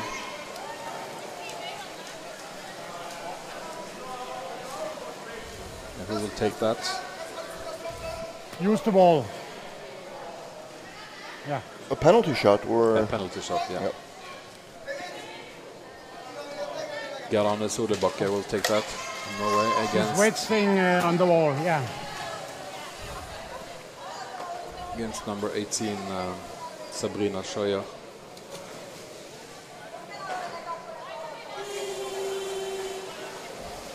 Goes in quite from angle.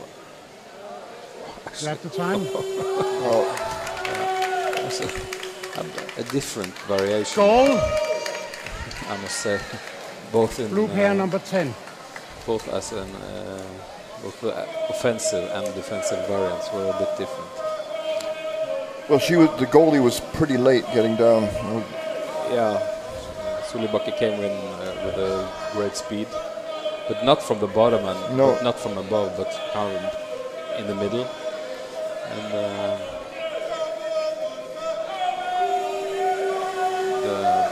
Scheuer was not able to cover the goal at all. No.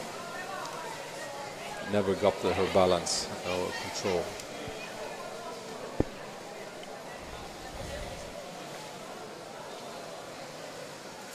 Norway gets the ball.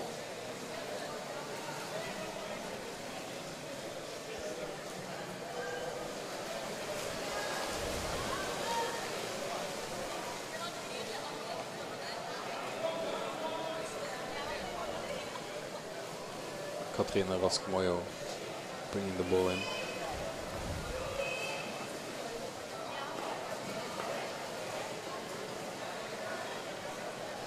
What a terrible struggle for the. Yeah. Quite a lot of struggle there.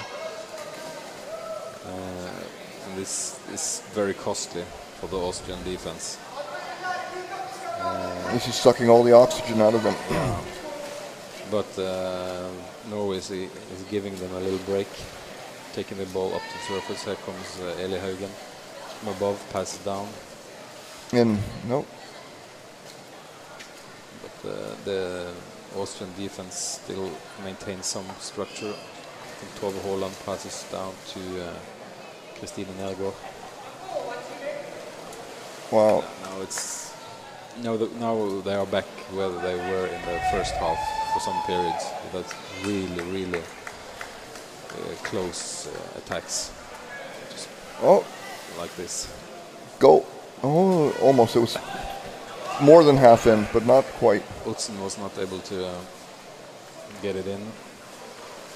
Tries again. Been down for a while now. Good effort. Another try from Litlabø.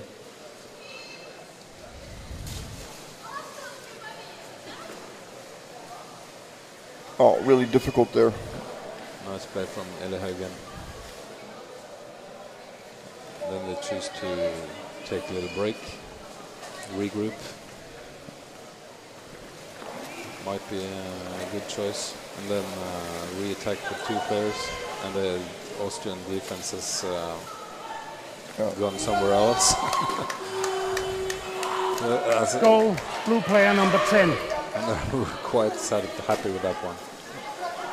You see, they brought the ball up just to lure to trick the Austrian defense out, and they took the bait and just left, making it very easy for Norway just to swim in 2 players more or less alone with the goalkeeper. Was it Solebak who scored the last one? Anyway, it's now I'm not sure. 20, over 20 points. No, it's 11. 11.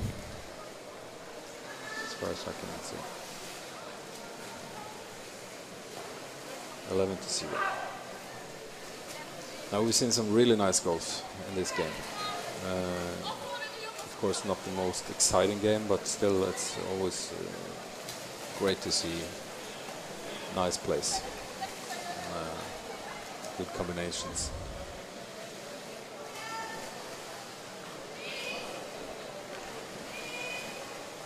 Mari Brattiteg passes to Utzon.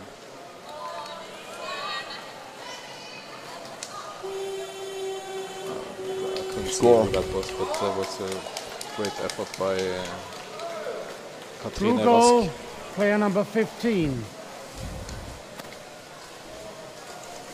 Hoyo again.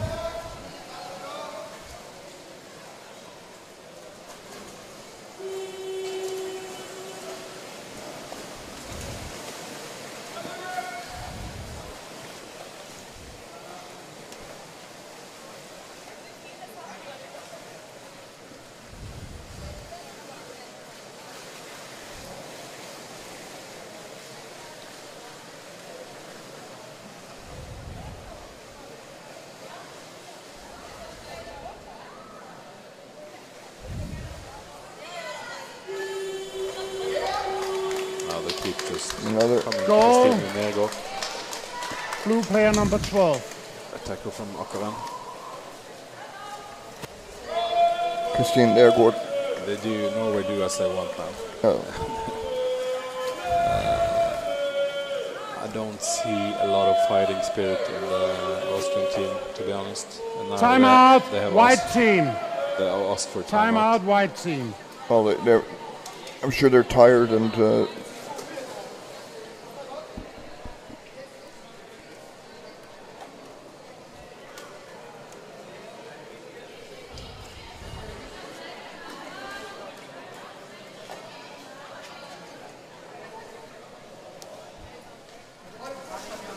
It all becomes a blur together. So I honestly thought that the number of goals was doubled by now. But yeah, so. What is it now? 11 or 12? 13. 13. This was obviously a timeout that Austria took just to have a break, because they are not talking at all, just resting. They just needed that extra time to catch their breath.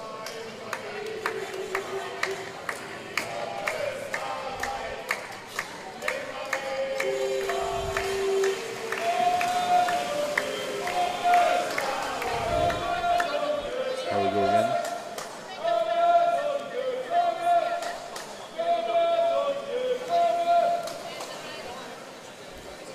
In case you're wondering, Amanda Barsten's not playing because she's taking a year off from competition to work with juniors. Oh. So she could come back for Montreal, but she's not here.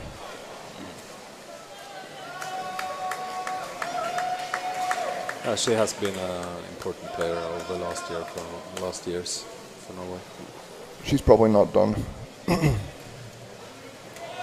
Oh, she's still young, has many years in front of her.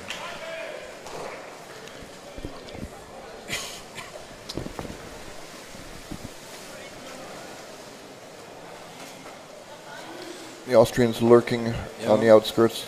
Yeah. Norway's under no pressure to go and fetch the ball. Will they try to go in to get a goal, or will they just try to keep possession and kill time, but they are not able to do either? Because here is Norway coming at 2-on-2. full speed. Pass over. To Utzen. Going over. They've got the goalies back if they can get the ball down. The goalkeeper is off. It was quite close. Well done. Well done to get it out there by Shoya.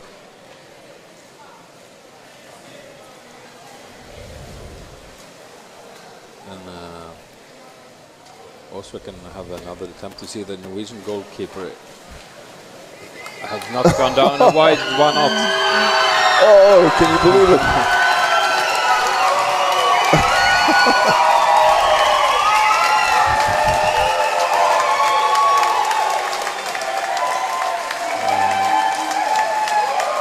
Goal white team.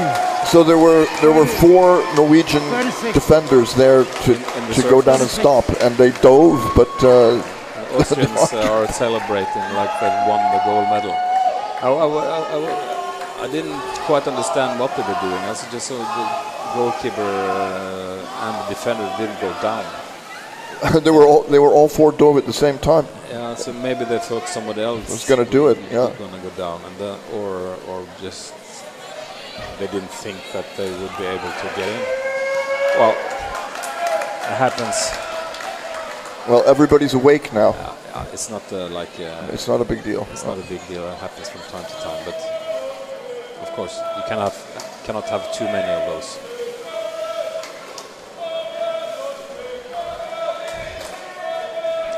This will probably just motivate them more. Great goal there by that was Marie Brattevik. Blue goal. So I mean, the way she threw that in, it was almost like we're disgusted by what just happened. And you know. Yeah. Oh. Yeah. Marie is also a great player, quick and really strong for her size, and reads. She didn't even look at the ball after she threw it. It was just. She just knew that it was in. Yeah. Wasn't worth checking. No.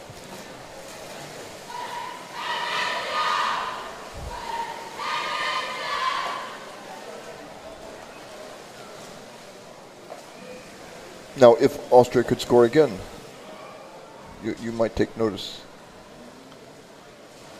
Yeah, 1 or 2 more, then it's concerning. But Utzen is no.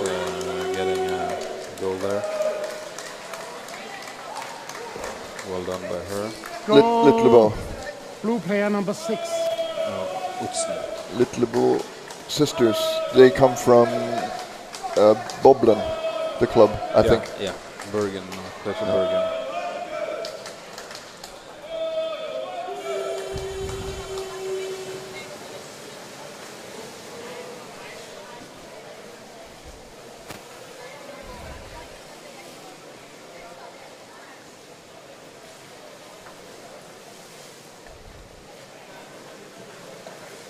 Austria once again trying to put together something, but Norway puts up a high pressure on them early.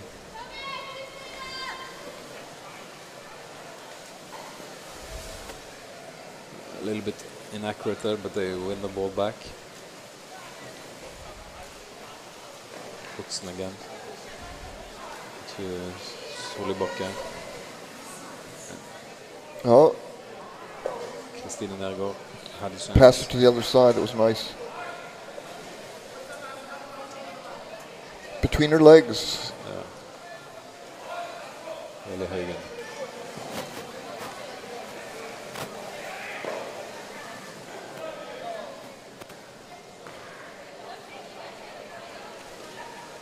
Norway is keeping up the pressure with 6 minutes to go. 15-1 so far, solid lead. Never Any doubt? No. Never any doubt. Not very exciting game, but again a lot of great goals.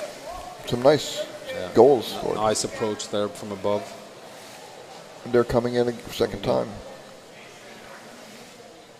Christina Nergo is Held on to it. Pass. Oh, 23. Susanna Edwardson. A lot of attacking from above now. Yes. I wonder if that's something they have talked about, Or they're just eager to score and they're not patient.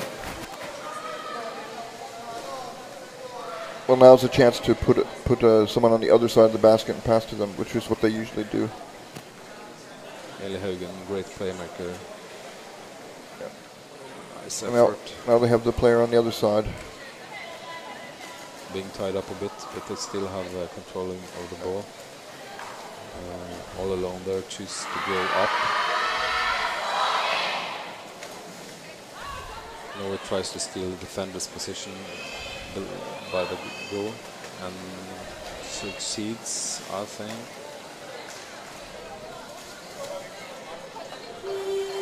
And there it is. Finally. Goal, blue player number 1. Ranveig Litlabø scored. Defender from BSE Boblen Bergen. It was really a tough pressure there from Norway. And Austria are forced to make a substitution, I think. Looks like one of the players are struggling. Number 18, Sabrina Scheuer, seems to be in some discomfort there. Yeah. Sometimes you can get cramps in your calves and things like that from extreme exertion, or her shoulder. I believe she hit her head also yesterday. Okay. Didn't she? Yeah, there was one player out. I don't remember if it was her, but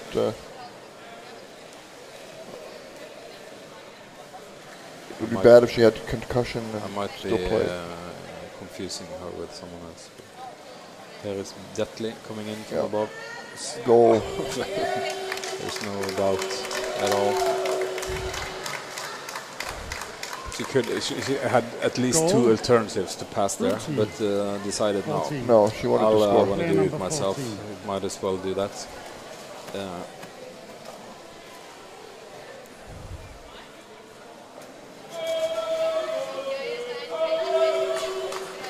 Norwegian fans are happy.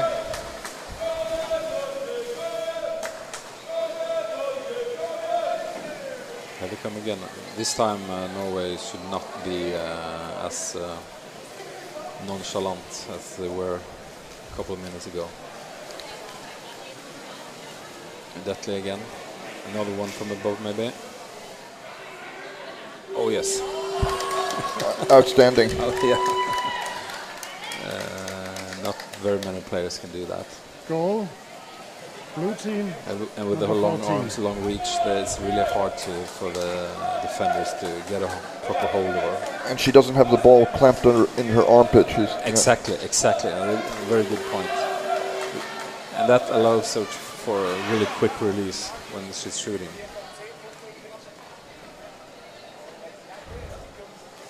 So there was no Austrian forward to sweep in and grab the ball from her. No, they're not able to get close enough. Well played there by Oppedal Hulland.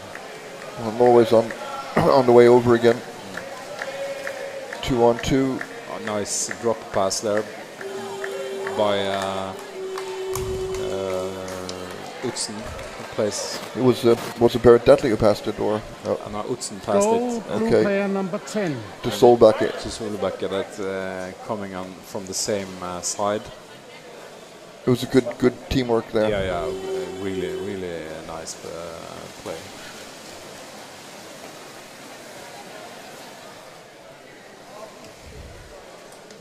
I think the full game could just be one long highlight reel, really. Actually.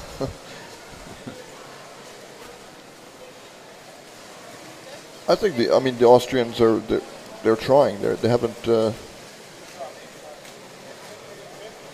They haven't stopped playing. Of course.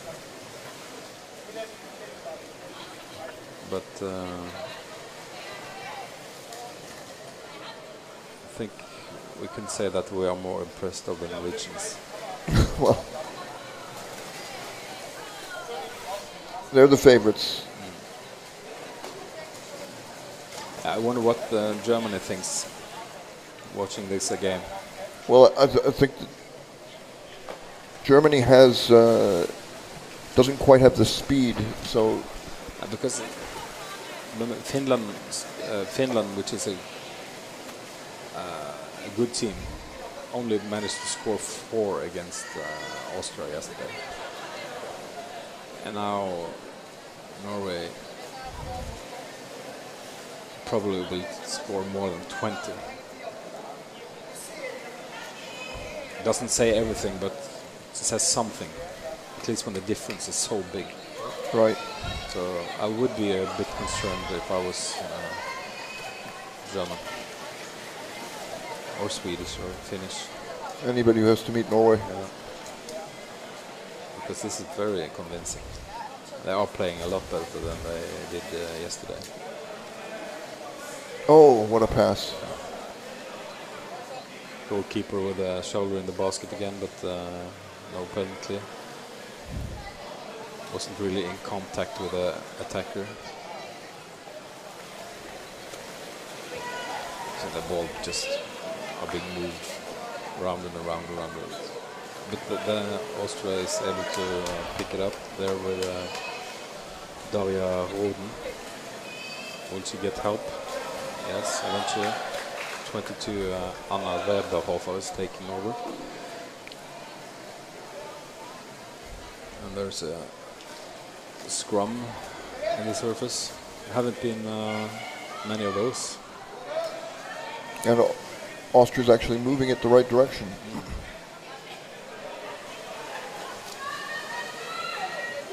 And now the Norway should be in place, but there is a stop in the play. The Norwegian fans has brought up the trumpets. Yeah.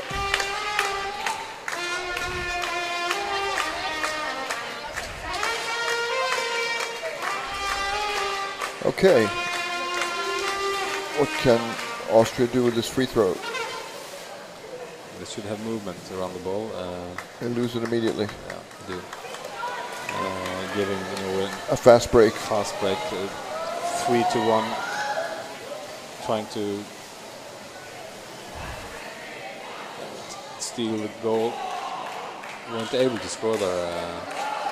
But 4 seconds, 3 seconds.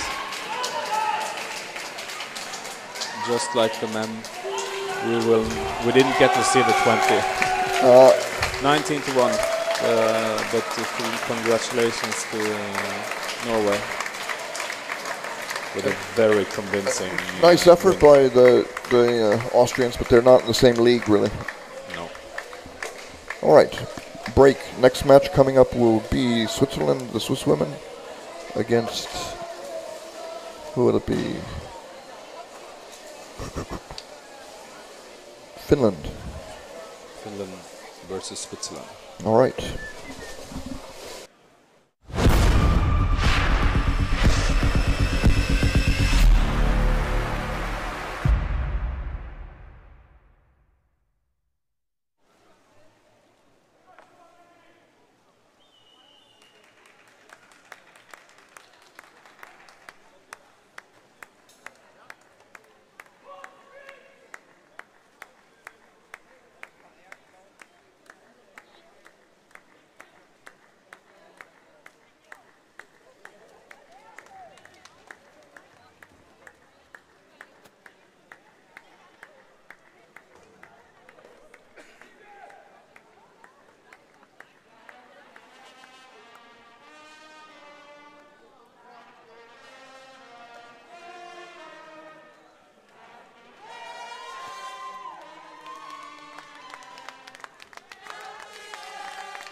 All right.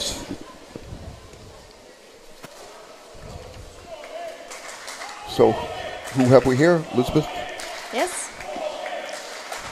And Let's see, the game's beginning is Finland against Switzerland.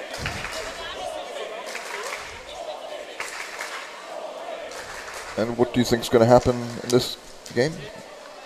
I would say Finland should be the stronger team, I would reckon. I agree with that. I think I'm interested in seeing how Here's the lineup of Switzerland. Yeah. see how 1 minute. how 1 the minute. Finnish will play in the attack, if they are good at scoring goals and how many it will be, or if they struggle to score against Switzerland. One of the questions is what sort of strategy will they have? Will they be trying to control the ball and not take risks, or will they try to score and play a more open game? And And also, like, it could be a strategy to go in a lot of people, or if it's easy for them, they can go in one-on-one. So yes, hopefully we'll see a lot of team effort and that they play together in the attack. Both teams ready.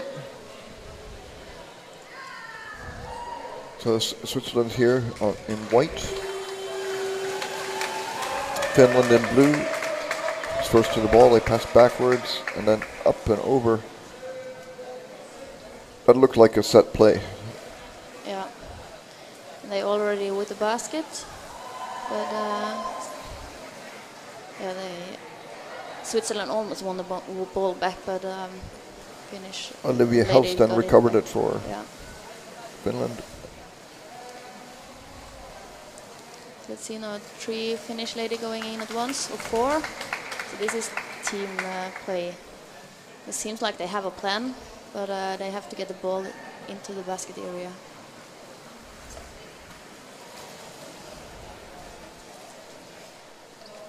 And Switzerland managed to win it. Yeah. And it comes Harley 2 against 2. No, it is attacker.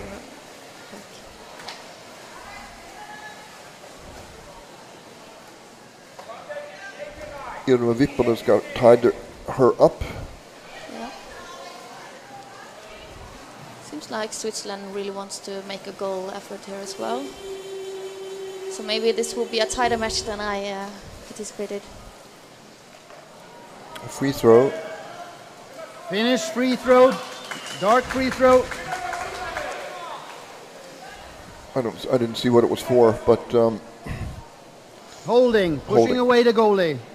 Finnish Yeah. free throw. Pushing away the goalie. Holding. Too much movement on the Finnish basket, so they pushed the goalie away without having the ball. Let's see now if Finland can make an attack. It seems like the Finnish lady has a plan, putting a person in before the ball comes in.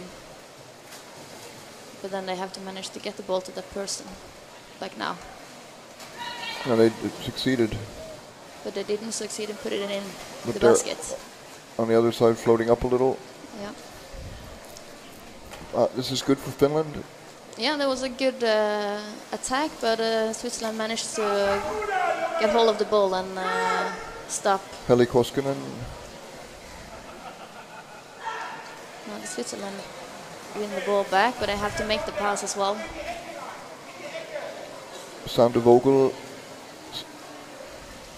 She's not able to hold on, but Finland's back in their faces. And she waited for the person to get in under the basket, and then she goes and tries to make it in with the ball. It seems like Finnish have a strategy on the attack.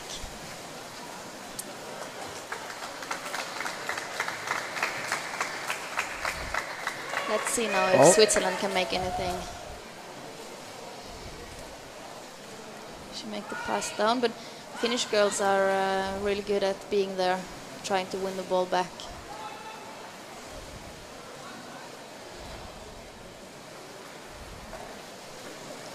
So the Switzerland girl doesn't manage to get time to get the ball all the way into the Finnish basket area.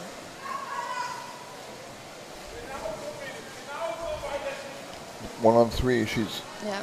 It seems the difference here now is that she went in all by herself, while the Finnish girls, they went in Together, three yes. at the same time. So I think that would be a better strategy the Finnish play. Yeah, one against three is those are poor odds. Yeah. My ball drops. Okay, fast break. Yeah. No. She changes directions. Now it's 2 against a bit late defender.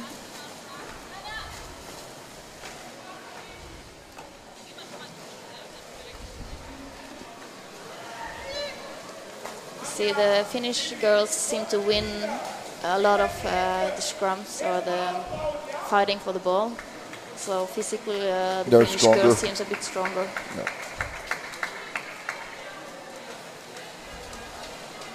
Let's see, now it's 3 in attacking. And new Finnish girls are coming in after. So the attack doesn't stop even if the 3 is who started it goes up. New players come in and keep the attack going. But this is when she takes the ball up in the corner. This is often, you do this often to start the attack again. Right. You think, okay, this is not going to be a goal, and then you go up in the corner and you start again and try to start a new Out of attack. bounds, That's playing outside the area. something usually a team Swiss does. free throw. Yeah. White free throw. Out of bounds. It was, ball Swiss free over throw. the Out water, of I bounds. So that somebody lifted the ball too high think. Yep. and it was out of the water. How much of the ball has to be out of the water before it's called? I'm not The whole sure ball. actually. Not have a lot of. A little bit of the ball can be out of the refereeing, but water yeah, and they won't I call think, it. Yeah. I think when you see the most part of the ball is over, I Out, think they'll you call have, it, yeah. But if you just see it in the surface, I don't think it's out.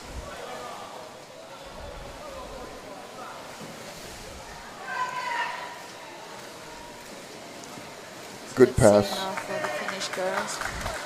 I thought maybe Finland would have scored already, but the Switzerland girls managed good to job, defend, yeah. defend themselves. Let's see, there's a lot of blue players there now. And she get the ball under the basket. In it goes, yeah. A really nice play for the Finnish girls. So it was Jenny Frondelius. Goal number 2. Finish number 2. Goal.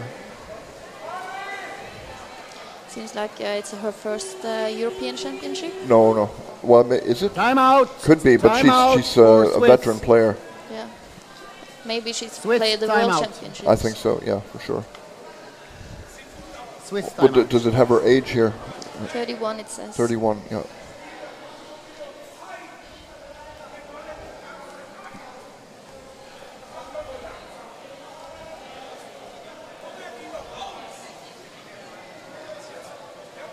So it's a timeout. I'm not sure who made it. Probably Switzerland.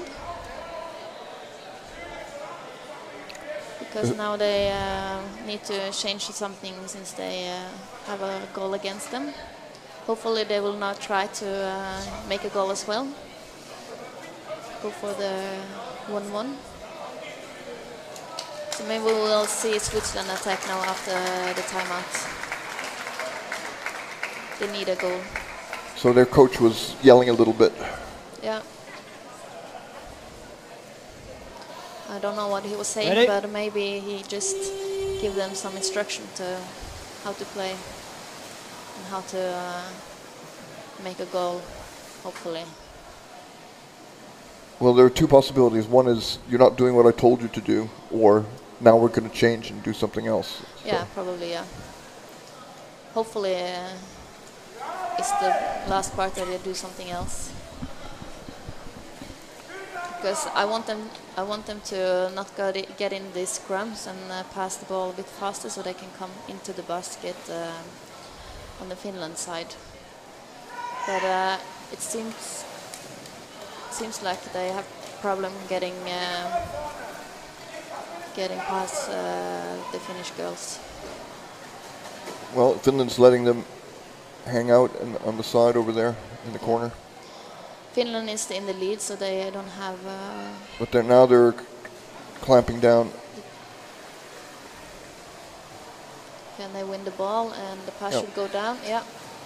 And they're coming. A lot of Finnish girls are swimming over. So let's see if this is going to be a attack at once. They're one all the way at the bottom. Well, no, Switzerland won the ball back. So sometimes you can see that players, they clamp their legs around the other player's body and squeeze. And then it's really hard to get it out and do a good pass to your teammates when someone Pushing is down all on the around head. you. Yes, and it, White free throw. Swiss free throw. there's a Pushing feeling of down on the head. suffocation. So you don't, Pushing you down can't, on the head. even though you're not Free breathing, throw. you feel you lack air. So it Yeah, it changes your blood pressure. Yeah, you could be a bit stressed, or you just want to give the ball away and get Away, air. yeah. And, yeah. But I think the Finnish girl is are really good at trying to win the ball back as soon as they lose it. So they try to win back all the way on Switzerland side when they lose it in an attack attempt.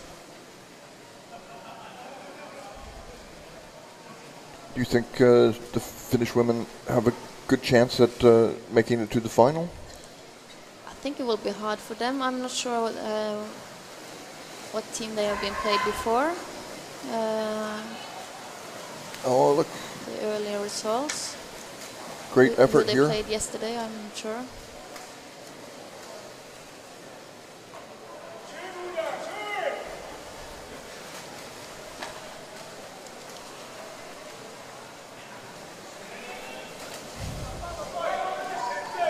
Maria Pessola, she swam a lot.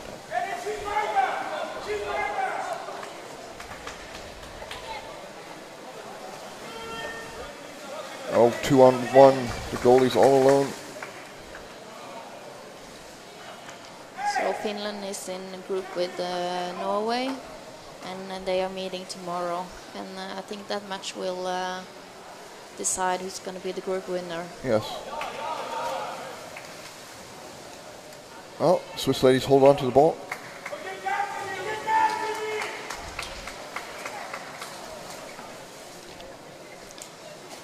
At the moment, scrums like this will be a benefit for Finland because they already have a goal. So if Right. the time just runs out in this type of play, then Finland would have won the game. Switzerland is more in need of a goal. True, but on the other hand, because Finland's more likely to score goals, it's important for them not to fall behind too much if they wanted to win. But maybe they.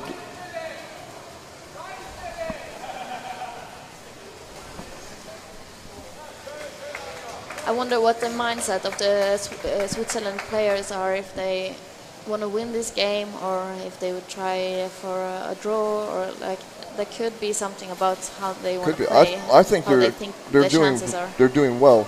Yeah. I mean, considering now that what is it, 2/3 of the first half are gone, and they have only let in one goal. That's Yeah. not bad. And they keep defending themselves, but this is no defender under there and should be a goal. But there was a good work for the goalie. She turned around and kept them away. That was a big chance for Finland there. It was. And the ball's right above the basket, which is not a good place for a scrum for. Yeah. If Finland get it out there, it's really really scary for Switzerland.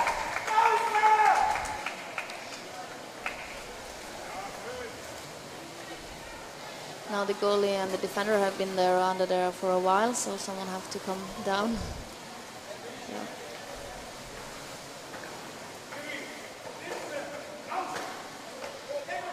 And again, the defender now is they've there. got it. But again, they Good didn't work make by number the 22. That's Ellen de Riet. She came in at the right moment. Yeah, I to rip think the ball probably away. she was an attacker and just stopping the... Yeah, that was her job, and she Yeah. did it.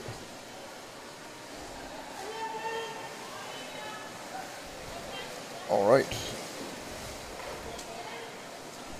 Let's see now if Switzerland can make an attack. But she's all alone. She held up, moved the ball But around. that's yeah. a good call waiting for a teammate, because if she went in there alone, she probably would have Lost the ball. yeah. So let's see now if they can make it as a team. Oh no. That was holding. No, that was quite lucky, because Holding. I think if it was not, I think the Finnish girls would have Got it anyway. Yeah. yeah, and Holding. have a quick Swiss free throw. attack. Yep. Well, she was clearly holding it though, because she wasn't moving forward. She was trying to get to the ball, so it was too obvious. But it doesn't matter for Finland. But it also 1-0 is a scary lead, because just one goal and it's changed It could. the whole game. So if Finland could make another goal, that would be a more comfortable lead. The Swiss women have got to be quite happy, I think, at this point. Yeah, I think they should just keep their defense on track. Sometimes the defender isn't there at the bottom, and then the Finland get big chances. So if they can keep the defender in place, then it's harder for Finland to score another goal, and then they can work on having an attempt themselves for an attack.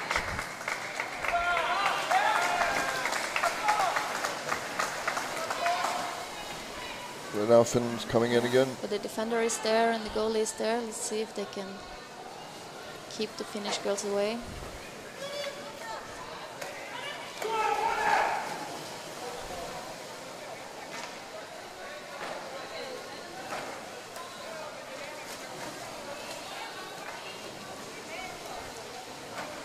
I can see, I play attacker myself, and I can see that the way the Switzerland woman plays attack now, it's very easy to always be aware of them. Coming from the same spot. Yeah, and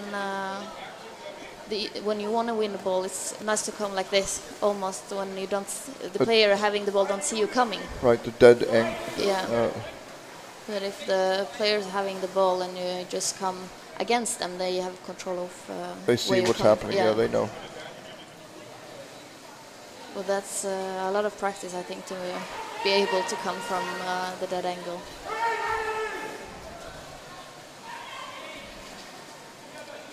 But this scrums, I think, is beneficial for Finland, because the time will run out, and yeah, they are in the lead. Yep.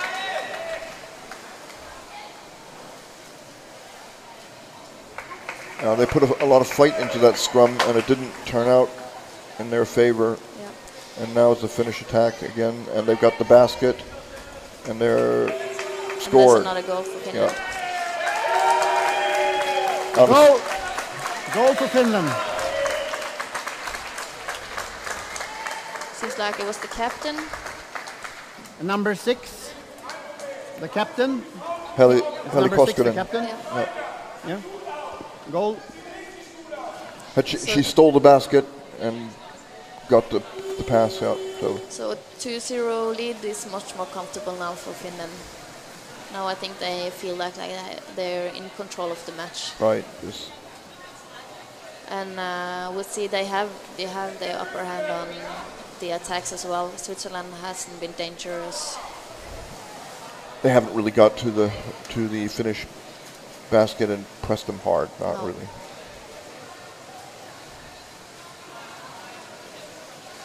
Here, pass behind the back. She's going over.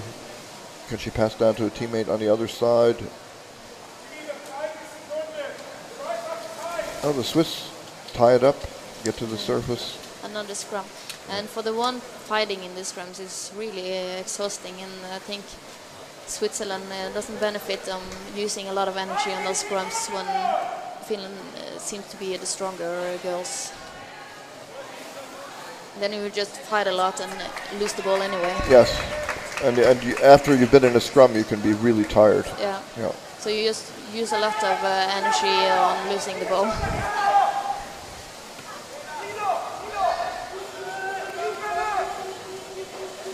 But I can understand that they want to. Number 5, they want you're to have pushing it. on the They head. want to take it. Number but, 5.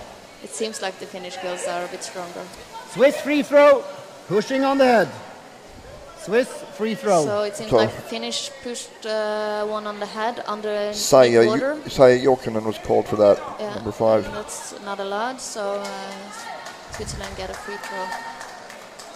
And that's when the referee points out a particular player. That counts as a warning, even if they don't say it. Yeah. Then they should be more careful about it. The next time they do it, they could go into the penalty box. Okay. That's And the first halftime. half's over, 2-0. Yeah, that will be a more comfortable lead for Halftime. Finland ladies Change now sides. at halftime. Let's see what's happening Halftime. in the next. All right. Half. Shall we take a break? Yeah, we'll be back in a couple of minutes. That they don't clap about the head with the knees. Okay. Because it's really dangerous, I think. Okay. Thank you. Yep.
Inga problem.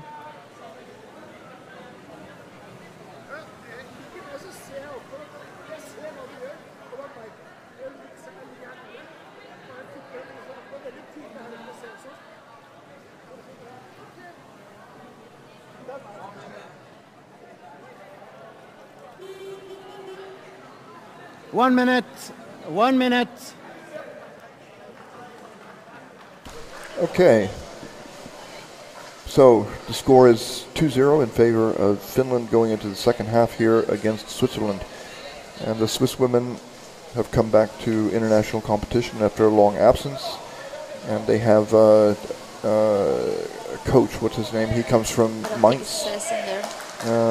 It's only the player in this booklet. Only the players, okay. Somewhere I've written down his name.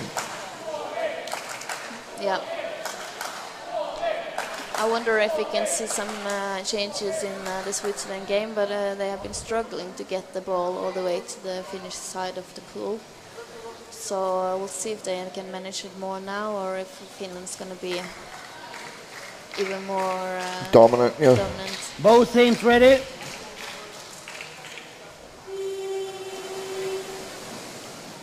And Finland's first to the ball. She's much faster than the Switzerland ladies. Yeah.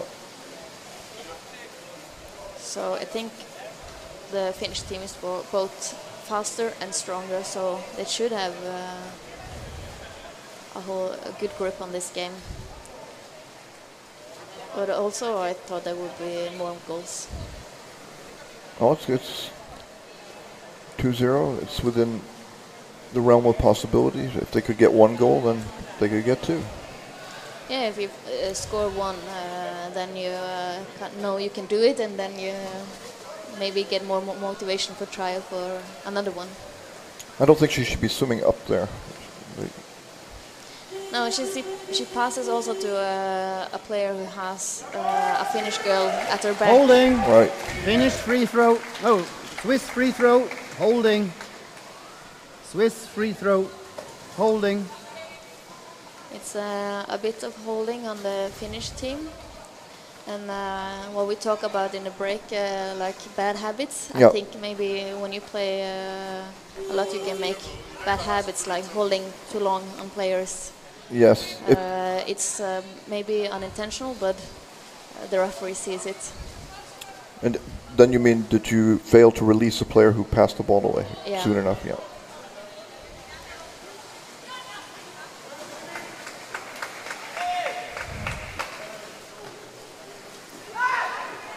So now the Switzerland almost, but she doesn't go in. She turns and swim out again. It seems like the Switzerland team doesn't have a plan for how to attack. They just swim around each other and... I think that was Isabel Morgenstern. And now they almost seem like they made a scrum with themselves, but there is a Finnish girl in there. Yeah.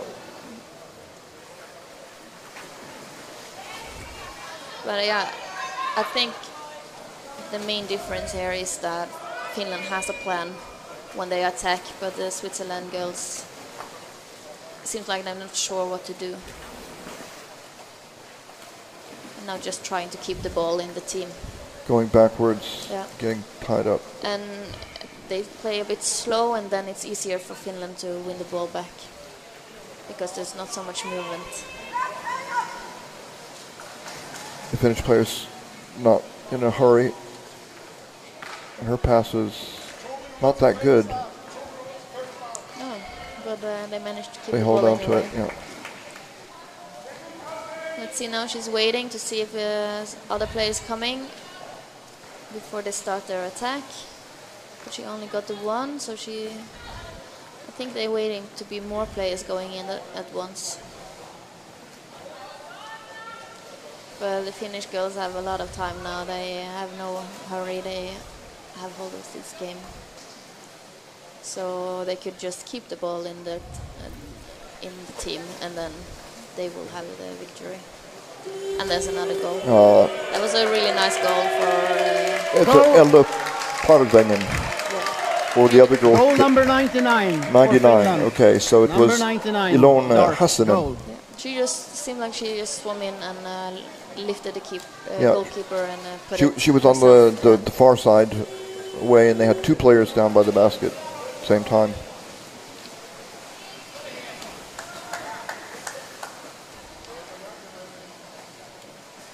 So now 3-0. So the Swiss women need to they need to score now if they want to get back into this game. Yeah, I think this shows that Finland have everything under control. They doesn't have a hurry to go in. They wait for the right moment, and then there's another goal. While Switzerland doesn't seem to have any plan, so I don't think they will make the goal. Who's in the group with the? It's Norway, Finland, Austria, and Switzerland. Yeah. Yeah. So it's so Finland and Norway is tomorrow, and Switzerland and Austria. So I think tomorrow will be a big match for tightest both matches in this group. And of course, Austria and Switzerland being neighboring countries, it will be important. They'll care a lot about that. Yeah, they will play for the third or fourth place in the group tomorrow, and I think Norway and Finland will play for the first and second. And it has a bit to say which position we end up in, determining who you're going to meet in the quarterfinals. It's quite complicated for the men because there are more teams, but for the women, it's the groups are pretty small. Yeah, it's 4-4, so it's directly telling who's playing who in the quarterfinals, in what position they end up in the group.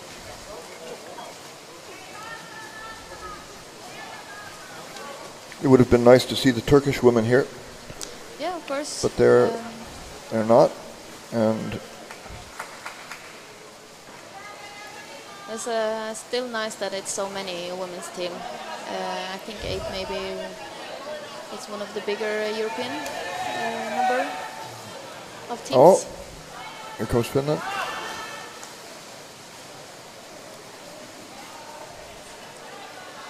And again, she waits for her team. She doesn't go in and take any risks losing the ball. She's waiting for her team to come up, and so they can attack together.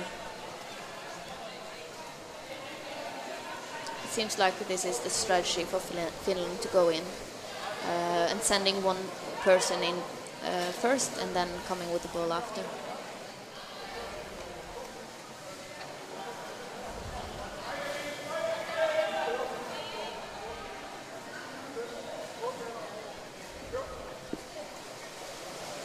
Now Switzerland's grab. She clamps down with both arms.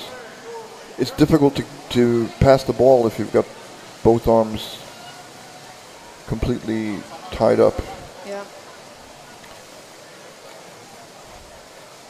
But they did. We didn't see what happened exactly, but let's see now. It's 2 against 2 if they can make. It's lucky she doesn't even try. Christina Arioli. They had a chance to go 2 against 2, but she just backed out and decided to keep the ball in the team instead of trying to score a goal. So it's a bit of passive play from the Switzerland women. Oh, and now they've lost the ball for no good reason.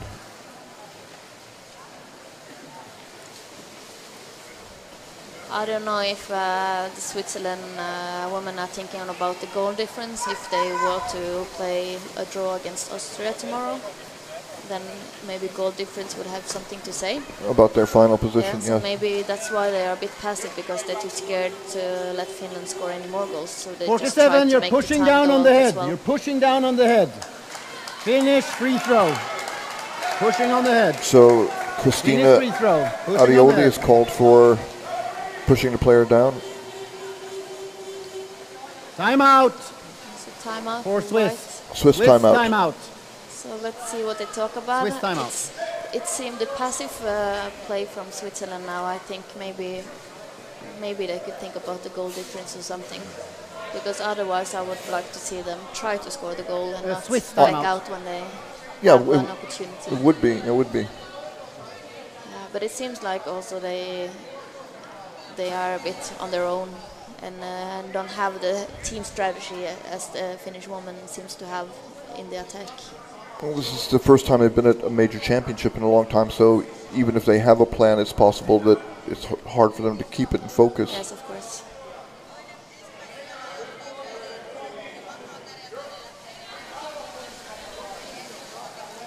Now we are just half 7.5 minutes left. So I think Switzerland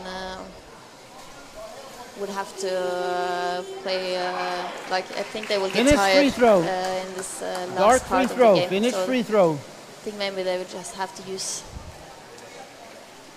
their last strength on keeping Finland from scoring another goal.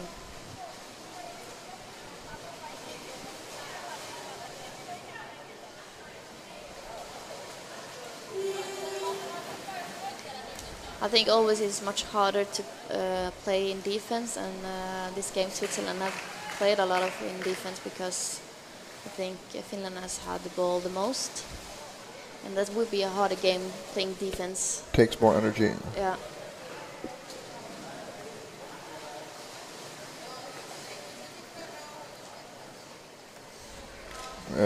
There's a classic legs clamped around her body.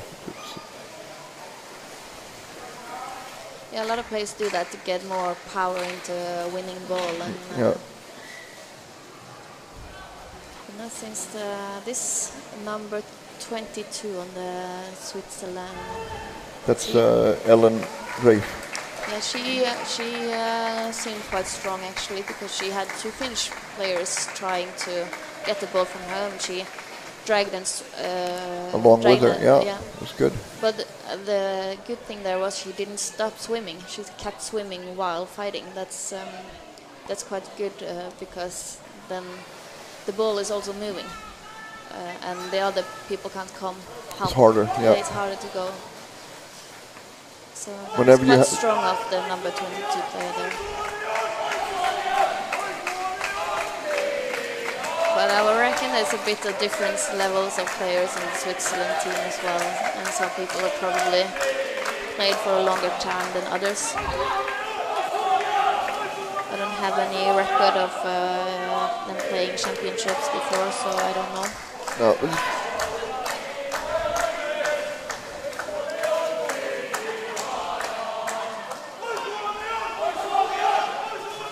Oh.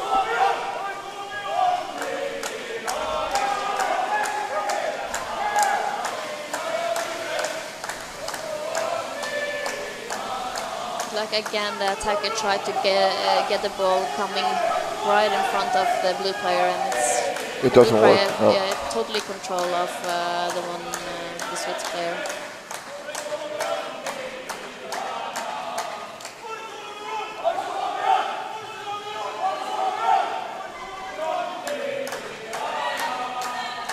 When you can see the person attacking you, you can use the one arm you don't have the ball in and try to move her away from you. Put your hand on their shoulder and push. There's an attempt from the Finnish team, but Switzerland managed to get hold of the ball.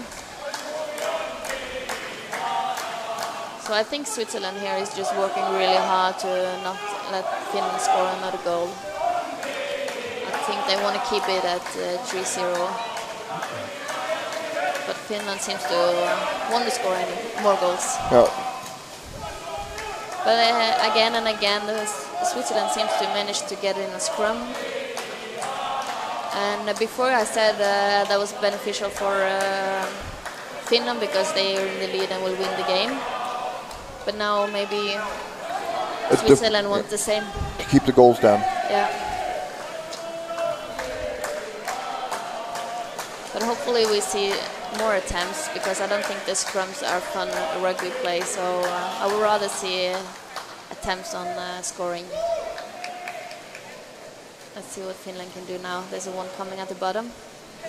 Where's the back? And now she comes down. The pass should have been done a bit sooner, because now the Switzerland team is defense is in order.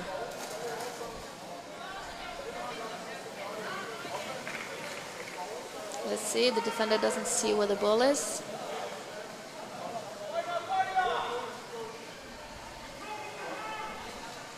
It's going to be another scrum, I think. It's 2 Switzerland player and 1 Finnish player. No, it's 2 Finnish and 1 Switzerland. And the ball just dropped and the defender didn't see it. I think she could have made it if she saw the ball drop. She's lying on her back looking up. Maybe she didn't. Yeah, I don't think she saw the ball coming down. Let's see now, it's nobody on the bottom. I think she should have gone deep instead of trying to lift up in that attack.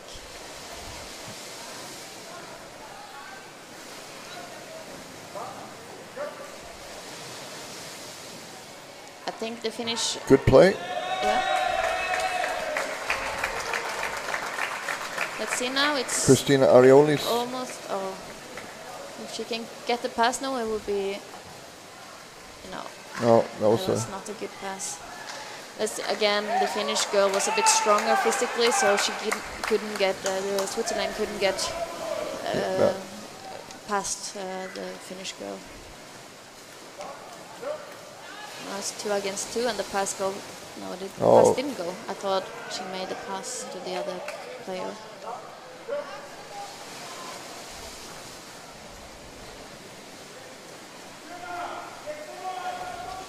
Oh, that ball went corkscrewed off the wrong direction. It seems now that maybe the Finnish girls are a bit tired as well because no one goes in and they don't start their attack like they did before. Yeah. It's much more 1-on-1 now, and I think that's a sign that they're getting tired and just 1.5 minutes left, so I think that's okay. Yeah, it doesn't matter. But that could be in harder matches, could be severe, getting tired and not be able to attack anymore. But it's really hard when you get tired to have the focus and do the team work. Underwater rugby, you've got to be in great condition. So, and this is only the second day of the competition in terms of playing. So. But the games are very long. Like it's 15 minutes effective 1 time. minute. So every time something happens, they stop the clock. So it lasts more than half an hour. Yeah, I've been watching some games being over an hour because there's so many stops. And yes. That's takes a toll on the body and the mind playing so long time. And probably a lot of players aren't used to playing so intensely for so long. Because training is something, but match is something another, different. Yeah. So let's see if this scrum is going to keep out for the last 20 seconds. I don't think much more is going to happen now. I think everyone's a bit tired. So let's see.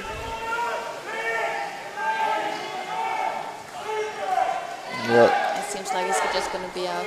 It's your 5 seconds left. Everyone is finished with this game now. Yes. And there's the time. There we go.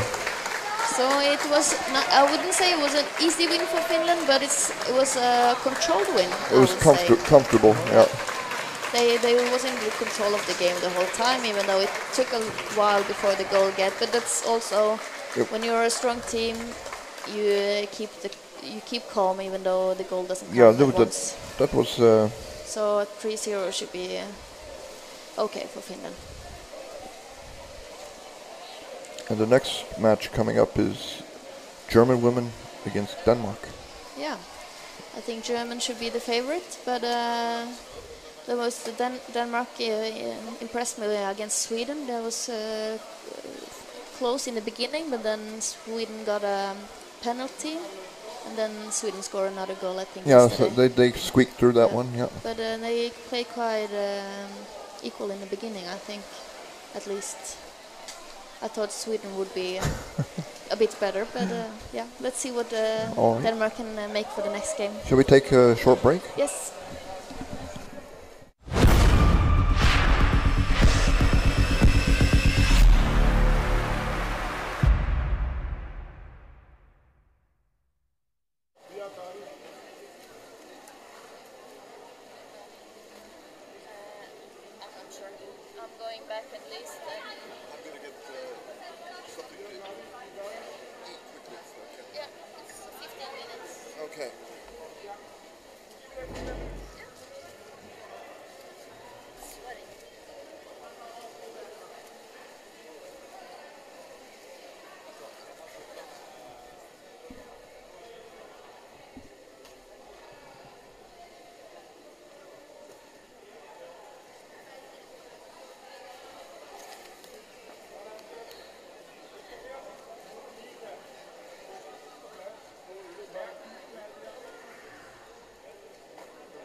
Hello, we're back on the air here.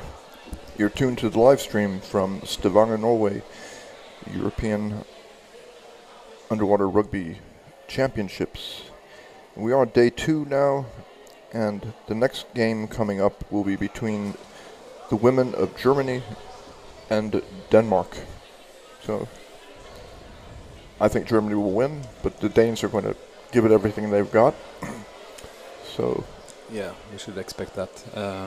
Like you say, German being the favorites in this game.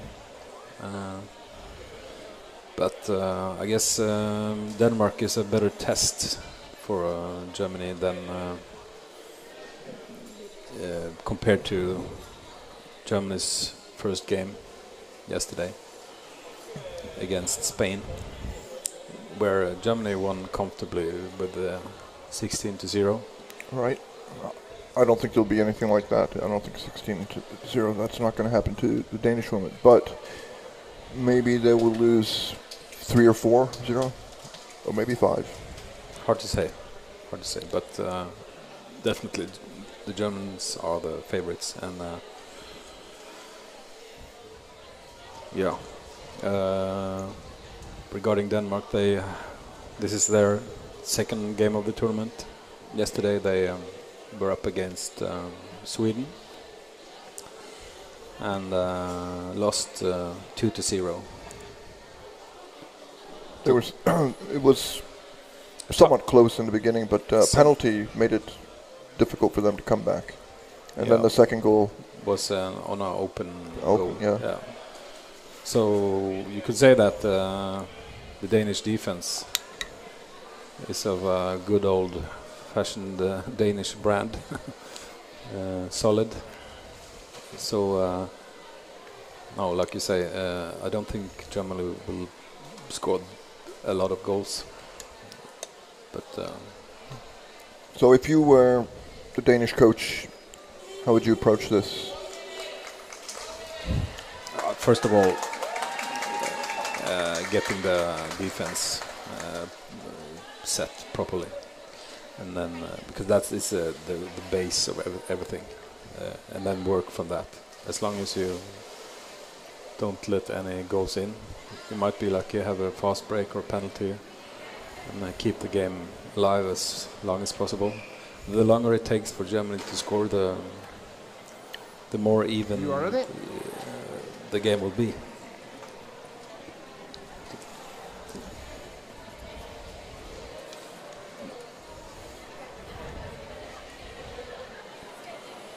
But an early German goal here would mean a lot for how the game will develop. Blue team ready. White team ready. Yeah. Here we go. Germany in blue and Denmark in white. And the Björn Heidam, you can recognize her immediately. She's got the ball.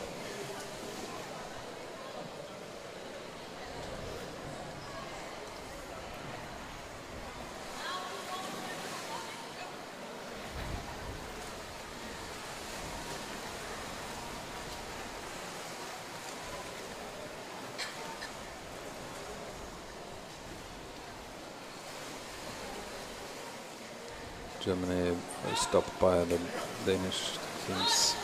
Oh, early there. Dropped down to the bottom. I think she lost it.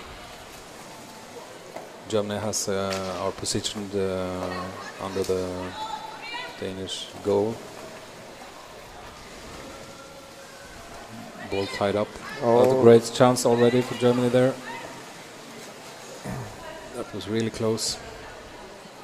Kind of a blind pass. Ends up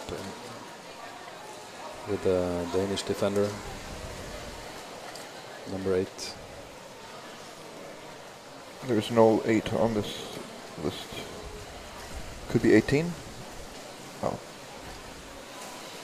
17, Fredrik Reuter is bringing the ball out, trying to.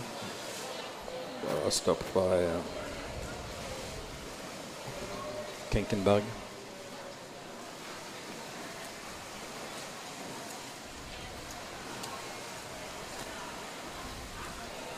Oh. Nice interception there.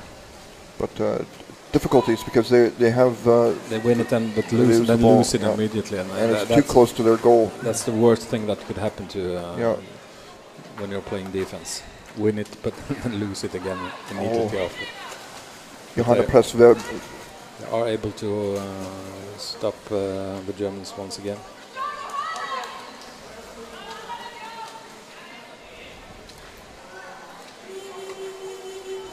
The ball was out of play.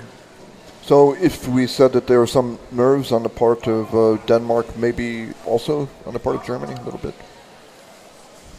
Referee ball. Yeah, sure.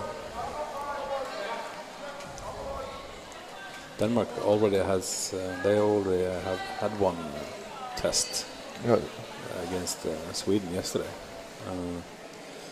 While Germany haven't been really tested. Referee ball. Dommerball.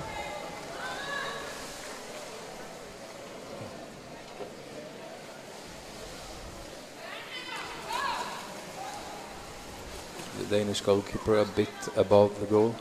I would like to see her lie down properly, not giving any gaps. So far the Danish defense have been quite stable. But the ball being tied up a lot. Can they somehow get it out to the mid zone this time?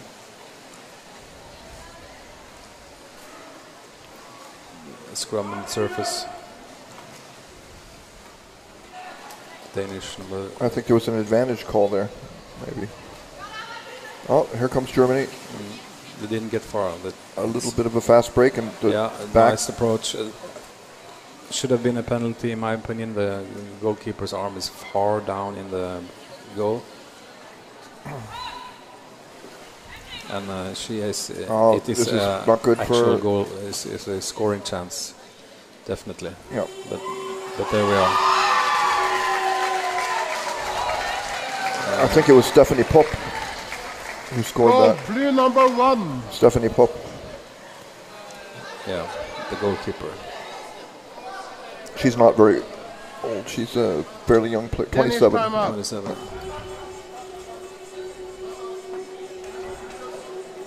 I think Danish timeout. Denmark has asked for timeout already. A bit concerning maybe that they have to take that timeout so soon. The Danish coach, Tobias Hansen. No, it's not Tobias Hansen. Is it Jonas Hoff? Yes. Okay. I think so.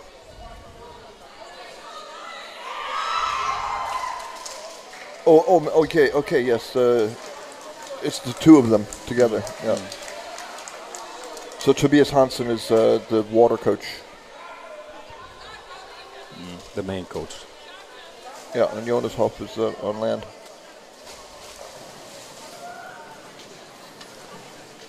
No, he was trying to say something about the scrums. I'm wondering if he said anyone more scrums or less. I don't know. But maybe not the opening that Denmark was hoping for. I think that their biggest problem is that they've lost the ball almost out of nerves or just. They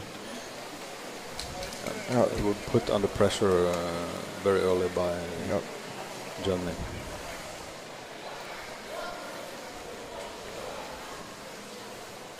Skiggelund passing down in the corner. I think that always hurts if you're on defense, and then regardless of whether you're a forward, goalie or back, if you get the ball and then your team loses it again immediately, you say, oh no, I just got the ball and now we've lost it again. So that's the most dangerous thing that could happen.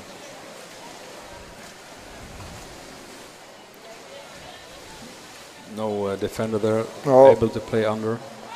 They managed to close up, shaky, to get shaky there for a minute. Goalkeeper in just in time. And they still have. Reminds me a bit of how the German men were playing early today against Finland. Oh, we're having some disturbances on the screen here. I don't know about the YouTube.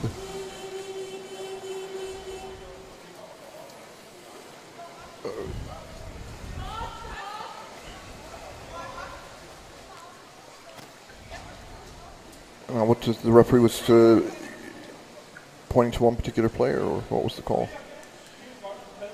Holding. Holding. Wide free throw. Okay. A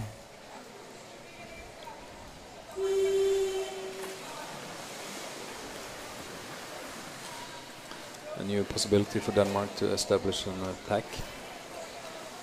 Let's see if they succeed better this time.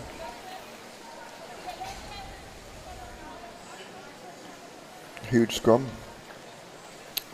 So far, this and it has been a few of those. No.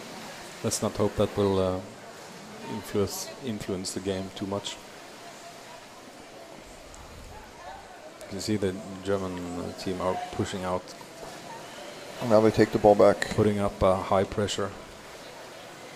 Get she threw it. Oh. A bit of a risky pass there, but it got away with it. And the Danish goalkeeper is a bit late, in my opinion, but she's there in time. Where the defender is always also a bit late. Oh, the ball skirts.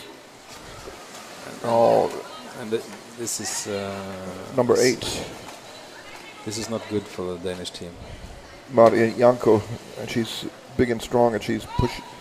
It's better to go down as a goalkeeper a bit too early than a bit too late. Because that just then you have a small gap. You're not stable. Yeah, but that error then continues to continue to unravel. Your team can, defense can come unraveled. Get out of balance. Yeah. Other players will try to cover for you and not do what they are supposed to do. Yeah, this is always a problem, the compensation problem. That you cannot compensate, base your defense on compensation and putting out these constant fires. Good by Germany. Yeah, they're putting out really, really hard pressure. A lot of pressure. Yeah. And they're taking the ball up and then passing it right back down. They just want to decide, make this... stop the game. Stop the game as early as possible. Yeah. Just to put away. Stop the contest. The game will go on, but the contest will be over. Yeah. Just don't give the Danish team any hope. Denmark has the ball out, but they're caught on the surface. Yeah, she has to go up there to get air. Has no choice, and not able to pass. And the Germans come in. Back in again. Being stopped there. Yeah, but Diekman.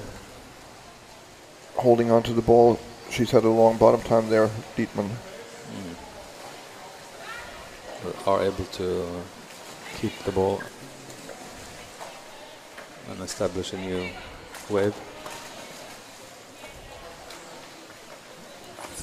Still think the Danish goalkeeper should focus more a bit on covering the goal probably.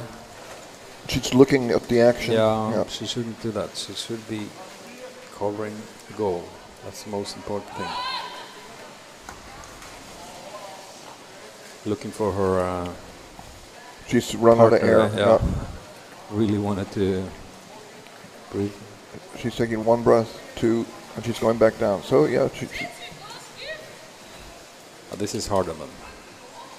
I don't know for how long the Danish defense will.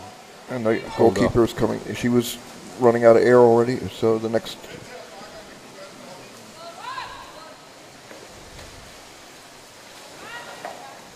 Now a new goalie's coming in from land. Germany just keeps on coming again and again. Oh, now this is a chance for Denmark to break up this long. We can't even call it a wave. It's just been a constant attack.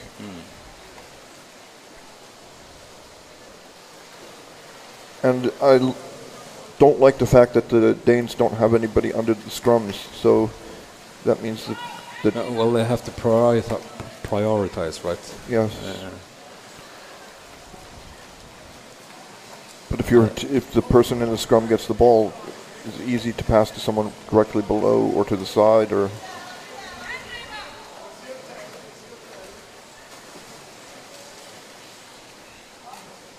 Danish defender there is in a bit of trouble, giving up some space, being attacked from both sides. Now the goalie has to leave with the ball. Yeah, she manages to get a pass off now. Well done, good effort there. And now they got it to high down, so she passes it way down, dumps it really. Yeah, but it was better to dump it than to. Yeah, it was. Ideally, somebody should have been there. Yeah.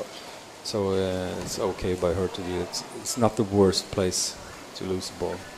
Let the referee have it for a second.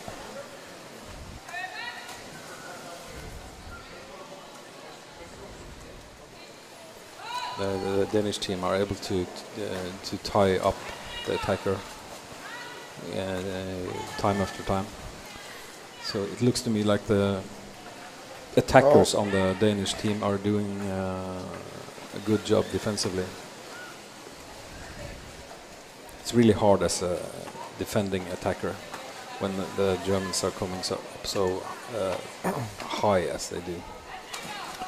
Well, they lock onto the ball and then they like that they turned, broke away, and they're back again. Now she's going a bit up again and probably play down. There comes another one. She's got a teammate who can. At the bottom this time. Yeah, now she's gone in a tunnel. Takes too long time. Yeah. Not able to pass. Well, that was a good pass, though. Yeah, she got it loose again and was able to pass.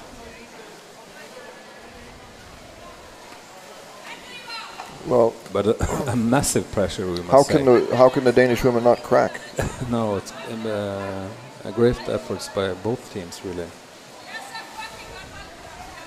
It's only 3 minutes left of the half. I think it feels like we just started. No, maybe. Oh. That was a great chance. She was pulled up. Stopped in the last second. She got two on her. But the next one's coming in. She also gets tied up. Oh, now they lost the basket. And the back is floating up too high. Okay. The whistle blows. The referee has to go up to explain. I think she was the standing on the edge. German player was standing on the edge. Right? Okay. A break for Denmark. I don't like that rule personally. I loved standing at the edge with the ball because then you can breathe actually. Yeah. You like Timeout, other people to good. be called for it, but not you. Timeout. Perfect. So, Germany called a timeout? Well, Denmark already used their timeout, so it can't be them. That is, I think, a bad call. By Germany, yeah. Ikke laget av timeout. 2 minutes before the break time, when they had so much pressure.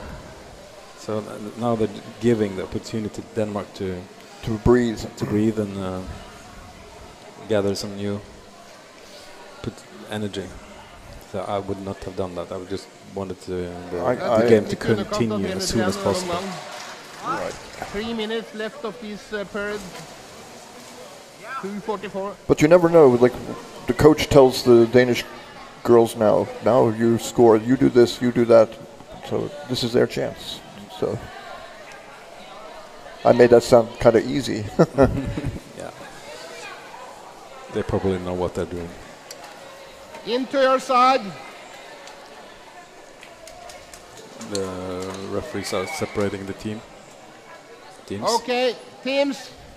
White free throw. Oh, it's really important for the Danish team to keep a hold of the ball for a while. Not even if they don't manage to score or make a good attack, they don't want to go back on defense. Something wrong there. 2 meters. So the rule in underwater rugby is during a free throw, the defending team has to be 2 meters away from the ball, with the player with the ball. New white free throw. And you get, 3 seconds to pass after the whistle blow, after the start.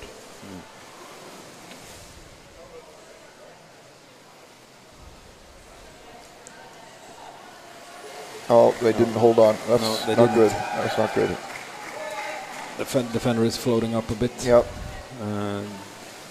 Too late in place. And So not very established. The things that could go wrong have gone wrong. And now the German captain, number 7, Schäffler.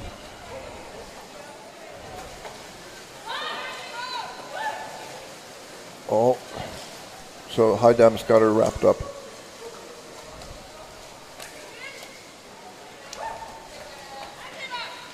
Schäffler again, waiting for her teammate. When the goalies and the backs are exchanging, should they be watching to see what's going on as they go up? The goalkeepers should, yeah. If they have the time and energy to do so. But, because you never know when the ball's going to be thrown right by you. Stick your hand out and get getting it. air is their number one priority. They're thinking about, yeah, it's true. All right. Ball's loose there for a second, but German. And this player has a good angle and some speed now. But she gets tangled up in the legs. Yeah.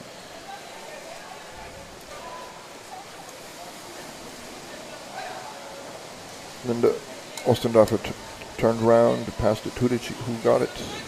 1 minute. 1 minute. Stephanie Pop. Oh, another attack. There no. With only less than a minute left, Germany puts in the second goal. Too bad for the Danish team. Blue player number 4. Number 4, Johanna Kenkenberg. That was a good goal. She was. It had to come.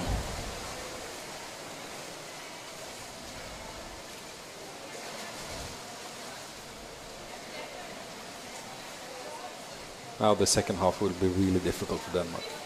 Yeah. Being down with 1 goal, fair enough, then you still have a chance. But 2-0 against such a strong team. It's uphill. It's uphill. A steep uphill.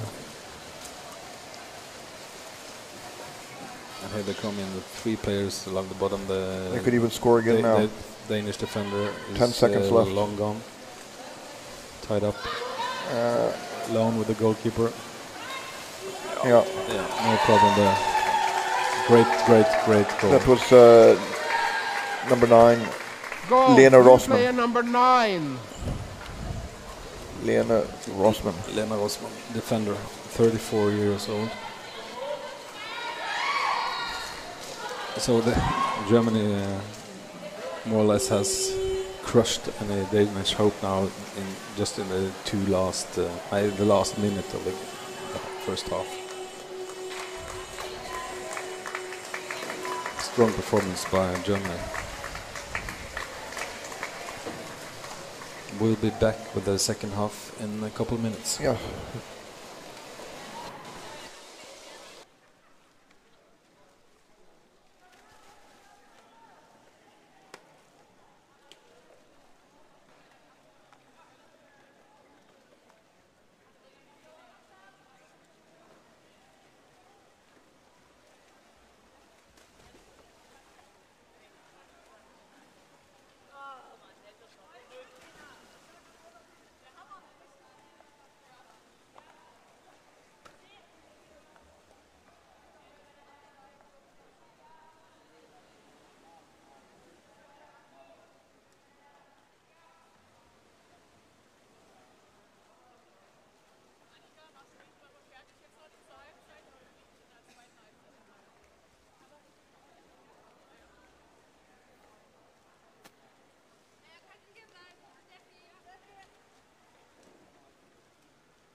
Hello. So, the stream is live again. We are about to start the second half of the match between Danish and German women. This is group play, and Germany got another goal in the last minute of the first half, and they have gone up to 3-0. So it seems that the Danish women will not be able to get back into this game easily. I doubt it. But they won the swim out.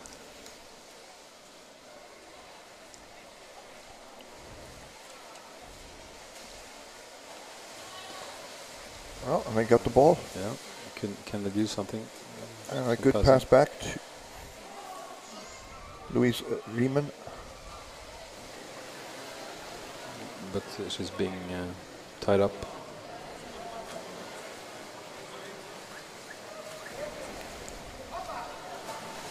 That was a pass too long. It was read and intercepted by the German defense. Here they come. You can see that the Germans are coming with a high down comes more strength and decisiveness.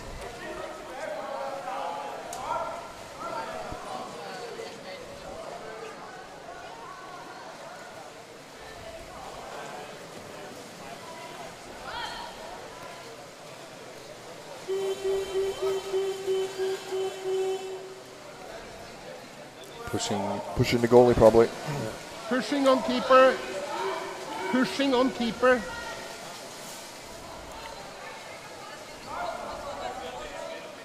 So Germany trying to gain a little edge there, caught, and they lose the opportunity. But of course there's no anxiety for them now. They don't have to score. They can just hold on.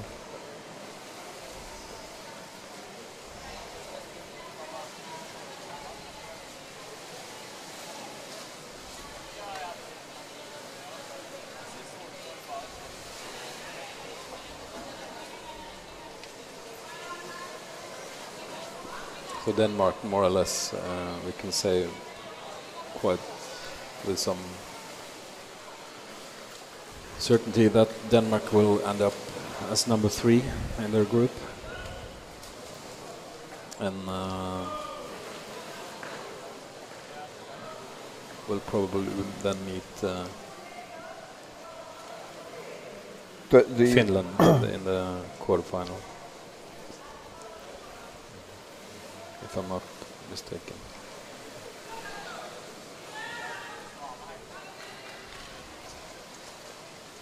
Nice combination, nice passes, but the Danish defense is in place.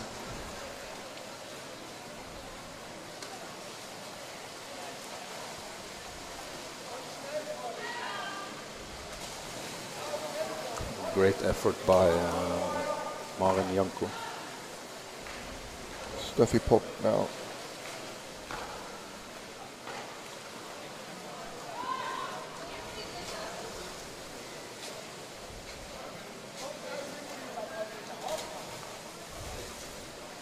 Looks like Germany wants more goals. They're not taking it any easy.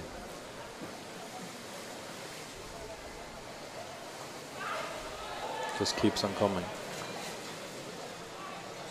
But again and after again, the German defense are able to tie shoot over the goal. In the a lot of last second saves here. Yes.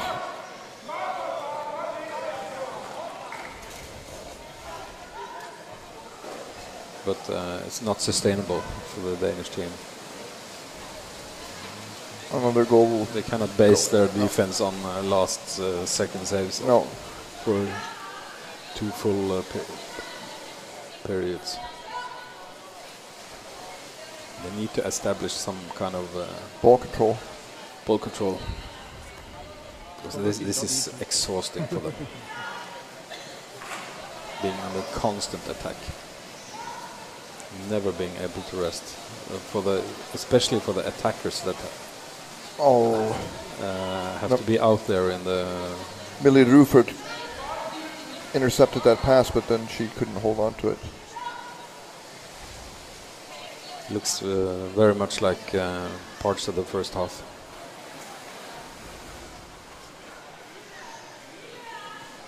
Germany just keeps on rolling and rolling.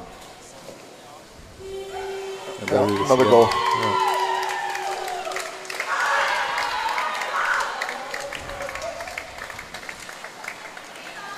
Blue player number 11, 1-1. So that was Eva Dietmann, or Eva Dietmann, I don't know how they pronounce it in German. Dietmann. Eva Dietmann. Eva Dietmann.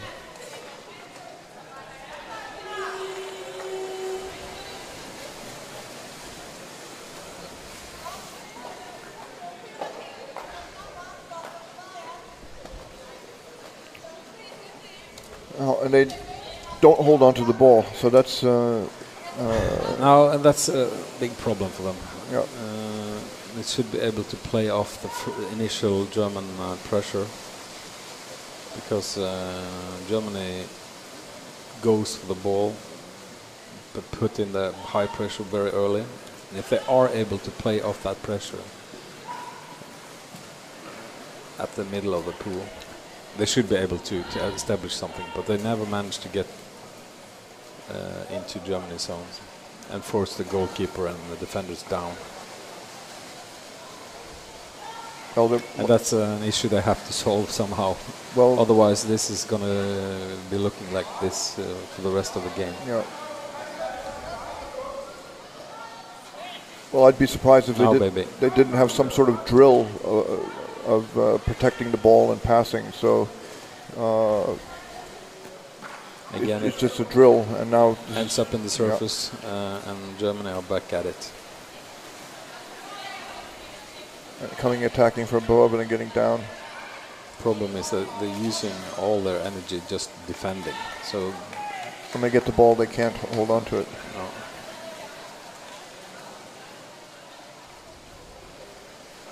Yeah, now they have a chance.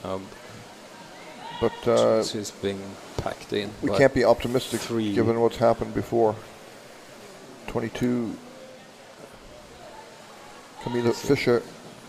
Always at least one or sometimes two players at the Danish play with the ball. And they end up exactly at the mid-center of the pool. Once again. And Germany are winning the ball back again. They did a little bit better in that sequence, Denmark, but not good enough. Holding against Denmark.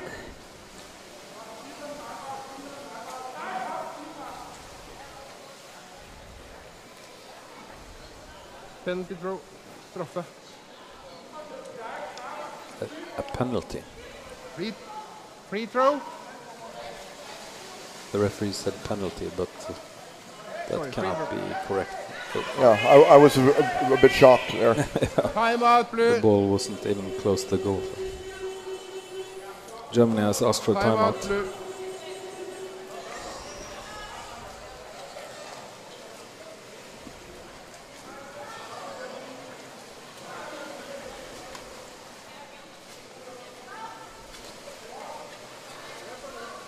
Difficult situation for Denmark. Yes, just tell them. No problem. Yeah, I see no way out for them in this game. Free throw? Only positive thing for Denmark so far is that they have been able to keep the score down.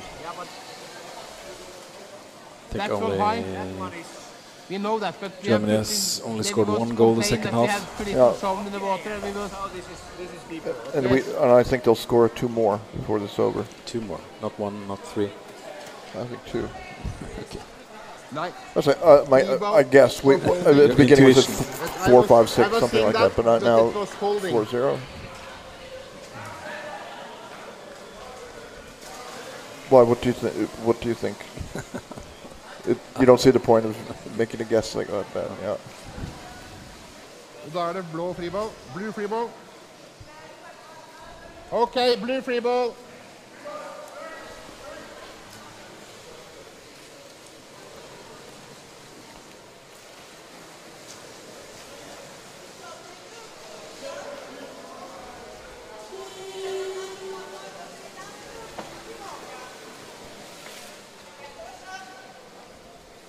Germany pressing immediately.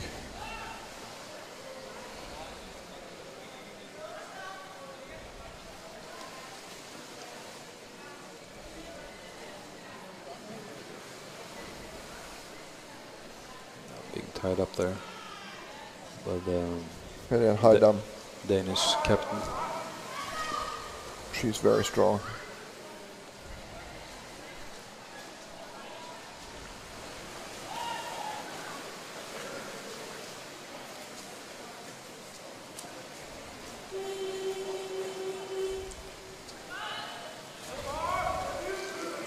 Germany are pushing the goalkeeper again, I think. And Denmark are given a white free throw, a holding it was. Let's see now if Denmark this time might establish an attack. Free throw for holding. If you put it in. It should try to get the ball deeper, not play so much in the surface. Oh. This is how far they get. And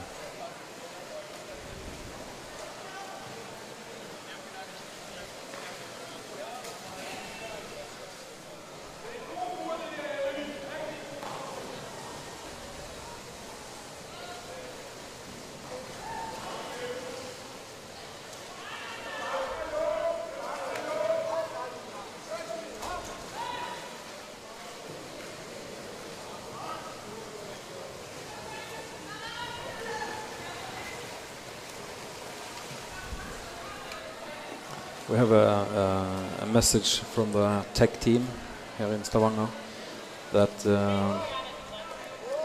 the stream, the YouTube stream, will be stopped after this game, and they will create a new stream with a new link, new URL. You can find the new URL on the YouTube channel and tournament's web page. It's the YouTube channel of the Norwegian Diving Federation.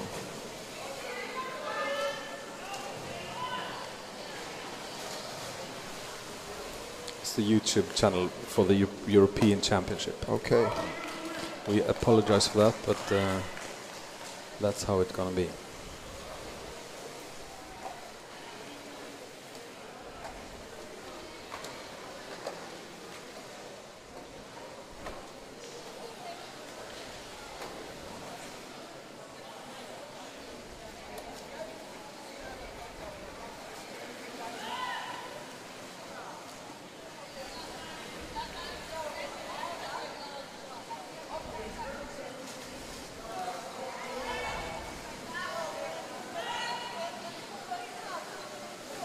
Good play, building opportunity. Yeah, sure.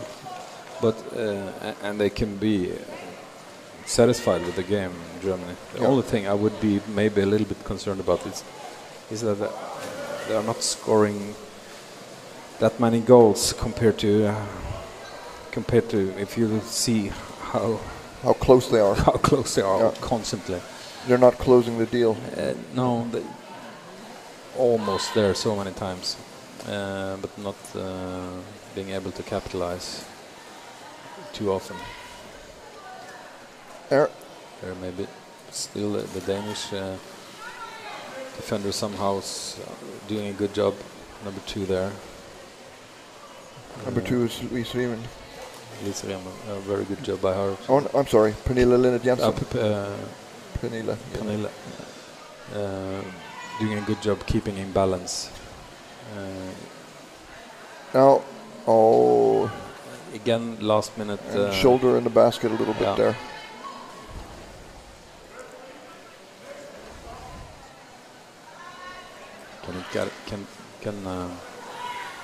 Jensen get it out now.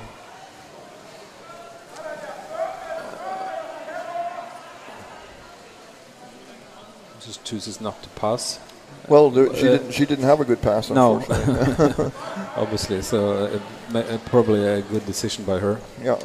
Just to keep it instead of losing it fair and square.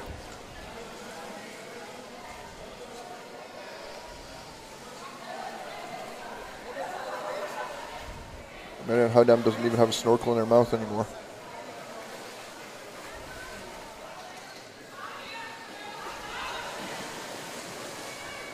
Now the Danish team is more pressure. Not in good balance, I think. Oh, yeah, they are.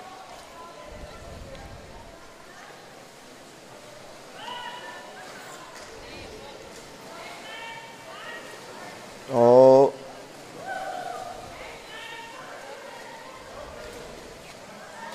And for the people who've never played underwater rugby, how does it feel to try to take the ball away from a player who's trying to push it in if you just have your arms and hands?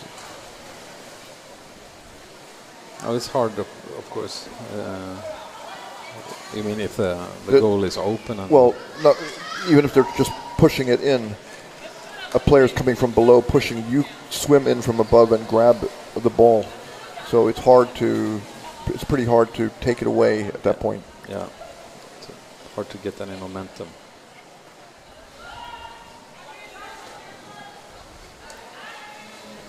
Germany are packing a lot of players around the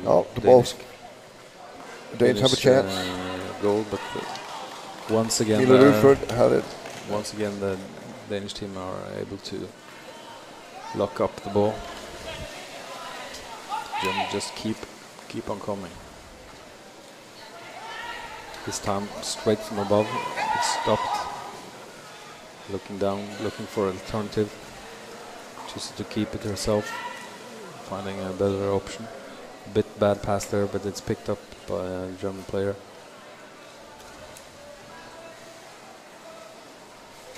Denmark has fought really well.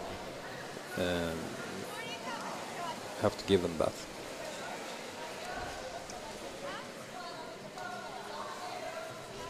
What easily could have happened at, it's a collapse. 3-0 is a big collapse. Yeah. And then it just starts pouring in. But they have kept their spirit up high and really given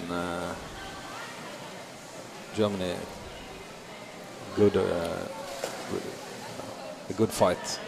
A lot of resistance. Their defense is, if anything, become a little bit better.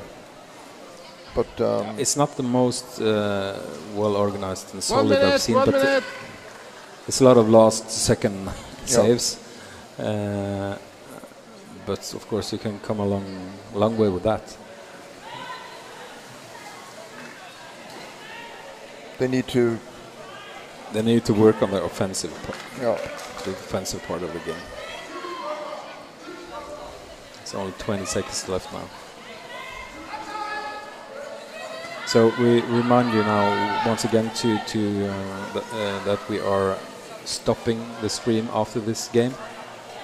There will be a new link to the new stream posted. Maybe it is already. All right. All right. So we'll see you again after everything starts fresh. Yeah. Congratulations to Germany for a solid win. All right.